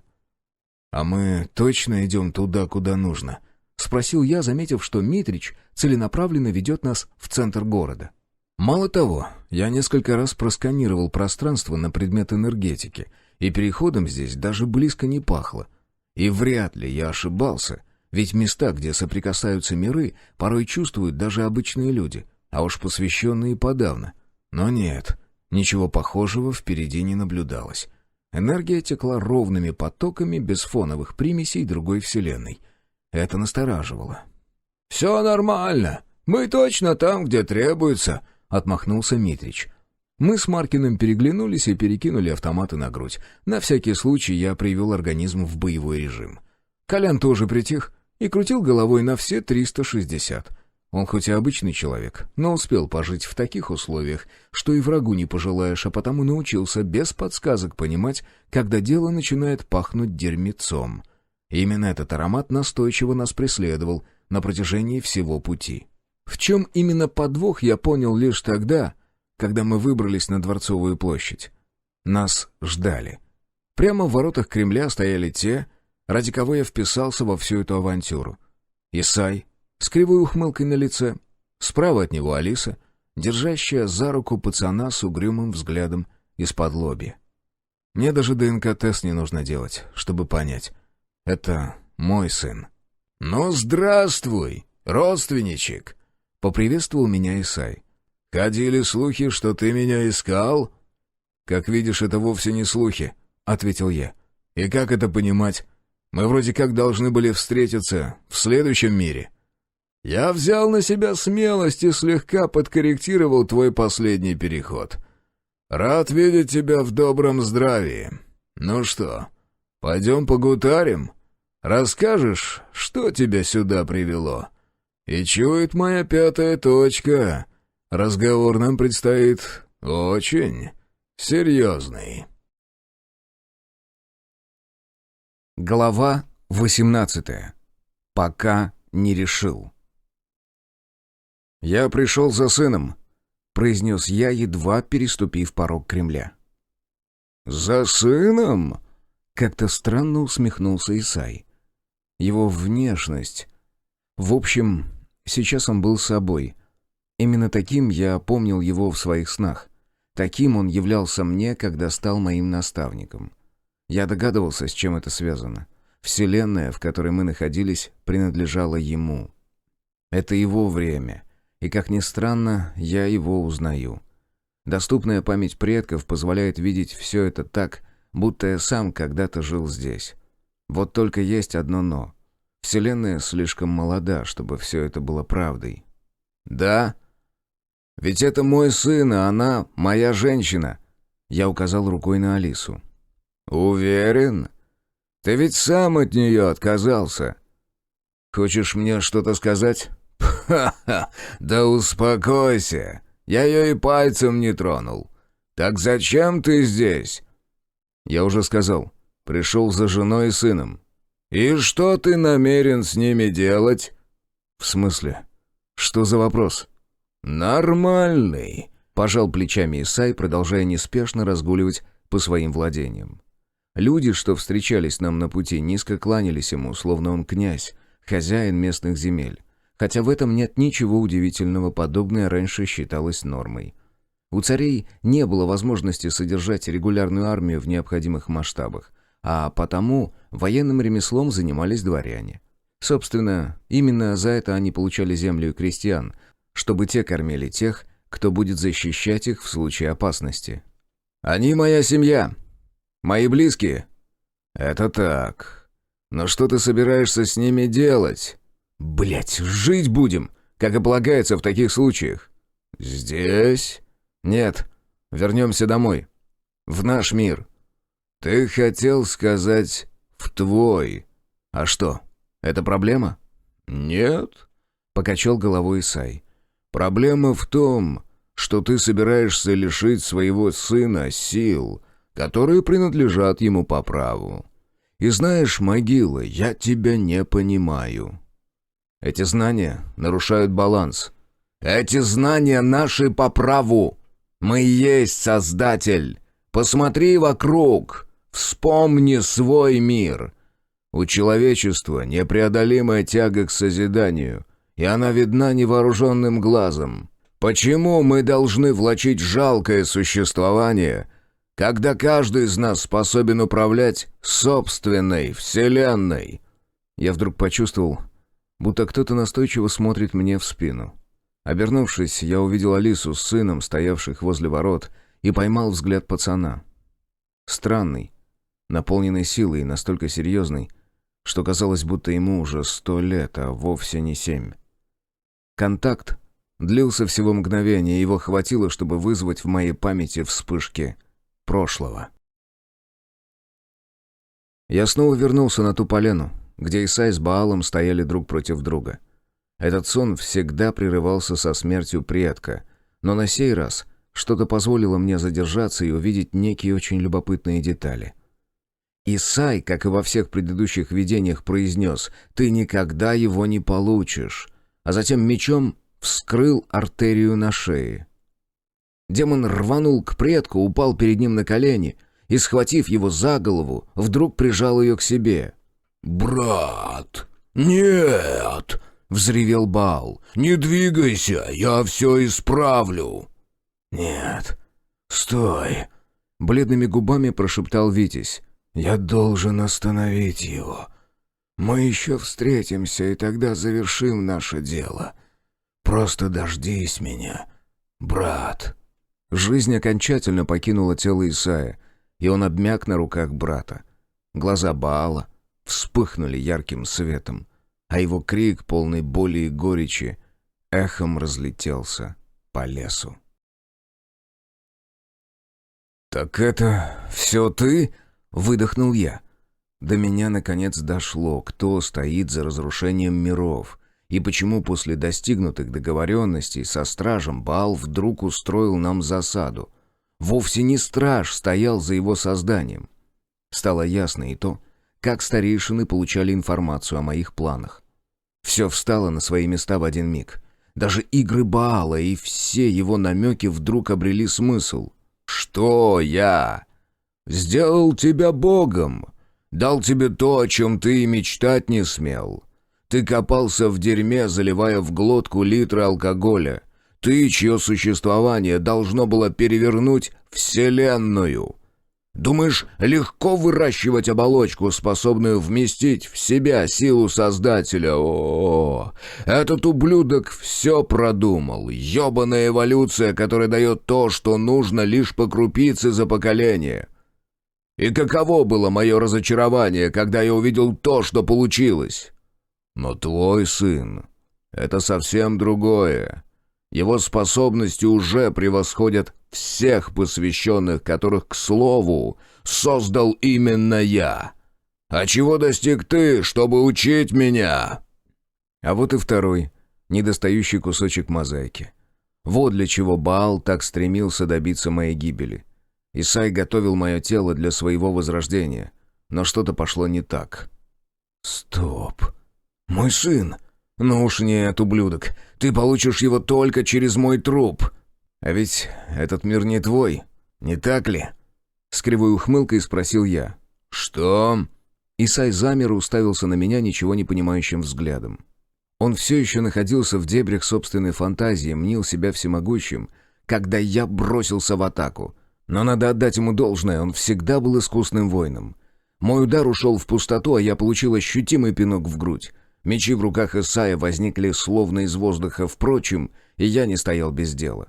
Подхватив автомат, я высадил в противника весь магазин в надежде хоть как-то его замедлить. Но его скорость и умения находились на отметке, недостижимой для обычного человека.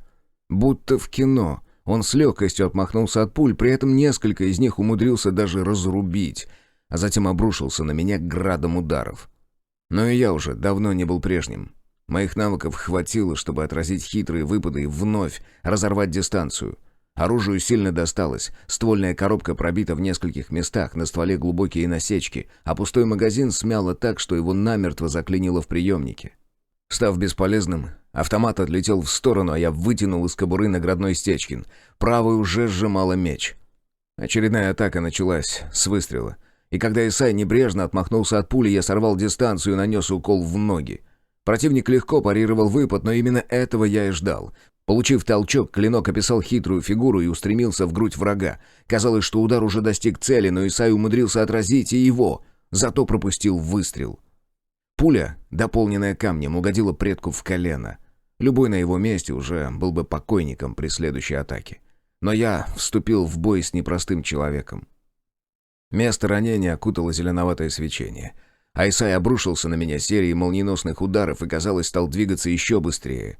Я едва успевал отражать рубящие выпады, которые тут же переходили в укол. В ход шел даже пистолет, который я попросту не успевал применять по назначению. Впрочем, теперь он вряд ли сможет произвести хоть один выстрел. Каждый такой удар отдавался болью в суставах, настолько они были мощными. Пришлось менять тактику. Как только образовалось свободное мгновение, я вооружился вторым мечом. Теперь мы были на равных. Ураганная атака сошла на нет, и мы оба пошли по кругу, обмениваясь редкими, но очень опасными выпадами. Ярость утихла, злость отошла на второй план, остался холодный расчет и мастерство. Когда оба противника имеют равную силу, остается уповать лишь на то, что кто-то допустит ошибку. Достаточно отвести клинок всего на миллиметр дальше необходимого, и эта брешь обязательно станет фатальной. Мало того, каждый удар сопровождался энергетическим выплеском, и это также необходимо держать под контролем. Колено Исая зажило буквально на глазах. Энергии камня оказалось недостаточно, чтобы причинить значительный вред, но клинок — это совсем другое дело. Оружие становится продолжением руки и передает импульсы воина без потерь. Как оказалось, таким образом можно даже повлиять на реальность. Исай кончиком меча начертал в воздухе замысловатый узор, а затем рванул вперед и исчез из поля видимости. Я каким-то чудом почувствовал его присутствие сзади и вывернулся из-под удара, после чего еще несколько секунд испытывал сильное неудобство, отражая очередную ураганную атаку. Но урок я усвоил. Отныне я наблюдаю за противником во всех доступных мне спектрах зрения. И не прогадал. Очередная хитрость со стороны Исая закончилась крахом. На сей раз он решил напасть на меня одновременно с 3 сторон. Вот только 2 фигуры оказались фантомами, хоть и довольно точными, но все же бесплотными. Сам противник снова переместился и нанес удар в левый фланг. Надо признать, очень неудобный для правши. Но я уже давно перестал обращать внимание на подобные вещи, еще до того, как стал посвященным. Умение одинаково использовать в бою обе руки не раз спасало мне жизнь. А уж сколько я таким образом выиграл рукопашных схваток, и не счесть. Мой разум оставался холоден, и когда Исай раскрыл свои намерения, я не стал панически отбивать его клинок. Напротив, принял его на свой очень нежно, а затем, не позволяя мечам разойтись, скользнул своим по лезвию противника, заставляя его отпрянуть. Правой рукой жестко отразил очередной выпад и, наконец, добравшись левым до горла противника, резко потянул меч на себя. Не забыл вложить в удар и энергетический импульс, блокируя некоторые потоки энергии. Как я и предполагал, биосфера Исаи не успела вовремя отреагировать на ранение. На мостовую упали первые капли крови. Предок хищно оскалился, намекая, что до окончания боя еще далеко, и звон стали вновь эхом разлетелся по территории Кремля. Вокруг нас толпились люди, но никто из них даже не смел вмешиваться в ход сражения. Даже охрана молча наблюдала за нами со стен. Не подпускали к нам и Маркина с Коляном. Их еще в самом начале скрутили, словно младенцев, и поставили на колени, заставили смотреть. А ведь Рустам Витязь и уже далеко не первой ступени. Молчаливая покорность подданных пугала и одновременно настораживала.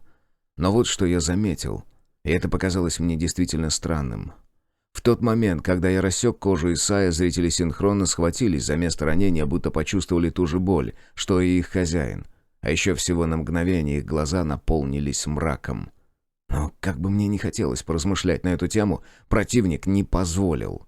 Мечи со свистом рассекали воздух и мелькали с такой скоростью, что не всегда удавалось их видеть даже моим привычным к подобному темпу взглядом. Но ритм я все еще выдерживал. Мало того, прекрасно под него подстроился, и это оказалось второй ошибкой Исая. Да, возможно, он работал не на пределе возможностей, но никогда, ни при каких обстоятельствах нельзя позволять противнику ловить свой ритм. Помню, когда я впервые проиграл бой менее опытному бойцу. Тогда-то тренер рассказал мне этот маленький секрет. Я был быстрее, сильнее, да и арсенал моих приемов превосходил оппонента. Вот только он постоянно ломал ритм схватки, пусть техникой, точность ударов и оставляли желать лучшего. И именно это, плюс чуточку больше выносливости, позволило ему победить. В зале я привык к тому, что прямой выпад наносится по определенной траектории. Но когда удар нелепый, невозможно предсказать, куда именно он в итоге попадет. В тот день я пропустил слишком много и продул по очкам. Я мог бы его вырубить, будь у меня на 1 раунд больше. Но, увы. И вот сейчас, когда рисунок боя стал мне привычен и понятен, я начал его ломать. Уклонялся от клинков тогда, когда мог легко их отразить, или парировал значительно сильнее, чем требовалось. Да, мне тоже приходилось несладко, зато Исай стал чаще проваливаться, но самое главное, он сбивался с ритма. Очередной удар по косой я пропустил мимо, а когда Исай повел клинок обратно, парировал, заставляя противника нанести колющий выпад. И в этот момент я шагнул вперед, пропуская лезвие всего в миллиметре от тела. Закрылся от второго меча и, получив достаточно инерции, вонзил свой меч в шею предка прямо над ключицей. Удар, дополненный энергетическим выплеском, попросту разорвал защитные потоки. Я видел, как они разлетелись снопами искр, как порвалась связь с общим информационным полем. Примерно то же происходило с Баалом, когда я достал его. Но Исай был в несколько раз крепче. Он все еще пытался атаковать меня, слепо размахивая мечами. Мой клинок вошел в его плоть наполовину, да так там и остался. И, надо признать, выглядело это жутковато. Мало того, Исай все еще пытался выправить собственную энергетику, и его сил было достаточно, чтобы справиться с данной задачей. Движения становились все четче, взгляд постепенно прояснялся, а ведь прошла, дай бог, всего лишь секунда. Улучив момент, я снова шагнул навстречу, пропустил размашистый выпад над собой, а когда выпрямился, точным ударом снес ему голову с плеч. Мои клинки звякнули, встретившись в навалившейся тишине. Этот звук был подобен раскату грома. Предок остановился. Его руки безвольно повисли вдоль тела, а внутренняя энергетика замерцала, словно сгоревшая люминесцентная лампа. Он сделал шаг, еще один, и всем пластом рухнул на мостовую. «Сережа!» — ударил по ушам женский крик, а в следующее мгновение на моей шее повисла Алиса. Этот мир находился под властью демонов. Все люди, что молчаливо наблюдали за схваткой, стали свободны, как только Исай проиграл. Вначале мы решили, что все они умерли вместе с хозяином, но вскоре они начали подавать признаки жизни. Так же, как у нас, никто из них ничего не помнил, будто все произошедшее не более чем кошмарный сон. И прежде чем на наши головы посыпались вопросы, мы по-тихому свалили из города. Мы обосновались в лесу на окраине, чтобы прийти в себя. Колян развел небольшой костер, что сразу придало уюта. а Маркин взялся кошеварить. Я молча смотрел на то, как Алиса копошилась с парнишкой. Он периодически кивал, выслушивая ее наставления, и, не переставая, косился в мою сторону. Странно. Я все время, что искал их, думал, как много нужно сказать, а сейчас все слова комом застряли в глотке. И ведь как представлю, что разговор все-таки состоится, хочется снова схлестнуться с Исаем. Просто потому, что для меня это в 1000 раз проще. Нет, вопросы еще остались и много, но как и с чего начинать? Наконец Алиса усадила сына на поваленный ствол дерева и подошла ко мне. «Ну, как ты?» — спросила она. «Нормально», — пожал плечами я. «Че со мной станет?» «Ты все-таки нас нашел». Улыбнулась она и с хрустом провела ладони по моей 2-дневной щетине. «Фу, хоть бы побрился». «Да я и фрак надеть позабыл», — отшутился я. «Дурак ты, могила. И уши у тебя холодные». «Как парня-то назвала?» Сменил тему я. «Серегой», — с улыбкой ответила девушка. «Сергей Сергеевич, стало быть», — усмехнулся я. «Скорее уж Сергей Могилыч», — хохотнул Колян, а затем задумался и выдал. «Да, пожалуй, так и буду тебя называть». «Еще какой. Весь в тебе. Вечно угрюмую улыбку выпрашивать приходится». «Я вообще-то здесь», — напомнил о себе пацан. «Ну так иди сюда». Я похлопал ладонью по траве рядом с собой. «Знакомиться будем». «А я тебя уже знаю», — флегматично ответил он и даже не сдвинулся с места. «И деда, и прадеда. Всех Исаевых». «Поганенький у нас с тобой предок оказался», — хмыкнул я. «Он просто хотел все исправить, сделать мир лучше, но не знал как». «А ты знаешь?» «Возможно», — пожал плечами пацан и провел рукой над стволом. Под его ладонью кора вновь приобрела здоровый вид, и из нее пробился крохотный росток с яркими молоденькими листьями. Он сказал, чтобы построить новый мир, нужно очистить площадку. Но ведь наверняка есть и другой способ. «Это какой?» «Построить собственную ветвь». «Однозначно нет. Игры в богов ни к чему хорошему не приведут». «Но почему? Мне хватит сил и знаний, чтобы сделать это». «Потому, сын, что мы со своей жизнью порой разобраться не можем. А ты хочешь замахнуться на создание миров. Хватит. Мы уже достаточно наворотили. Нужно вернуть знания и желательно спрятать их так далеко, чтобы ни одна собака к ним больше не прикасалась». «Ты знаешь, как это сделать?» — спросил Маркин. «Пока нет, но, думаю, страж подскажет. Ну что, Сергей Могилыч, готов?» «Может, вначале до дома доберемся?» — остановил меня Колян. «А то хрен его знает, вдруг потом не получится». «Согласен», — кивнул Рустам. «И вообще, на голодный желудок такие дела не начинают». Мой сын действительно оказался очень силен. Сомневаюсь, что мне удалось бы с ним справиться, даже учитывая весь мой боевой опыт. Как только мы поужинали, он перенес нас в материнский мир прямо с поляны. За один раз. И сделал это с легкостью. Мне удалось увидеть, какими энергиями он управлял, и на мгновение я испытал страх. Что бы ожидало всех нас, если бы он выбрал сторону Исая? Однако Алиса смогла воспитать в нем правильные понятия о добре и зле. Да, возможно, ему досталась мудрость всего нашего поколения, но изначальный характер все-таки формируется в младенчестве. Исай допустил грубую ошибку, оставив при нем мать. Хотя, возможно, где-то в глубине алчной души он сомневался в правильности своих действий. Не знаю. Спросить больше некого. Вместе с его смертью окончательно стерлась и память, будто его никогда не существовало в нашем роду. Однако я никак не мог понять, каким образом он сумел вернуть себе тело. Но, с другой стороны, при его силах и знаниях в этом нет ничего удивительного. А может, не обошлось и без помощи моего сына. Как знать. Да и плевать, если уж быть совсем честным.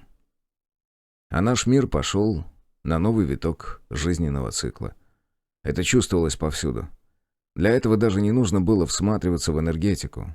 Да, всюду разбросаны руины прошлой цивилизации. Будто грязные апрельские сугробы, вокруг которых пробиваются тонкие молодые ростки свежей травы. Мир даже пах весной. Но, возможно, именно такой аромат и сопровождает любое возрождение. Специально по моей просьбе сын перенес нас подальше от людей, чтобы в случае неудачи никого не подвергать опасности. Мы выбрали уютную полянку и под пристальными взорами лесных духов призвали стража. И тот мгновенно явился на наш зов, словно стоял где-то неподалеку. Разговор не занял много времени, тем более, что его манера общения сильно отличалась от человеческой.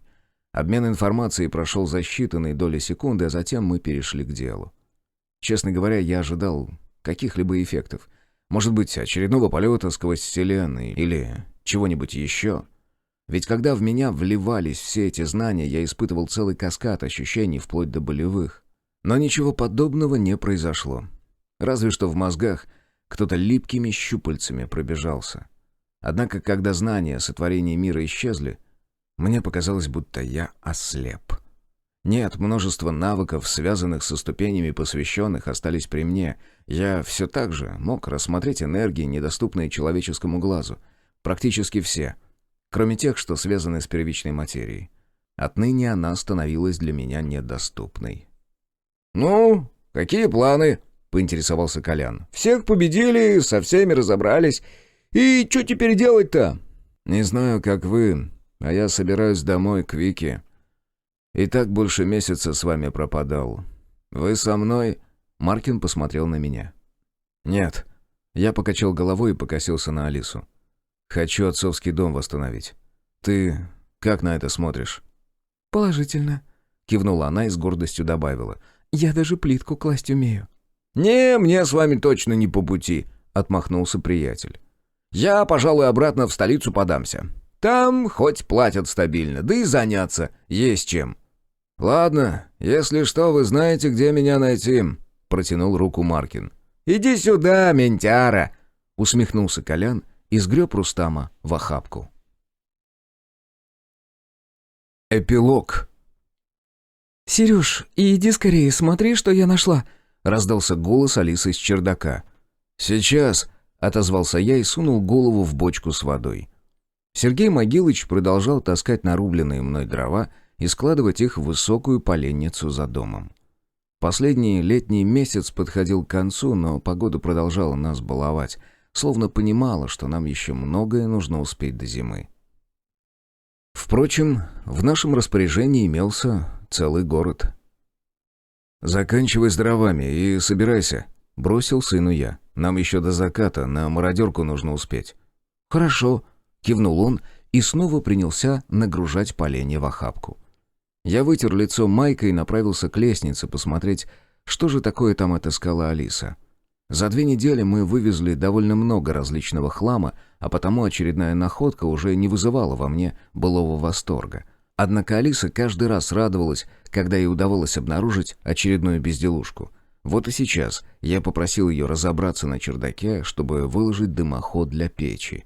А она вместо этого перебирает отцовские заначки, которые он складировал по всему дому годами. «Ну, чего там?» — без особого энтузиазма спросил я, когда добрался до лаза на чердак. «Смотри!» Со взглядом полным восторга Алиса продемонстрировала мне старинную книгу.